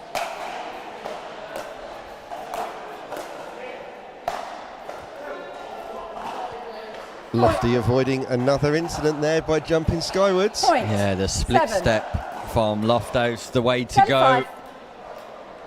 A rueful smile on Lofthouse's face there, I can see.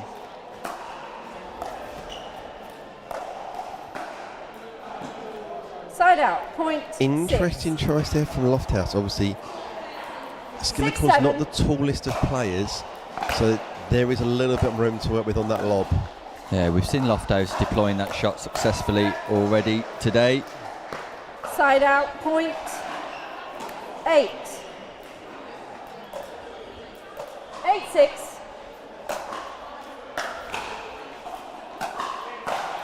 Side out, point 7. Fee's starting to struggle 7-8. to get those drop shots in at the moment. Side out, point 9. 9-7.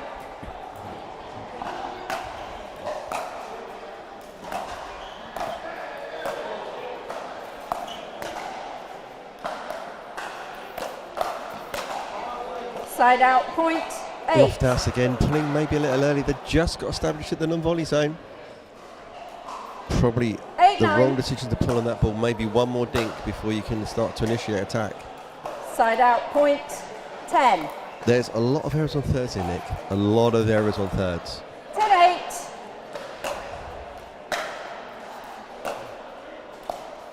I Point love that play there 11. from Harry Feast. Yeah, it's a great read, great footwork from Feast. Just 11-8. recognises where that drop's going, comes in, takes full advantage and gives a big serve too. Point That serve 12. is huge from Feast. Yeah, just like he was doing in singles, but 12-8. that's that disconnection I was talking about, where you don't need to move with your partner if you can recognise that drop's good enough. You create space, you occupy space and cause problems. Side out, point This time, 9. Dan Wren with the speed up down the middle, catching Feast unaware. 9-12.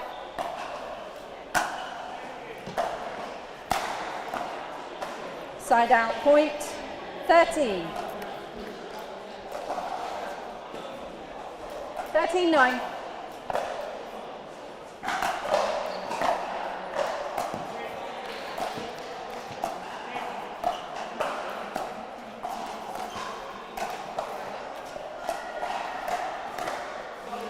Point 14. Again, Harry Feast established in the kitchen. I think they're going to be a good partnership, these two. I like both of their IQs. I like their decision making.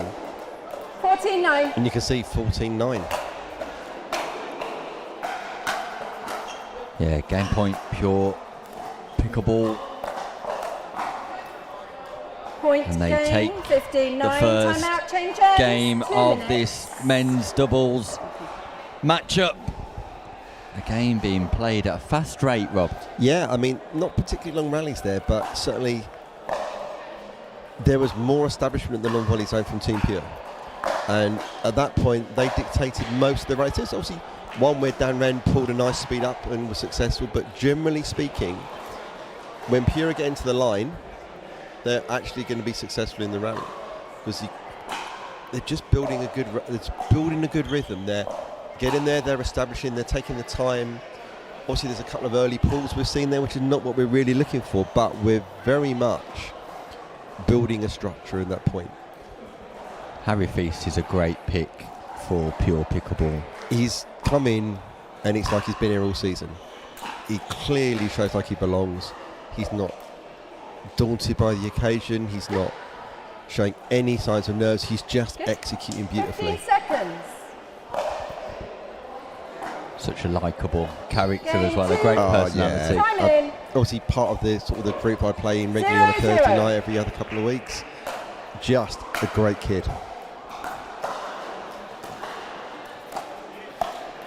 Point 1. And already steered South Coast Pickleball to success yesterday in the Challenger 1-0. division, of course. Yeah, if you think about someone of this quality playing in Challenger, that is a game changer for a Challenger squad. Oh, look at this. ATP defended by Wren, and Feast in a nonchalant fashion just stands off court and penetrates the next forehand volley. 2-0. That is just ridiculous. Side out, point Nick, 1. why didn't he get a showtime for that? Yeah, it was defended, 1-2. Rob. It was defended. No showtime on the defence. Once the ATP's defended, the showtime's not coming out the Point bag. 2. I think that's very harsh, Nick. Yeah, because it was impressive, but I mean, 2-2. I think there's we said there's no judges in pickleball, but the nonchalance of the put away.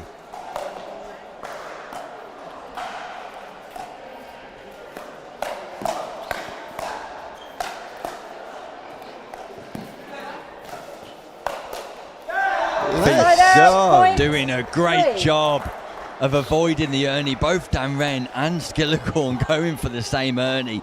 Feast wraps his hand around it, and look at the flick speed up from Lofthouse. That is one of the 3-2. weapons of James Lofthouse. His hand speed is quick, and he can get that ball up very fast on you.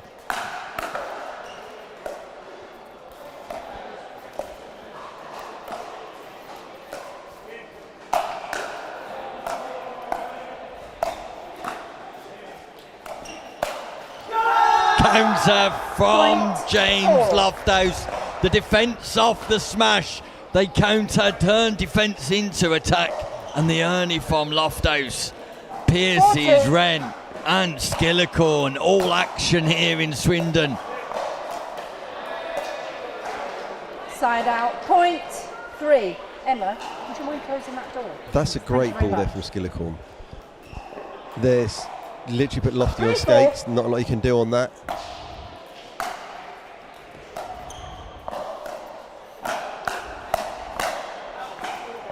Point 4. Just a bit tight on that counter there from Harry Feast. Yeah, you can see him there, he's going one-handed. He 4-4. knows the 2 wasn't the right choice.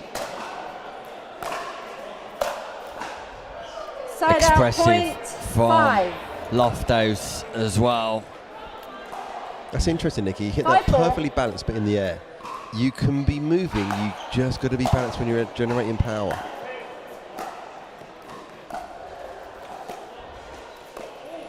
Side out, point 5. Feast did a great job on that penultimate dink to get that inside High out on his five. forehand. Was beautiful. But just a little bit too close to him for that 2E. Oh, hello. Point 6. Ewan Skillicorn, boom! Double backhand drive down the line, painting 6-5. the lines.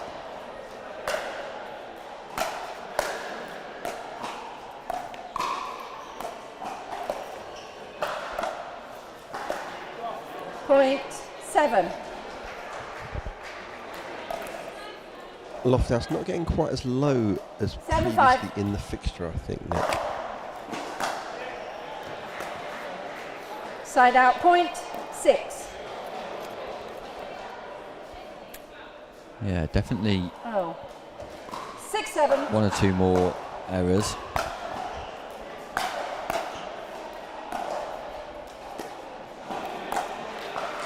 Side out, point 8. I don't dislike that from Harry Feast there. That ball is definitely pullable. 8-6. I think it's just a little bit too risky at this stage in his game.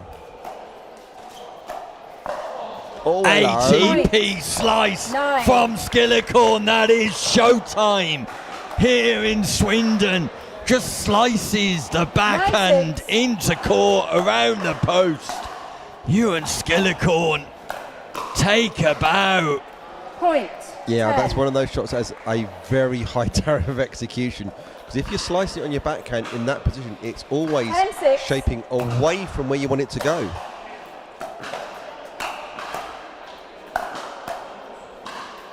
Side out, point 7.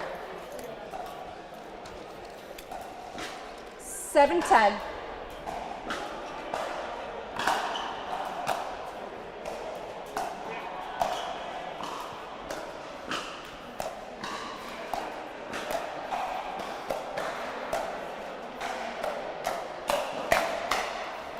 Side out, point 11. Slightly risky pull there from Lofthouse. 11-7. Just a little high on that first speed up.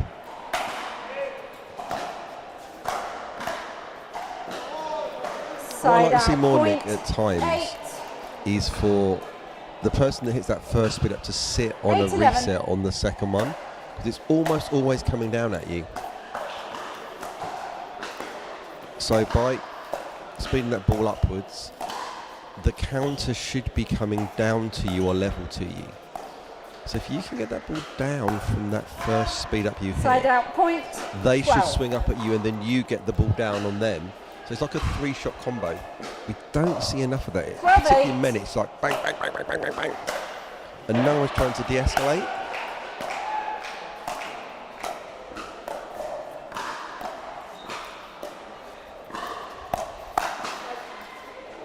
Point 13.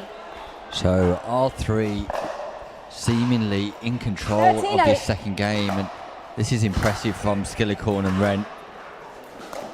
Yeah, it's a good comeback in game 2. Point Arguably they're 14. generating just a little bit more offense. I mean, the previous point, Wren flicked down the line and just got it a little 14-8. big on Harry Feast and wasn't expecting the speed up to his left shoulder. Game point, Wren, Skillicorn. Oh, Side out, point 9. Bit of First help. game point saved. Bit of help from the net tape. But again, hitting the net only helps a good shot. 9-14.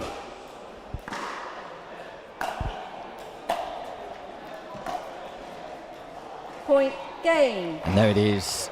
9-15. Skillicorn, Wren Timeout, change Take hands, 2 minutes. the second game and an exact score reversal from the first. 59 equally as convincing as Feast and Lofthouse in game number 1, and we're going to a third game again, Rob.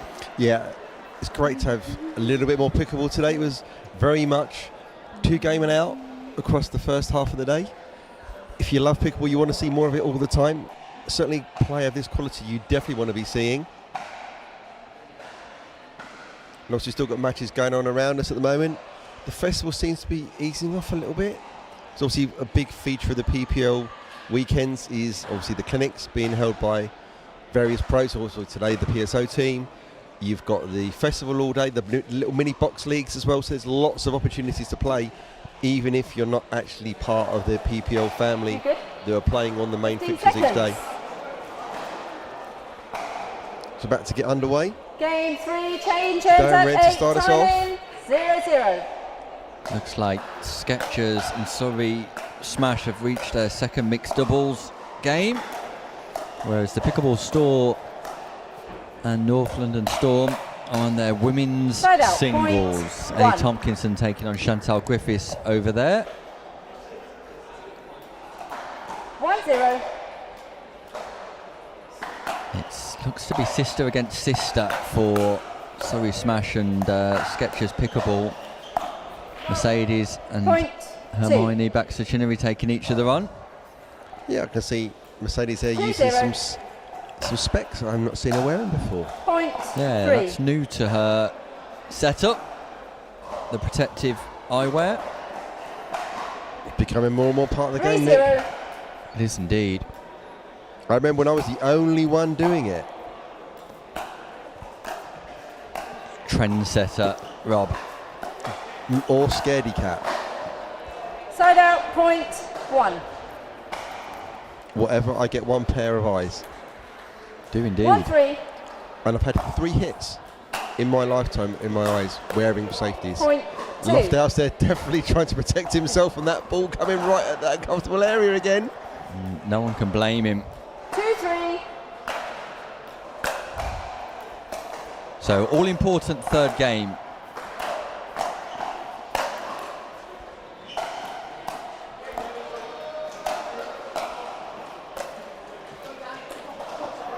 If R3 win this, Rob, they take a 3-1 lead with 2 Side out games point. left, guaranteeing 4. them at least a Referee dream breaker. timeout. Referee timeout. As Oh, Dan hello. Wren just tweaked How we something doing? here on his approach. Just slid forwards trying to rescue that ball. Oh, he's bending again.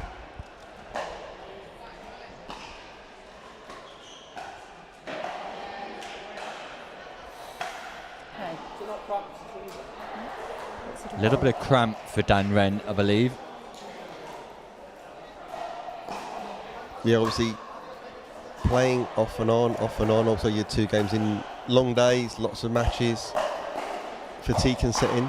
Hydration You key as well, Rob, making sure you're taking Okay. on 15 the seconds. right amount of water. Preload before you even start playing. Get those salts and sugars in. Time in. 4-2.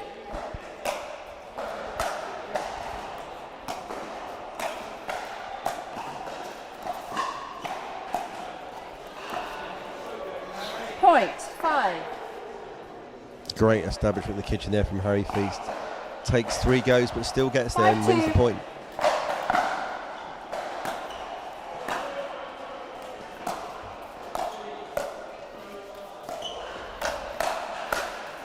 And again, Point 6. establish in the kitchen. Don't rush. Wait for the error. Off you go. Controlled attack. 6-2. Yeah, but they're there. They're at the non-volley zone. They're at best neutral. They're not behind. There we go again. They're in position. Now they can build. Side Nice out. pull Point there for Skillicorn. 3. Yeah, that ability to speed up off the bounce from a 3-6. close location, impressive.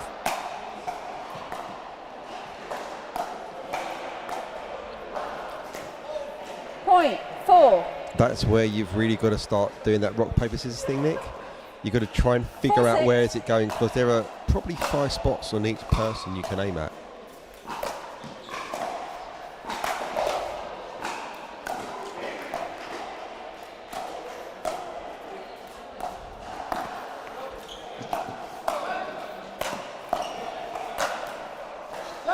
Great angle Side out, from point Lofthouse to get the job done. 7. Ernie in there going cross court. Another one of those slow Ernie's cross court there to get the angle. Brilliant play from 7-4. all 4 players, putting on a show for everybody watching at home. And we thank you for joining us. There we go. There's that drop volley I told you not to do. Invite them in.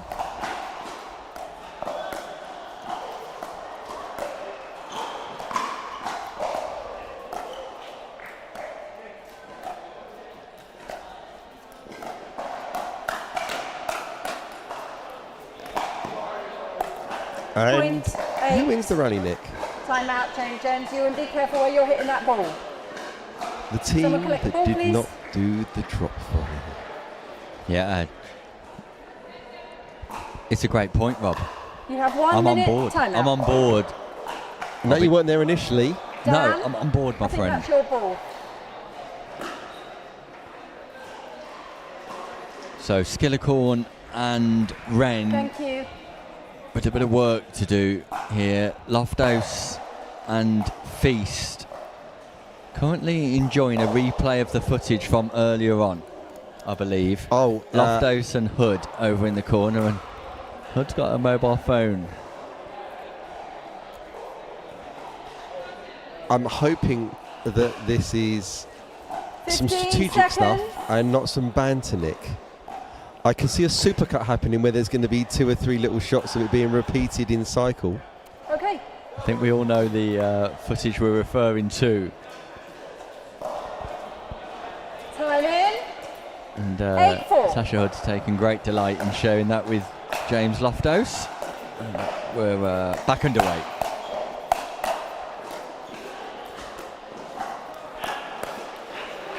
Point. Nice speed up 9. location there by Harry Feast.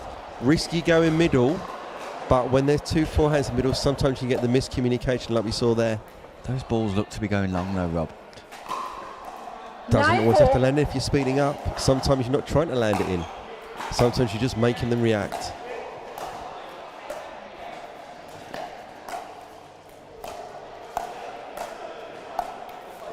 Question out. time, Point Nick.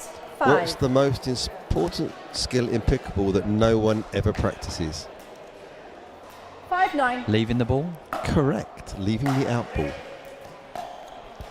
Side out. Point. I believe someone did an analysis and it was something like 40% or more of speed ups are going out 10-5. minimum.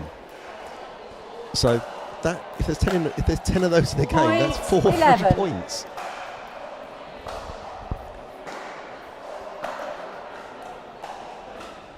Yeah, it's definitely 11-5. an underrated skill, being able to leave the ball and make a judgment on whether it's going to land Side in out. or Point out. 6. Can you imagine going to a drill session? Today, I'm going to get you to not hit the ball. 6-11. That's going to be a really hard sell. Yeah, I wouldn't add that to your marketable reasons Point for people to 7. employ you as a coach, Rob. I tell you, it'll be the easiest session I'll ever have to do. 7-11. But Just yeah, drill balls at people. just don't hit it. I've tried Point it. We have done a 8. little bit of practice at times when we just said, right, tell me if it's in or out before you hit it. Or just let it go and call it and see what happens. 8-11. R3 just finding a way to get back into this one. They're grinding again, Nick. They're grinding.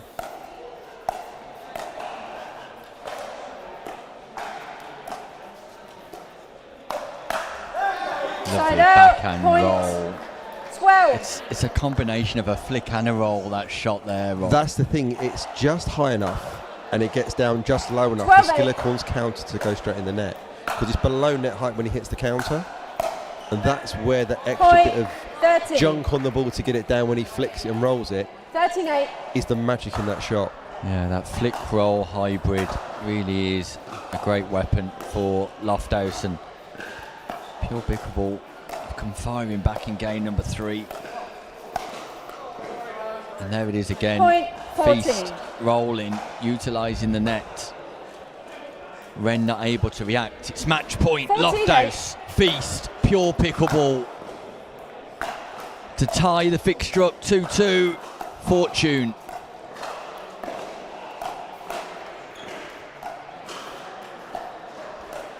Love number 2, Nick. Lofthouse Side tries to out. lob Point Skillicorn, but Skillicorn 9. wasn't established at the non-volley zone. He was a metre behind, 9-14. so was able to rescue and play the overhead smash. Match point number 2. Point game match. Harry Feast. 15-9.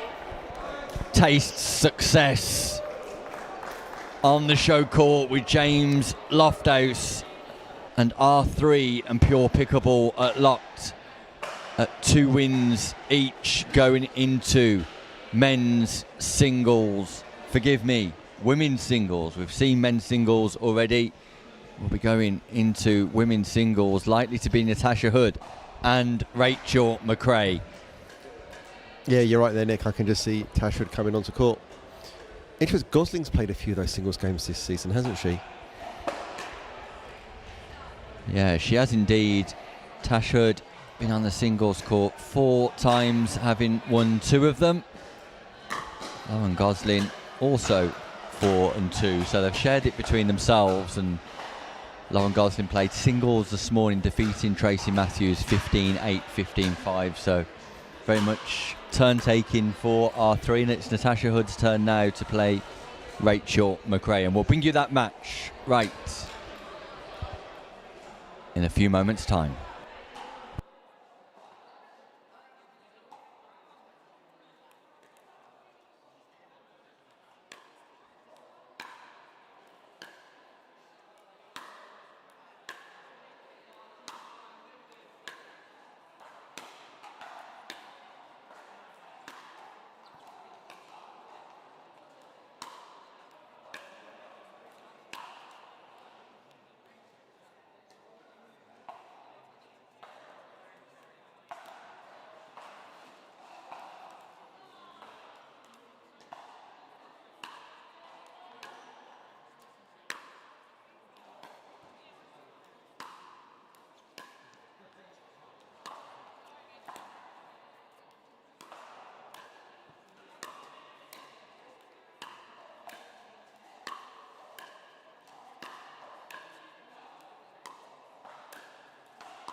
Seconds.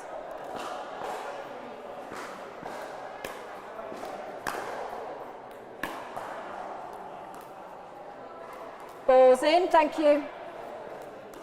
You happy with that ball? You happy with that one?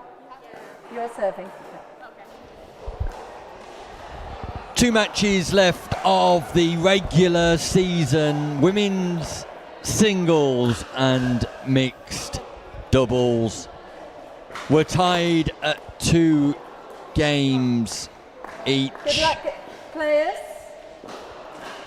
2 matches each, I should say, in this fixture between R3 and league champions and Pure Pickleball, runners up.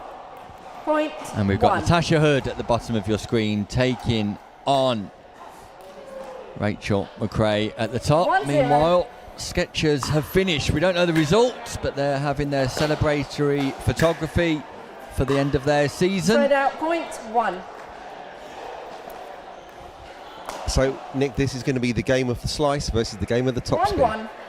It is indeed, and Natasha Hood, I think, will like that backspin. Let's have a look right now. Yes, she will. She's going to attack it like that, and slightly wide on that occasion, Rob. Yeah, but she's always going to get a dip, isn't she? Yeah.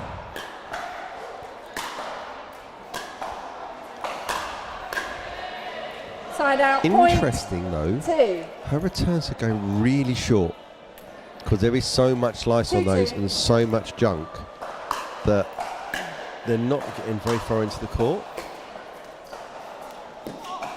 Oh, Forehand slice from McRae, countered out, by point Hood. 3. And the slice backhand catches the top of the net and just kills the Franklin Point 2. X40.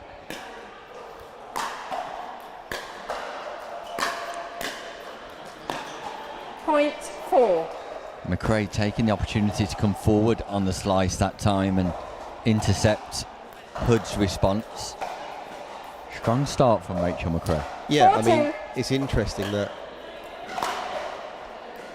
Point is working 5. really well, that slice. I think this is the fact she's taking pace off.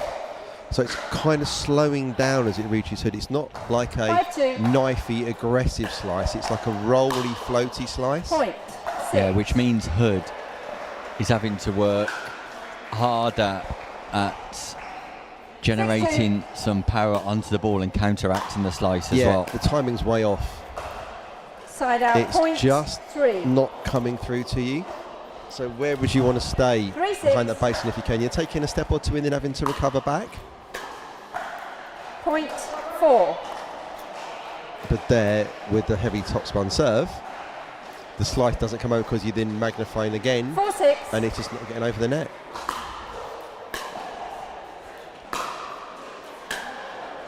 Another Point interesting technical 5. change. If you look at Tasha's serve now, she is doing 5-6. a hybrid of side spin and top spin. See that? So it's sort of shaping from right to left on camera, which is keeping her 6. compliant with that upward motion, paddle head below wrist contact. Is indeed. I'd like to see Rachel McRae stick 6-6. to that mid-court return rather than that deep baseline return. I think Hood wants this ball on that baseline Point 7. in order for her to feel more comfortable striking through the ball. Absolutely. 7-6. Use the whole depth of the court, not just the width like people tend to. Again, that baseline return just gives Hood Point the opportunity 8. to strike through the ball, Yeah. not have to 8-6. worry about power control. It worked in the first 2 or 3 There's a rallies. mid-court. There we Side go. out, point There we go. 7.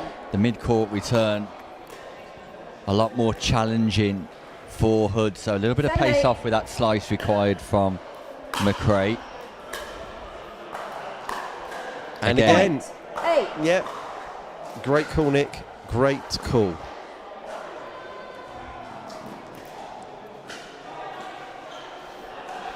Arguably, 8-8. the risk is though, if you do that, Tashwood could come in and take the net. Like she does there, Rob. Yep. At Side that out, very point point. The 9. slice wasn't bouncing below the height of the net, but Hood was established. I think we need to choose 3 lottery numbers each after the previous 9-8. 4 points, and we're going to be millionaires, Nick. What should we do with our money, Rob? Pickleball Side centre. out, point Let's do it. 9.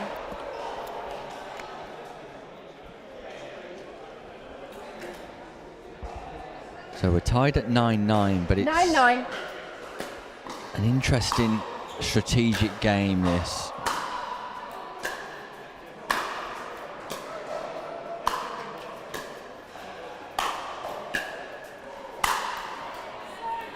Side I'm out, tracking point the stats, Nick. 10.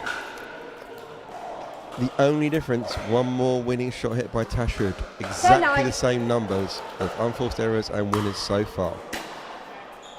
And that's reflected in that score line. Point 11. And McRae just hurried into playing that slice backhand by Hood's presence at the net. We're seeing it again. 11-9. Nick. It's errors that are deciding the game, not the winners.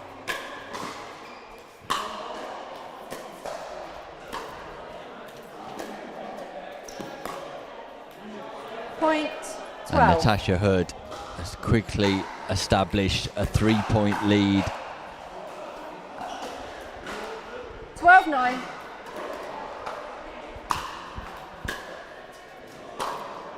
Just feel like McRae needs to vary her Side out, response point here, Rob, 10. because Natasha Hood has seen enough slice to be comfortable in dealing with it now. Yeah, I think if you look at a battle of slice versus a battle of pickleball, 10-12. goes for topspin in pickleball, you will find the topspin wins.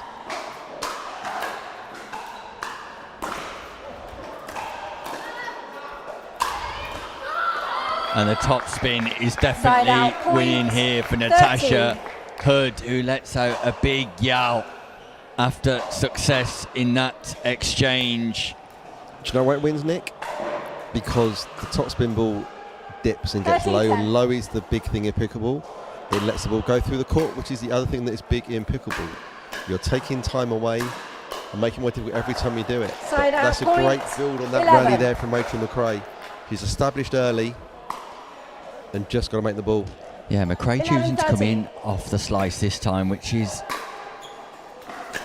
an interesting development which could challenge Natasha Side out. Hood. Point 14. It's far easier to come in on return of serve because you're allowed to chip and charge on that Very hard to slice in on the third if you're serving. Very hard indeed. 14-11. Natasha Hood with game point. Point game, 15-11. That ball stays Timeout. low, Change ends, as 2 you minutes. suggest, Rob. McRae can't lift that slice, and Natasha Hood gets the job done in convincing fashion in the end. It was back and forth all the way up to the end of single-digit scoreline, and then Natasha Hood just accelerated away.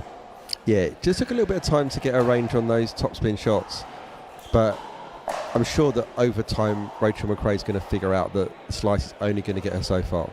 And she's an amazingly talented athlete. She's got such good hand skills, and I'm sure from her tennis background she can convert that in. It's just not a natural thing yet, and I'm sure it will come. Yeah, slice for approach maybe now, Rob, rather than slice for winning. Yeah, exchange. I mean, even approaching in this form of the game is dangerous just because you can't cover the whole width of the court when you're approaching in. If you don't get it absolutely perfect, there's so much they've got to work with to either hit side spin, top spin, get the ball past you. There's angles they can work. You could 15 probably seconds. slice approach relatively central on the court, but certainly down the line is going to be dangerous because you generate that angle. Time in. They can rip top 0-0. spin cross court against Sorry. you. Game 2, time in. 0-0. Tara Creasy, match referee, calls time in. Point 1. So there, a nice drop. 1-0.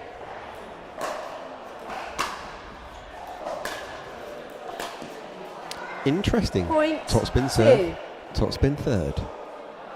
Yeah, very much a change 2-0. in deployment here.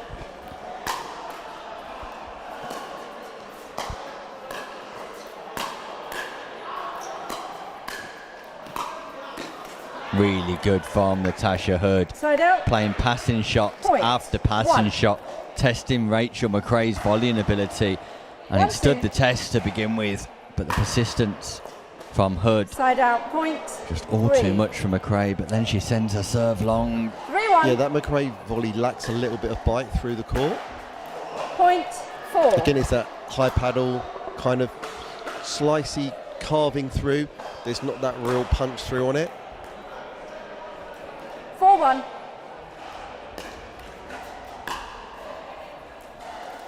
Point 5. 5-1. Oh, hello, two-handed backhand Point with a bit of top spin. 6. Double backhand drive down the line. Where's that been hiding, Rachel McRae? Yeah, exactly. 6-1. I know it's there. It's got to be there. If you play tennis at any level, it's got to have been there at some stage. Very rare to find, Side particularly out. female Point players with a one-hander 2. that's exclusively one hand. Great play from Hood. 2-6.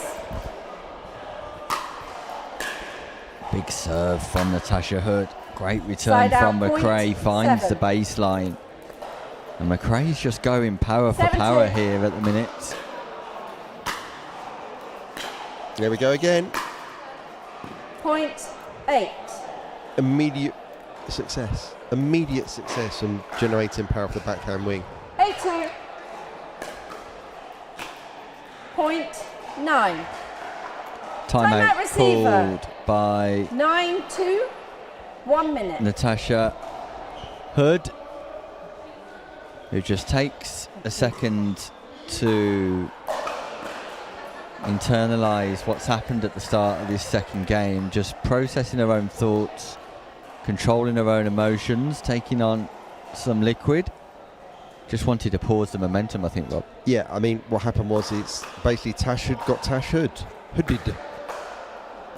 She literally was whatever Tash was doing. Rachel went, okay, I can do that.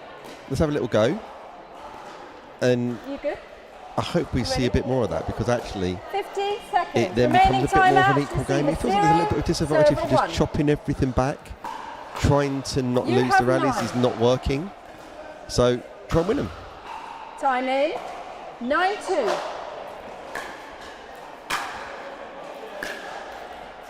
I'd like to see Side Rachel out, point just slightly work on 3. that drop serve. It looks a little proportionally. And I'd imagine Tara's like, I'm 3-9. not 100% sure, so I'm not going to call it, but it looks a Fault, little... service fault. Yeah, there we go. Paddle height, too high. Okay. Side out, point. So again, you've already had a warning.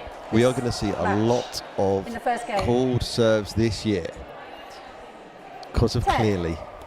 10-3. Tasha Hood just questioning referee Tara Creasy as if to say, why is that not a warning? But as the referee Side said, out, point. Hood has already 4. had a warning in this match already. So after one warning, you will lose the point 4-10. on a fault. Yep. I think we'll see this year will be the year of the drop serve.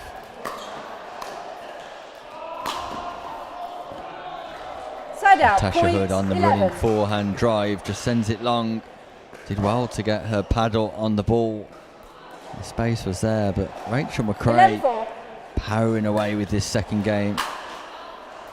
Point. Interesting 12. change up there in that she went back to that more slicey 12-4. serve rather than rolling the top on it. Just a rhythm change for McRae there. Oh, look Side at out, that. point 5. Is that called out? Called Yeah, out called out. by Yeah, Hood. yeah. Yeah, I thought that looked long off the paddle. 5-12.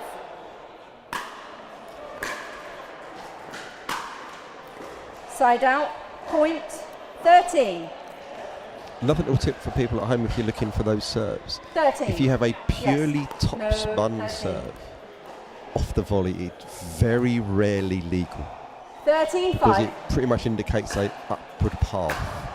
If it's purely upward, it's pretty much going to be paddle Side head out, above wrist point crease. 6. Yeah, definitely something to watch as the season progresses. 6-13.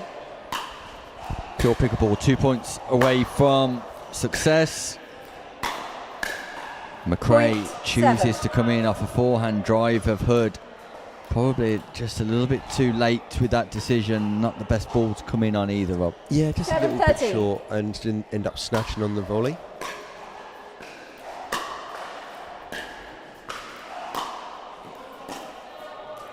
Point Yeah, that's 8. an example of time being taken away from you.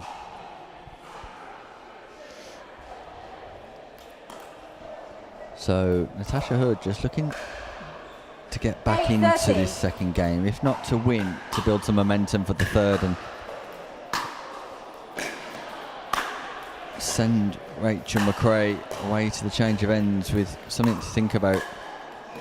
And that's Point exactly 9. what Hood is doing, playing 1 point at a time, one ball at a time. And also leaning into her super strength, that two-handed backhand.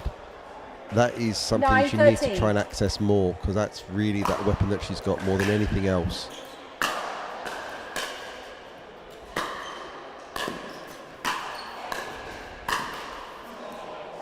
Point 10. A little bit of net love again, Nick. Yeah. But you hit the top spin, that's your reward. It goes over. 10-13. Hood's been on the receiving end of one or two of those battles already herself, so she'll take that little bit of fortune as she closes the gap to 3. Off the net again. McRae fighting, but that Point ball goes 11. long and Rachel McRae needs a timeout, Rob. Timeout receiver, Yeah, 11-13, good call there. 1 minute. Good decision again, Nick. That's that. We are definitely going to be millionaires after this, Nick. I think so, Rob. I think so. That's just on our salary alone. Yeah. So Rachel McRae takes the timeout. James Lofthouse just giving her some words of wisdom. Just looking to break the momentum here that Tash Hood has managed to garner in the last 5 exchanges. Is it a good timeout for McRae? Can she win the next point? Or You've got to will use it now. It's not going to get Ready, used ready, again, is ready? it? 50 You've seconds. got one in every game. Remaining timeouts. Don't waste receiver it. 0, server 0. Don't leave it out there. So Time in. crucial moments coming up. 11-13. Looks like a big play. Deep serve slice and a great passing Point. shot 12. from Natasha Hood. I wasn't expecting to see the slice return. Brings up 12-13. Fault, score paddle not advantage high of enough. only one. Sorry. Verbal warning, ball abuse. Just 1 second. Verbal warning. Verbal. Tash, can we just take it down? Wait a minute. Wait a minute. So Wait a Natasha minute. Hood clearly frustrated here.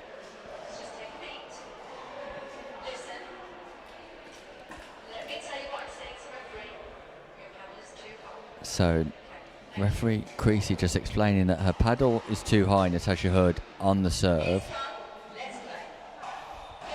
And also issues a verbal warning to Natasha Hood for her conduct. Almost given a point. Wow.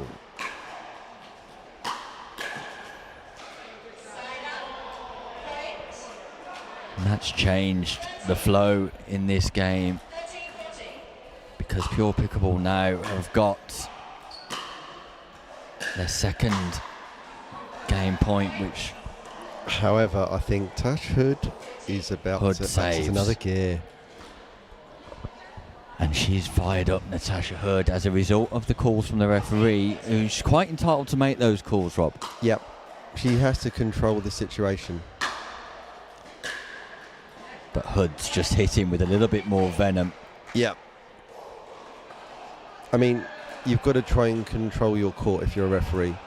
And ultimately, you've got to apply the rules equally and fairly. Okay, 15-14. Yeah, we'll come to it at the end of this one because our three have got Point. match point, and Game. Natasha Hood Match gets 16, the job 14. done against Rachel McRae. Natasha Hood using that frustration to go out and fire her way to success. I think the problem, Rob, is not with the call from the referee on the serve, it's the ball afterwards. So Natasha Hood claiming that she was just sending the ball to Rachel McRae, Yep. and the ball hit the net. The referee suggesting that that's a verbal warning as a show of frustration, Yep. rather than just making a judgment at that moment that Natasha Hood has already lost a point in the game for a poor service or an illegal service. Yep. Was then likely to be frustrated at losing a second point. Just some consideration maybe from the referee that actually issuing a verbal warning at that moment when it could be perceived that Tash Hood was sending the ball back to her opponent. But that didn't give her the point deduction. So something's happened beyond that to give the point deduction. There's a warning, then there is a technical foul. So what we have here is we've gone 2 stages in one. I don't think the technical foul, the point deduction came. There was no point deduction. I think the point was offered to Pure Pickleball because of the serve. There wasn't a double point there. It was just 1 point for the serve. Yeah, you're correct. Yes, because it was a previous call of that, so it would Yes. automatic the totting up effectively. Yeah. Yeah, it's. But the frustration from Hood shown there is as a result of the warning. The warning where Hood's trying to suggest that she's trying to give the ball back to McRae, knowing that she's lost that point now because of the fault on serve. I would argue that that possibly it's her trying to hit the third ball of the rally, but I don't know. I mean, this is the difficult part. We've only on the sidelines. We're not actually reffing that, and it's what does the referee see at the time? What is the what's the energy? We from our commentator position, we are backs onto that situation. We can't really see what's going on from there. We've got one side of that. And I think you, to a degree, probably have got to comply with the tournament directors. I know the tournament directors have been very firm in this has to be done a certain way, and Tara is working within the tournament directors' instructions for that. If it gets to that kind of point, then it has to be called upon. So we've also had a couple previously today as well. Obviously not from R3. Yeah, I think Hood's frustration is not with the fault call on serve. Yeah. That's a particular personal frustration to her that she's not getting it right. I think her frustration is with the ball abuse warning. But we move on because ultimately R3 record success and take a 3-2 lead with 1 game to go. It's Skillicorn and Rixon taking on Feast and Hamilton, with Pure Pickleball needing a win to take us to a dream breaker. We'll bring you all of the action shortly.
Yeah, yeah, right.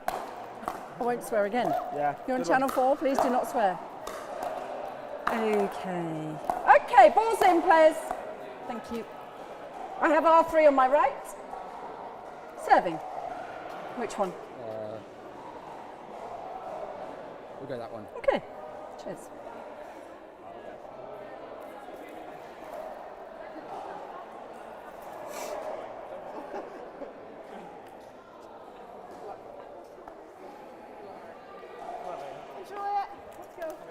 Good luck, players. Game 1, time in. 0-0.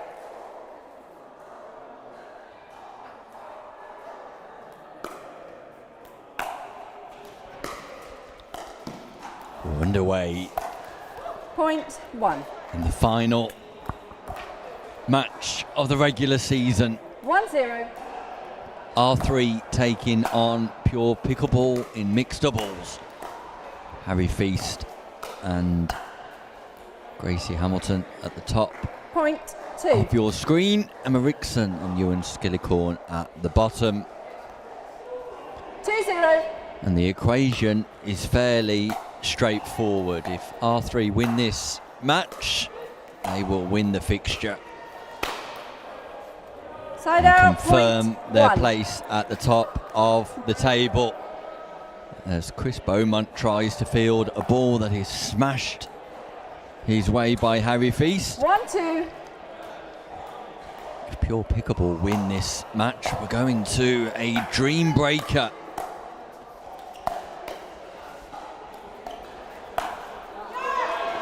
Point 2. Great put away there by Gracie Hamilton. She just held on long enough and pushed it behind Skillicorn.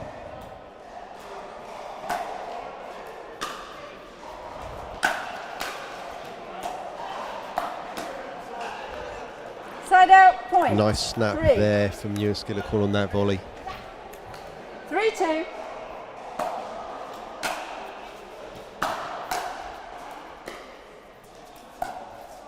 Point 4.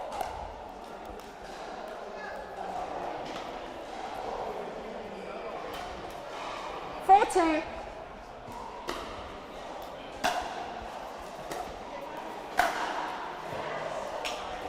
Side out, point 3. Nice control on that volley. Look at the flick. Just holds it and goes. 3-4.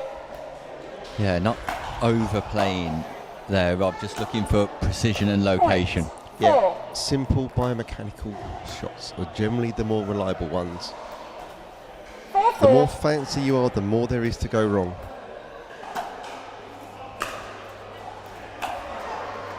Side out, point 5.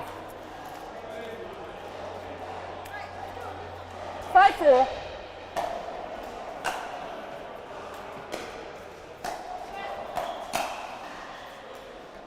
Good lead Point by 6. Rickson, and a great setup as well with the cross court drop. 6-4.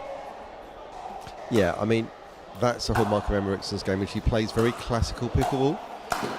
And again, Point 7. almost an action replay of the previous point. The drop from Rickson, pop up from Hamilton, Skillicorn coming across 7-4.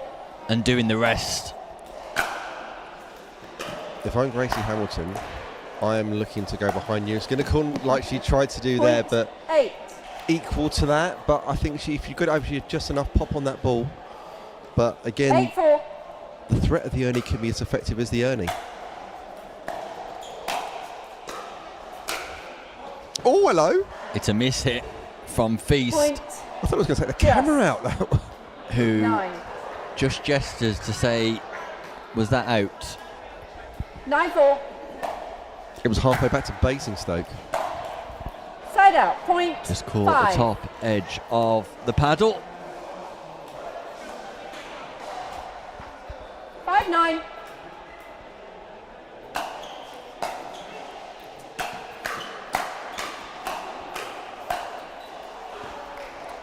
Gracie Point Hamilton does 6. go back in behind Skillicorn to end the firefight. Yeah, the inside out there, beautiful. Just opens up 6-9. those hips. Bit of flare, a bit of fading on the outside. You can see here how big Skillicorn's playing, and that Point causes problems 7. if Feast also does the same if he doesn't hustle back in time. 7-9.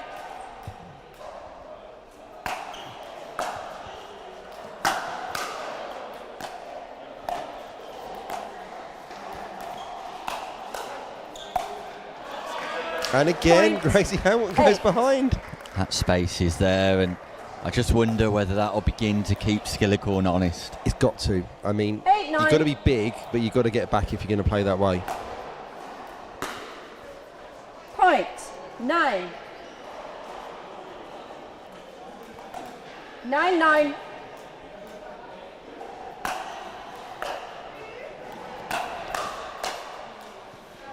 Harry Point. Feast. 10. He's on fire, Nick. The amount of rip he's getting on that serve. He's launching 10-9. into the court as he hits. He's literally hovering inside the court before he makes contact. Perfectly legal because 1 foot's behind. And absolutely cracking that ball. There we go again behind you. And Point. again, 11. successful. You cannot fail to be impressed by 11-9. Harry Feast.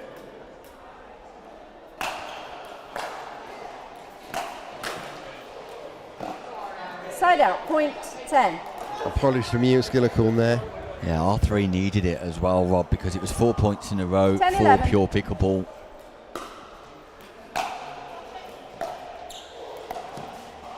And again, we go behind him.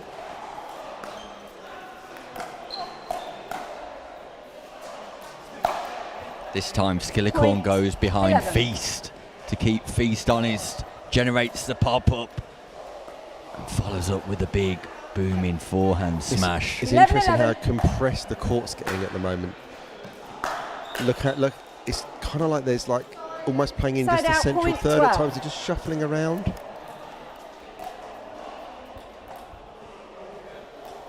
Twelve, 11.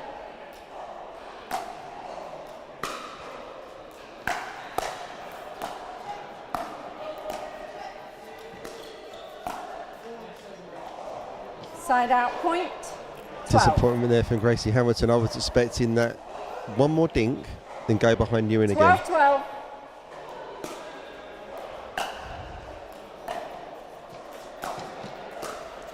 Great play from Harry Feast, because Side the out, drop from point. Skillicorn 13. tested his mettle, but Feast responds down the line, avoids Skillicorn, and then goes back in behind. The whole court available on the double backhand 13-12. volley. Yeah, there's just too much grip from Ewan Skillicorn here. Trying too hard. Side out, point. 13. Harry Feast, keep on firing away. You've got that in the budget, mate. 13-13.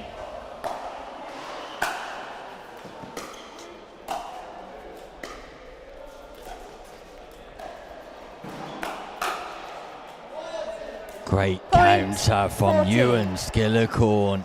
He's sitting heavy on that, isn't he? Look. Fast hands.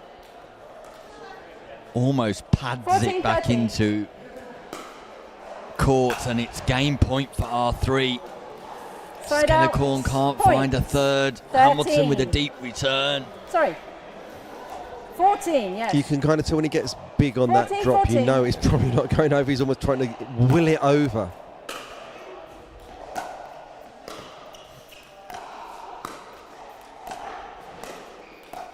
Look at Skillicorn's positioning now. Nowhere near the centre of the court, but still comes out on top. Side out, point. And it brings 15. up another game point for R3. Yeah, it was a judicious pull at the 15, left shoulder, 14. Gracie Hamilton there. That's really tough to control. 15-14.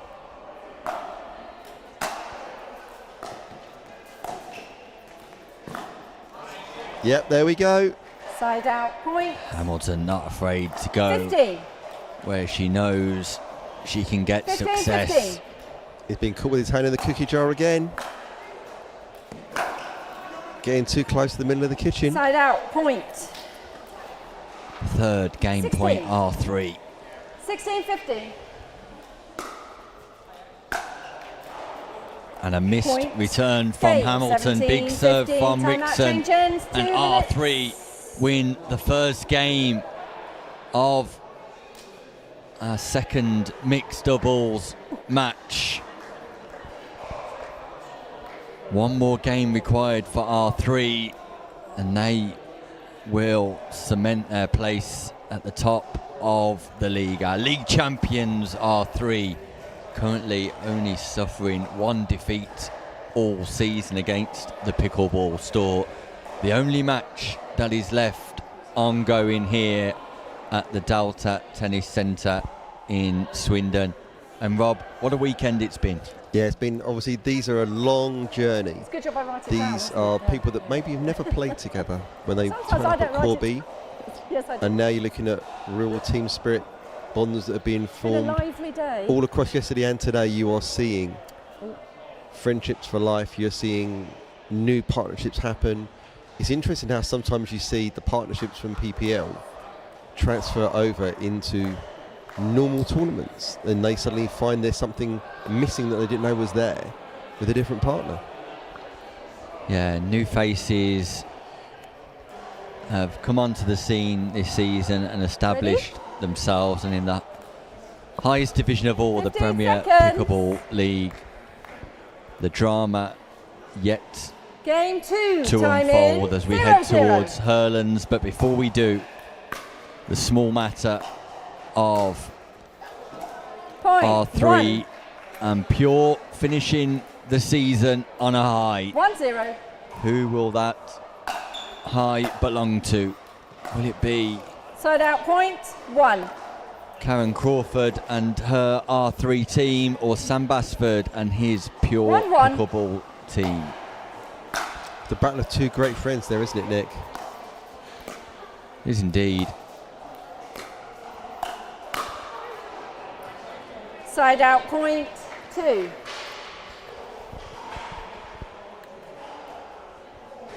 Two-one. Yeah, Karen and Sam know each other very well. I believe they medalled playing together in Portugal last year. Oh yeah, the Sam Basford return. Yeah, that launched his Point success then 3. at the English Open with 3-1. Coco Lococo taking away a gold medal. Yeah, with that interesting penultimate match point. Yeah, catching the ball past the baseline. Point. Yeah, 4. not one to make that mistake. No, a viral moment to remember for a long time. But we're creating our own memories here at the PPL.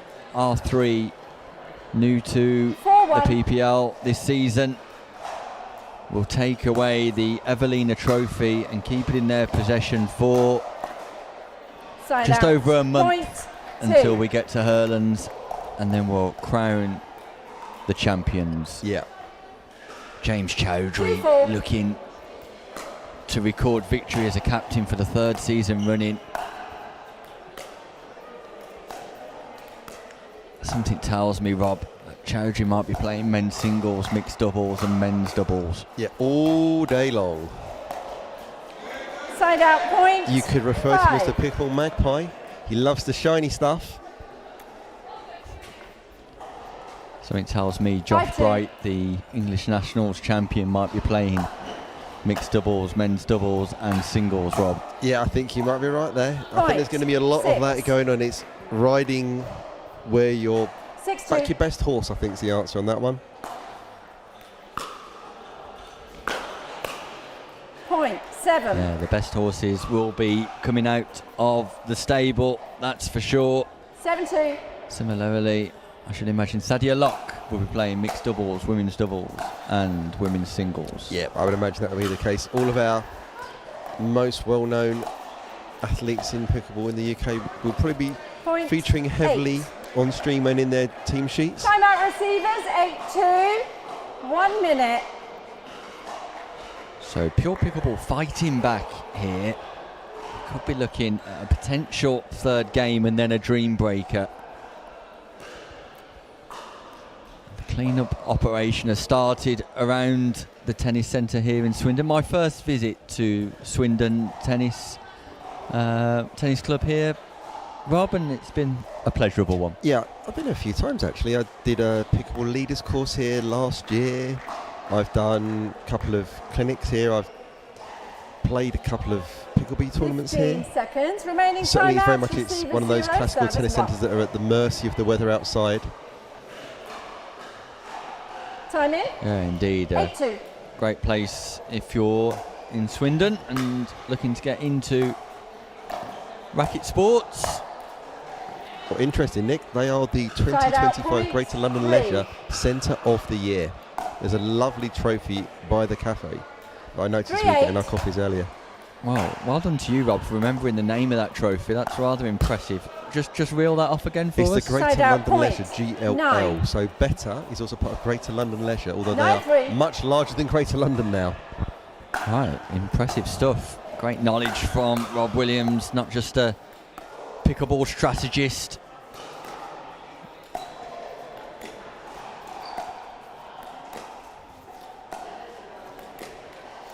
Point 10. That pattern needs to change earlier. That's 7 cross-court dinks to the outside foot. At one point, 10-3. someone's got to go middle, or you're just going to be in who fouls first. No one's actually winning that rally. You're just not losing it. Side out point 4.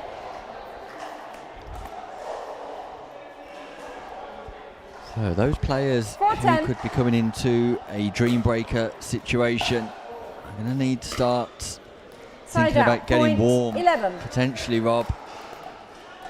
Still a couple more games to go. This one looked like it's going to go in one 11-4. direction. How do you think coaches Basford and Crawford are going to set their lineups for the dream breaker? I think it'll be regular formation.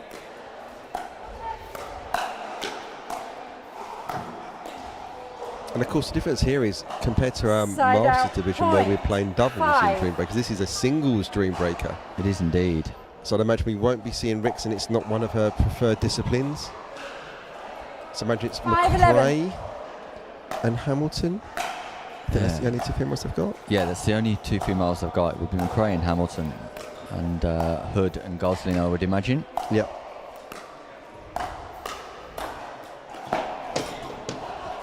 Skillicorn sends that ball Side careering out, into the point. comms booth and knocks 12. Rob's coffee over. Luckily, it is a safety gut.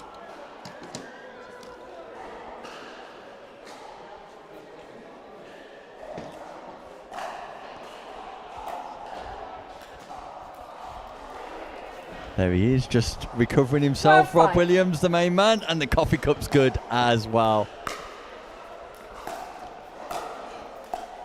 Too much equipment here that costs too much money to not have a safety cup. Point. Is it an expensive 13. coffee mug, Rob? Not particularly, but you can do this with it and it doesn't leak. Brilliant. A coffee mug you can turn upside down that 13-5. doesn't leak. Genius.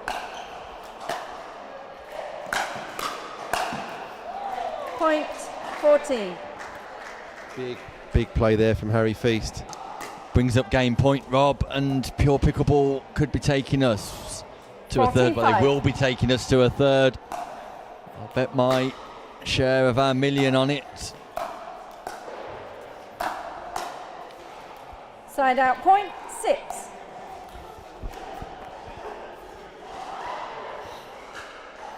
Second game point, 6-14. Feast, Hamilton.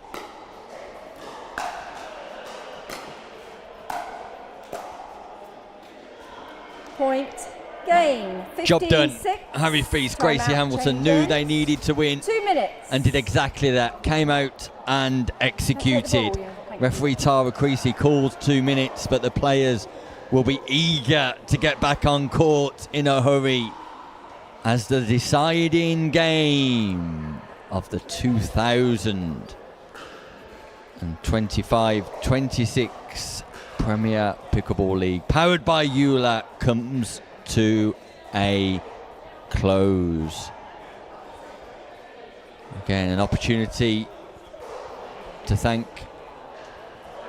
EULA for their support this season as we look ahead to one more Fandango in Hurlands. Rob, standout performers for you this season? Who have been the standout performers in the Masters division? So yesterday, Benny Bawaja played an absolute storm. His first ever singles match takes Richard Love to 3. My team, Sharon Tinsley's come in from kind of a little bit of obscurity to Ready? start 15 winning seconds. left, right and centre on the singles court. You've had like lots of it coming in there. Game People really 3. love that. So Shane like Ian Jones Marshall at sort of 8. come from Time nowhere in the in. last year or 0-0. two. Yeah, I'm going to have to go for Josh Roberts taking that step up from Challenger to the Premier Division in his stride for me. From the Challenger perspective and in Prem, Point 1. a whole variety of players, but you cannot 1-0. fail to be impressed with the win Point percentage 2. of Ben Corson and Josh Bright this No. year. I mean, there's a reason why they're playing overseas, why they're winning 2-0. lots of medals. Obviously, Ben, with his rackets background, makes such a difference. That kind of Side genetically out point built, because obviously Dad was 1. his coach in rackets. Yeah, so indeed. he kind of, in the womb, there's probably some 1-2. stick-based implement thrown in his crib. Ben Corston with an 2. 82% win record, Josh Bright with an 80% win record. That's tasty, isn't it? It's 2-2. phenomenal stuff, absolutely phenomenal.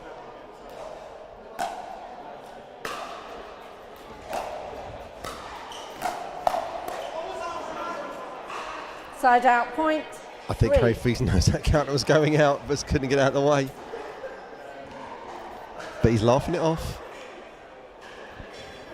I think another player to name in the Challenger division would be Jess Anderson, Rob, who's 3-2. possibly in line for the MVP award, having won the most amount of games. That's Side out Skillicorn point. hits One job. it long. One job, get it in. Feast and Hamilton had given up, and Skillicorn just 3-3. sent it long, tried to overhit. 3-3. You can't question Jess Anderson's commitment. There was like a camping chair Jess Anderson interface yesterday. It looked extremely painful on the court next to us. Yes, indeed. She She was chasing the ball that was actually Point. out, but didn't realise it was out, and went careering into equipment at the side of the court. Ended up skidding across the floor and recovering shortly after to win the match. Yeah, I mean, these surfaces are not forgiving on the body.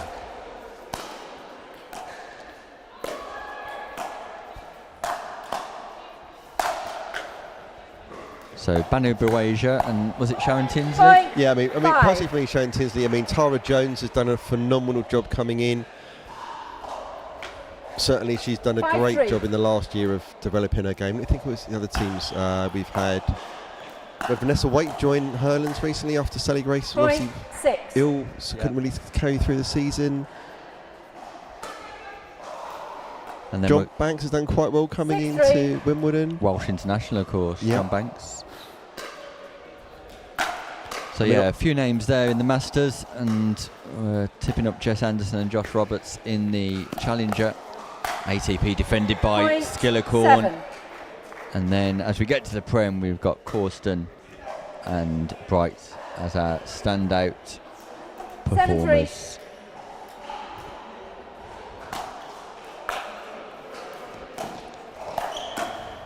Side out. Point 4. So R3 just looking to scramble back into this match and avoid 4-7. a dream breaker.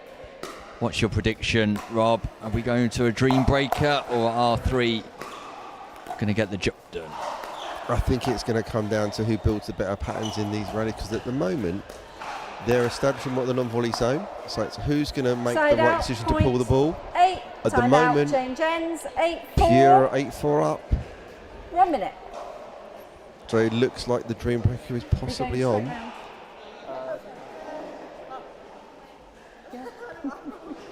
I think it's going to come down Hang to on.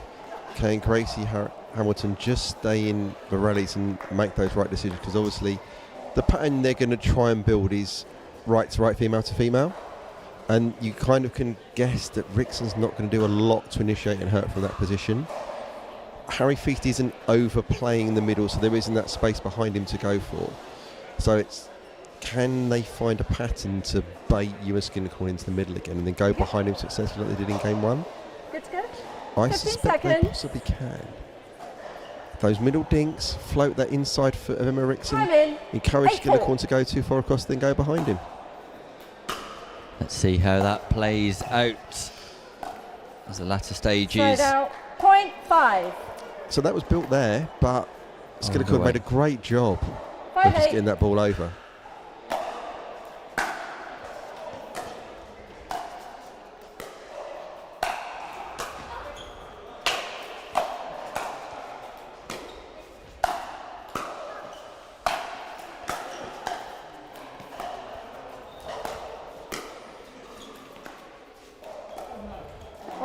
That's such a great pattern there. Side out. Point. Fantastic 9. play. That ball just dying on Skillicorn. There's a shout of, oh no. 9-5.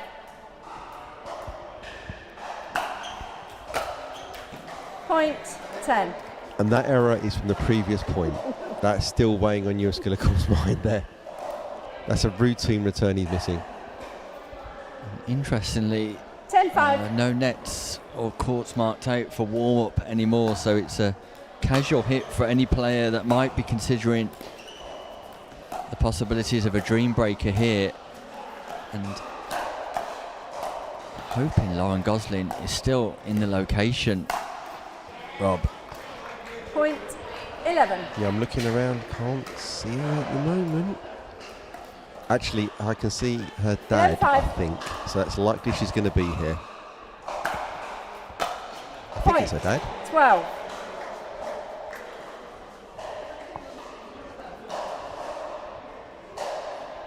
$12-5.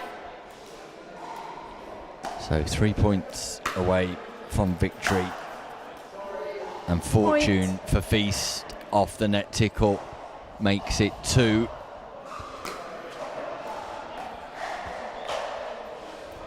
$13-5.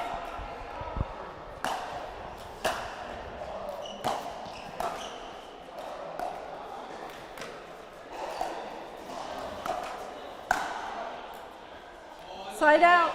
point, 6. Always tough to control those ones that come off the net. You never know how much spin is on it. So it's really trying to get that ball in.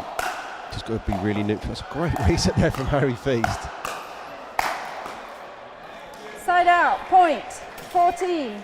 Match point coming up for Pure Pickleball to square 46. the fixture 3-3.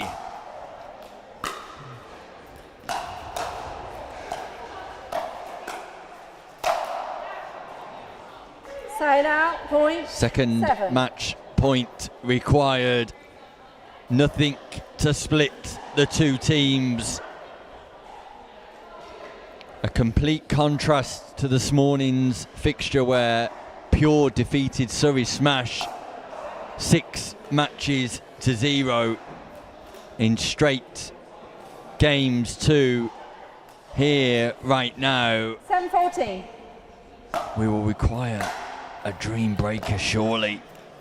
Second match point, and there it is. Rickson Point, claps game, as if to say match, that's an impressive 15-7. play, and Pure come from behind to take the final Where did the ball- mixed where did the ball go? doubles, and we will have a dream breaker to end the regular season here at the ULA Premier Pickleball League.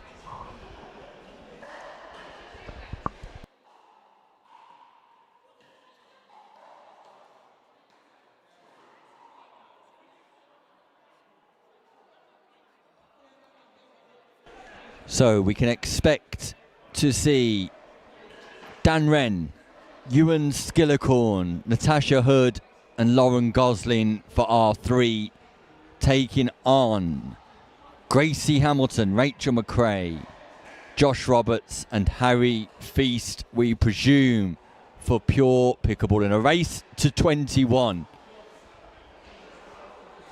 Each player will play 4 points each and then tag in their teammate. But what will the order be? Will we have male, female, or 2 males, 2 females, 2 females, 2 males?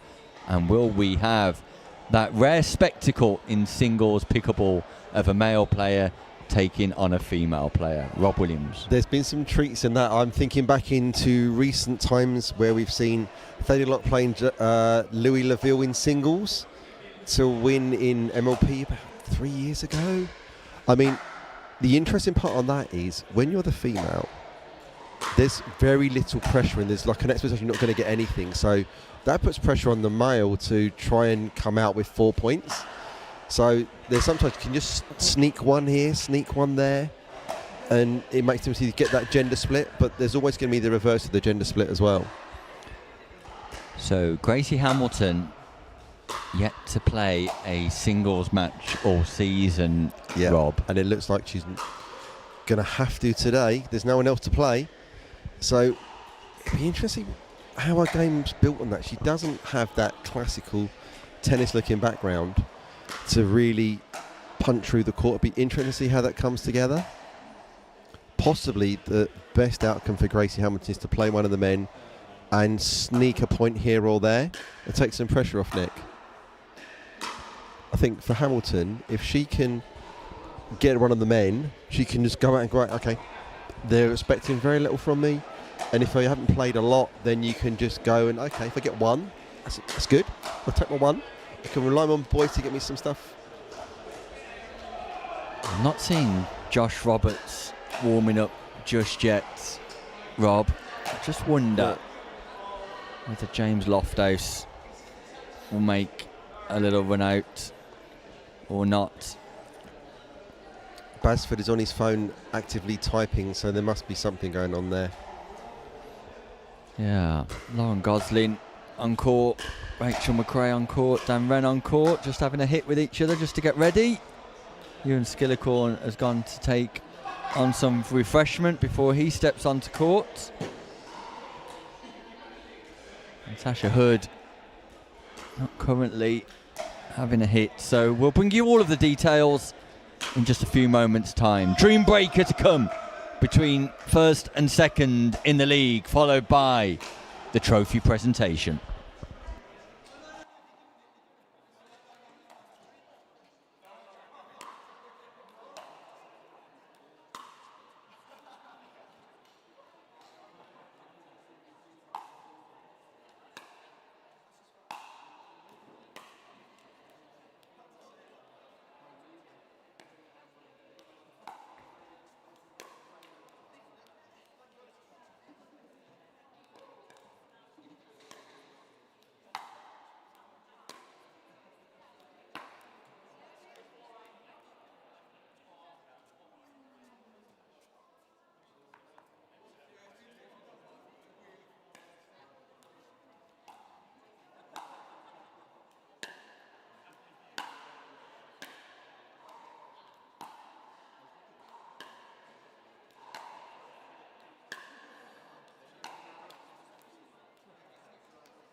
One.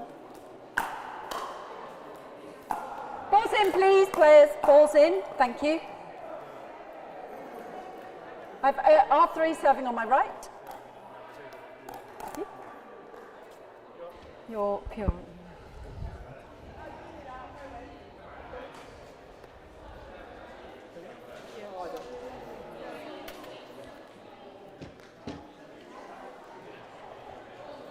Just double check it's not. Bit of a crowd building up around us here. All the other matches are finished, so obviously interested parties seeing how this final match goes, Nick. We're good. Yeah, Dan Wren's out for R3 first, taking on Josh Roberts. Good luck, everybody. Race to 21, rally scoring 4 breaker. points Time in. before 0-0. we tag in and tag out. And how fortunate is that for Point. Roberts That's the One. absolute sorry not sorry. in the first point of this dream breaker. 1-0. Remember, R3 have only lost one game all season. Point. Big serve. Dan Wren can't get anywhere near it. An ace. 2-0. We do not see that very often. Often in pickleball they refer to Side the out, ace as the point. one that's One. not returned back, but the clean ace is very lesser spotted. Indeed. 1-2.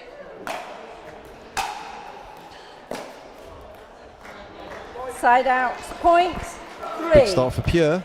We've got McRae coming out against Gosling. So at the moment it looks like You're we're going to on go three. gender to start with.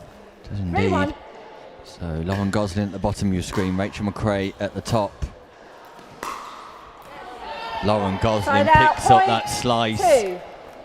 with no trouble at all. And gives her the top spin to get it down. Yep. 2-3.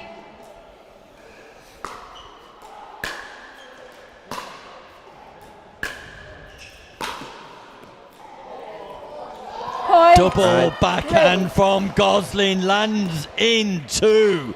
What a big play from Gosling. Not for the 3-3. first time this season we're seeing Gosling showcasing her talent in a dream breaker. Point. 4.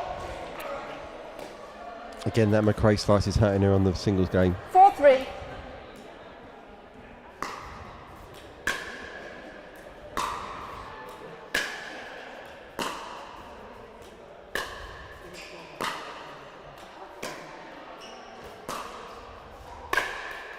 Good play from Side out, McRae, slicing point. to the forehand and 4. coming in. Yeah. Manages to get 1 point for pure, Rob. Yeah, keeps it at 4-4. Oh, here we go. Our first gender split of the day, Nick. Tashard versus Harry Feast. It's Cannon versus Cannon. Interesting times ahead. This is going to be a big serve. Hood copes with it and puts it back with a vengeance. But Harry Feast Point, dominant 5. at the net. Yeah, big sequence of forehands there from everyone. Which means Gracie Hamilton 5-4. will be taking on Ewan Skillicorn coming up.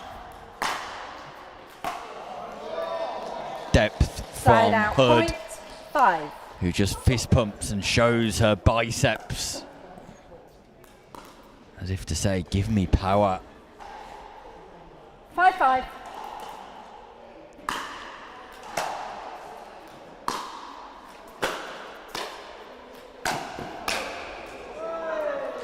Natasha Point 6. Hood holds her arms aloft as if to say, what's all the fuss about? 6-5.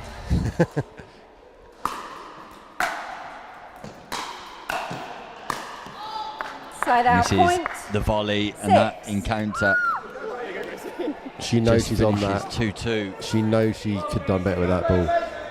Disappointing You have because 6. at the female you really want to bring that about. Look at Gracie Hamilton's 6-6. a bit resigned here. She's laughing it off.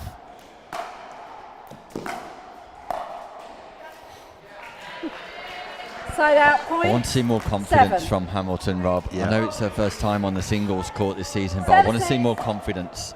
Even if she puts pressure on that return. There we we go. And listen to the Side out, support from point. pure pickleball. 7. 7-7.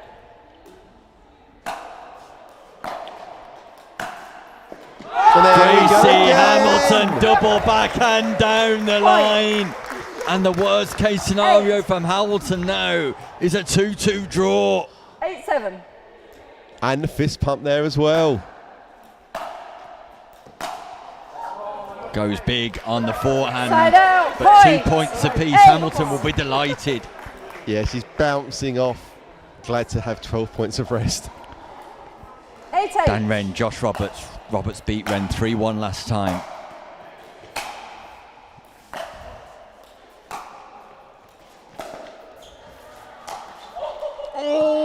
Point. Had it on his panel. 9. The open court was there. Roberts tried to be clever to go back in behind. You 9-8. feel like the pressure's on Josh Roberts. You made the right call though. That's the spot to go to. Dan Wren's always going to run into that open space. Big play from Wren. Big play from Wren, and then deserved the fortune 10. because the chop was beautiful from Dan Wren. And Dan Wren's turned the tables 10-8. from the first encounter.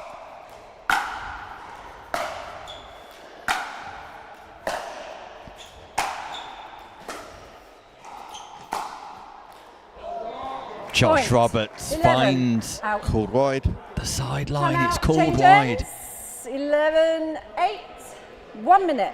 I can't Oh, no, believe no it, Rob. No timeout. Time. Check straight in. Yes, sorry. Yeah, no Referee timeout. Just straight Tyler turnover. Creasy, just making sure we're changing ends. It's a Timing. tight call on that sideline. Just a sec. 3-0 up, wants- Dan Wren. Yeah, Roberts wants to get this one this time, doesn't he? Get back to get to it. Reverse of the last time they played each other in this match.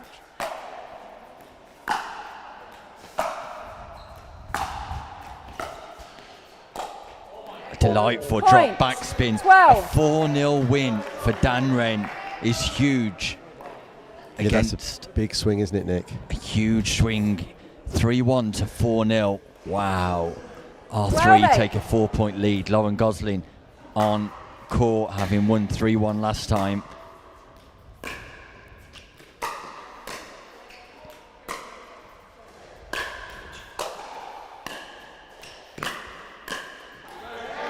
Side Good out. net Point. coverage there from Rachel 9. McRae. 9-12.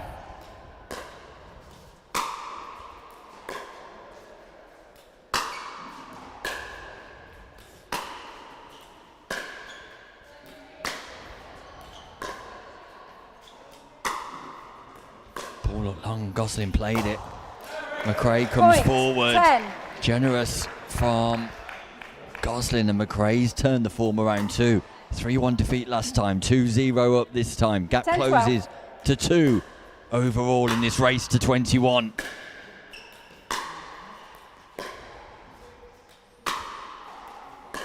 Slice is the wrong thing to do here, Rob.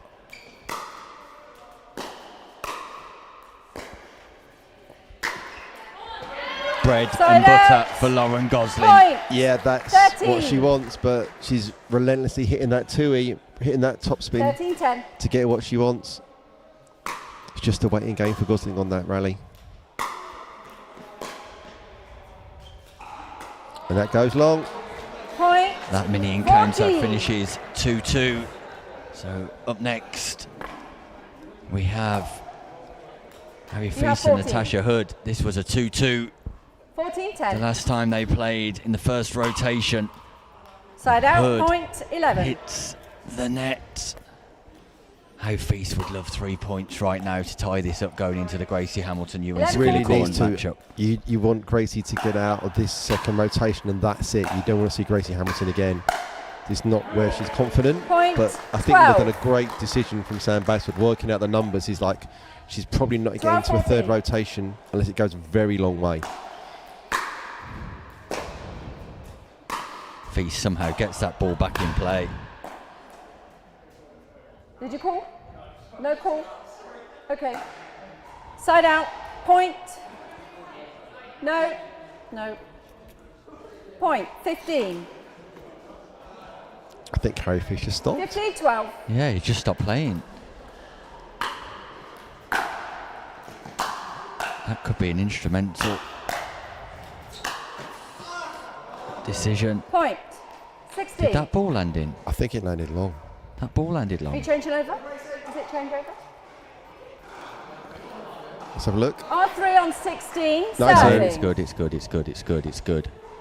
At first look, we thought it landed in. Natasha So, Hood wins that one 16-12. 3-1. This could be. Uh-oh. Point. 17. Yeah. So Gracie's got to get one here. She Which- needs one. at 17-12. least one. And there's Side one out. of Gets them. one. Point. 13. Skillicorn annoyed. 13-17. Can she get two, Rob? She Point. She has. can. She gets 14. two. This is the thing. There's so much pressure on you in here. It's just expected he's going to get 4, and you've got to play clean. You can't try and do too much. 14-17. Pressure's on Skillicorn on the return here now. Just gets that ball in. But look at that from Hamilton. Side out. Point. 18. Just misses on the inside in cross court. What can Roberts do? But it's another 2-2, Nick. It is indeed. Hamilton's You have 18.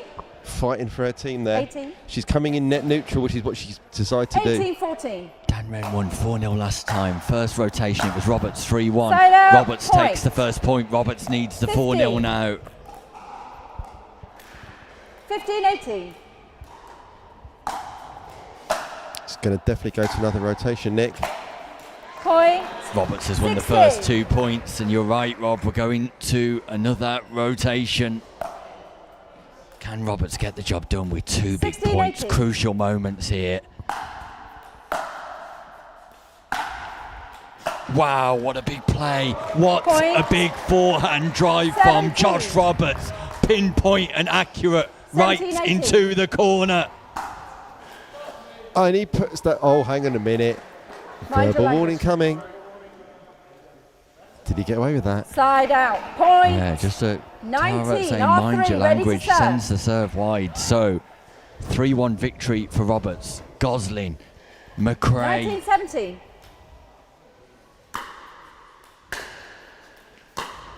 Are we going to see the 2 from McRae? That's the question. This slice is not helping McRae, but it does there. Side out. You catch her Point. alive. She hit 1-2 in 18. the start. Yeah, I'd like to see that double backhand strive straight down the line to the forehand of Gosling. 18-19. Yeah, I'd like to see it cross even more. Goes cross court with power, and she's at the net. Can she take advantage? She can do Point. indeed. We are 19. level, Nick. 19 all. Wow, Gosling won this contest 4-0 last time out, 3-1 first time around. It's 2-0. McRae.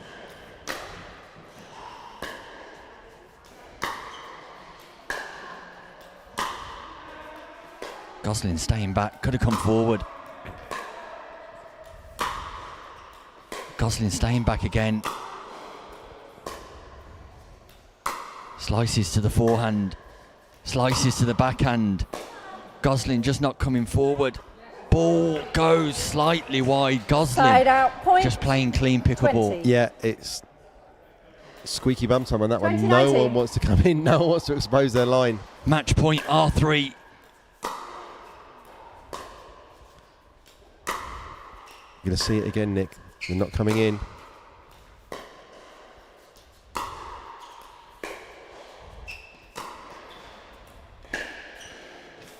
That's McRae Point. goes Game match, long, and there it is. 21-19. Lauren Gosling, the teenage sensation, the player for the big moments, gets the job done in a tight dream breaker against pure pickleball, and R3 cement their status as regular league champions. Pure pickleball finish in second place overall.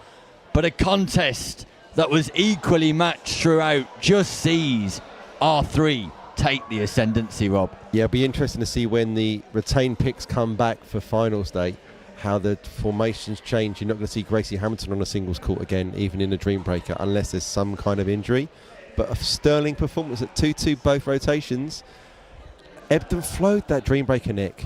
Yeah, it did indeed, and a little bit of fight from pure pickleball in the latter stages, but only to be undone by the persistence, the guile of Lauren Gosling.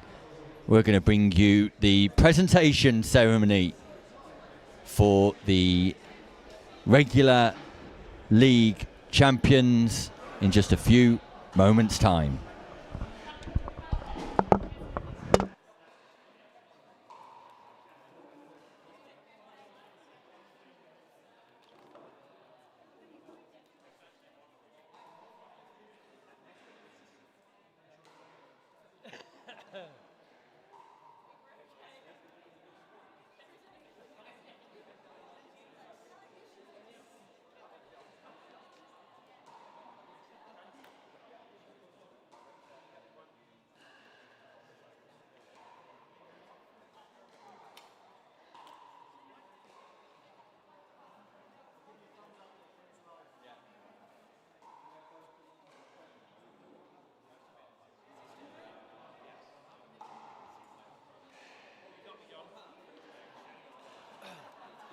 You got this one.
Welcome back to the Delta Tennis Centre here in Swindon, where I'm joined by our tournament director, Sam Anderson. Sam, we've reached the end of the regular season, and what a season it's been.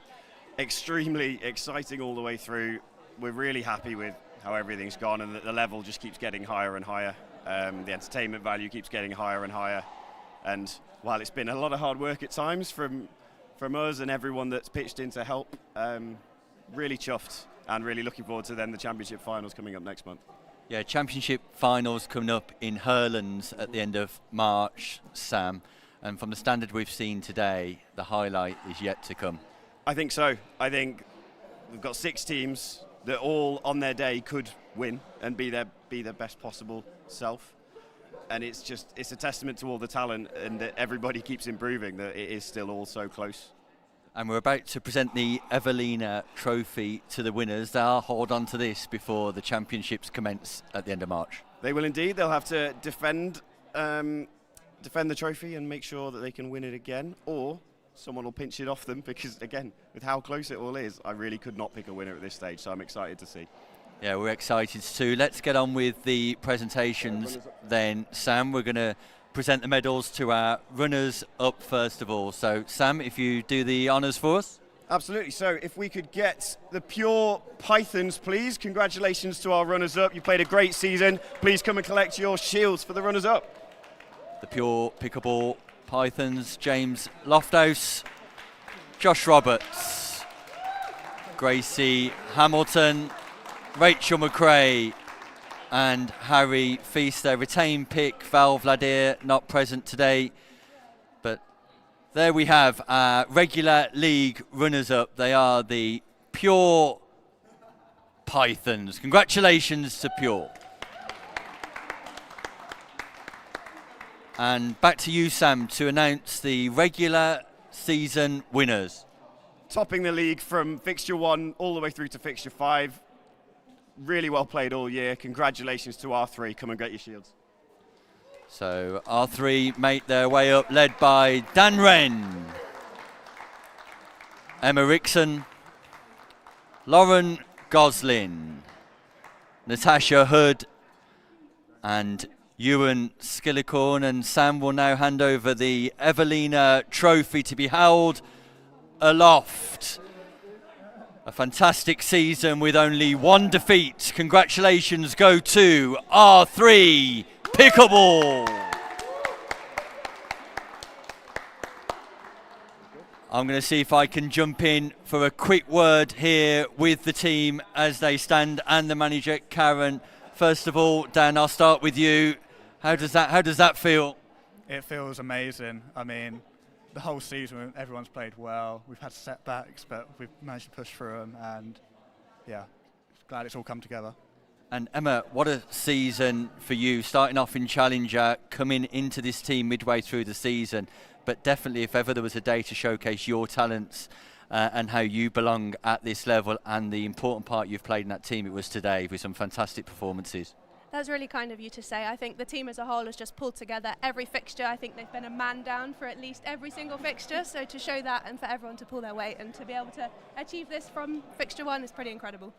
Incredible indeed. And the teenage sensation that is Lauren Goslin, the player for the big moments. Lauren, countless times I remember this season saying that you've got your team over the line in a dream breaker. What is it about those big moments that lead you to be so composed and so decisive?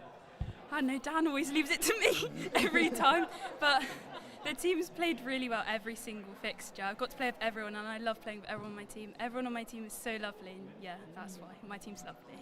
Congratulations to you, and on to Tash Hood. Tash, we saw a little bit of fire today. Normally it's a smile at all times from you today. It took a little bit of fire for you to get over the line in your particular encounters. Talk us through what it's been like having the opportunity to play with players around you like this season. Yeah, I'll be honest, I didn't think I was going to get into Prem this season. I was just really excited to maybe get the opportunity to play in Challenger. So to play in Prem and to be part of the winning team is honestly quite a surprise, but absolutely delighted and just feel really grateful to be here. And also just to have got to play some really, really good close matches across the season, like today against Pure, amazing matches. Last time against Pickleball Store, we just had really, really good fun. And I think there was just really good contentious matches in ways of not against the opponents, but just really, really, we saw in the women's doubles today, just really long points and just some great pickleball. Well, some great pickleball from you today, you, and particularly on that left-hand side, having to stay in control at certain delicate moments in matchups, but you've shown you're a player for the big time. No, thank you very much. Yeah, it was tough. You know, I've had to step up a bit in the absence of Josh in the last 2 fixtures, but you know, I think as a team we've gelled really well. You know, got on, played well with everyone that I've played with, and you know, it's a massive learning curve playing in Prem, and you know, I think I've really stepped up to it and improved as a player. Yeah, congratulations to you. And Karen, all roads lead to Hurlands now, and we spoke off camera a short while ago about the challenges you've had this season in not having a full squad. You're expecting to have a full squad for Hurlands in March? Yeah, I'm very excited for March because it's the first time we have a full squad of 6. And yeah, we've done all the hard work. We can play in any combination and they just come together as a team really nicely. So we're ready for finals now. We remarked in commentary, Karen, what a great job you've done in bringing this team together this season. Progressive and developmental, but always putting out the right partnerships at the right times. And your structure in the Dream Breaker there at the end was a great example of that. Thank you. Yeah, they've made it really easy. They're always happy to play with each other. They take on feedback, and we just work really well as a team, talking to each other all the time just to put out our best performance. So I'm really proud of them. Well, congratulations to you on leading this team to the regular season success. Thank you so much.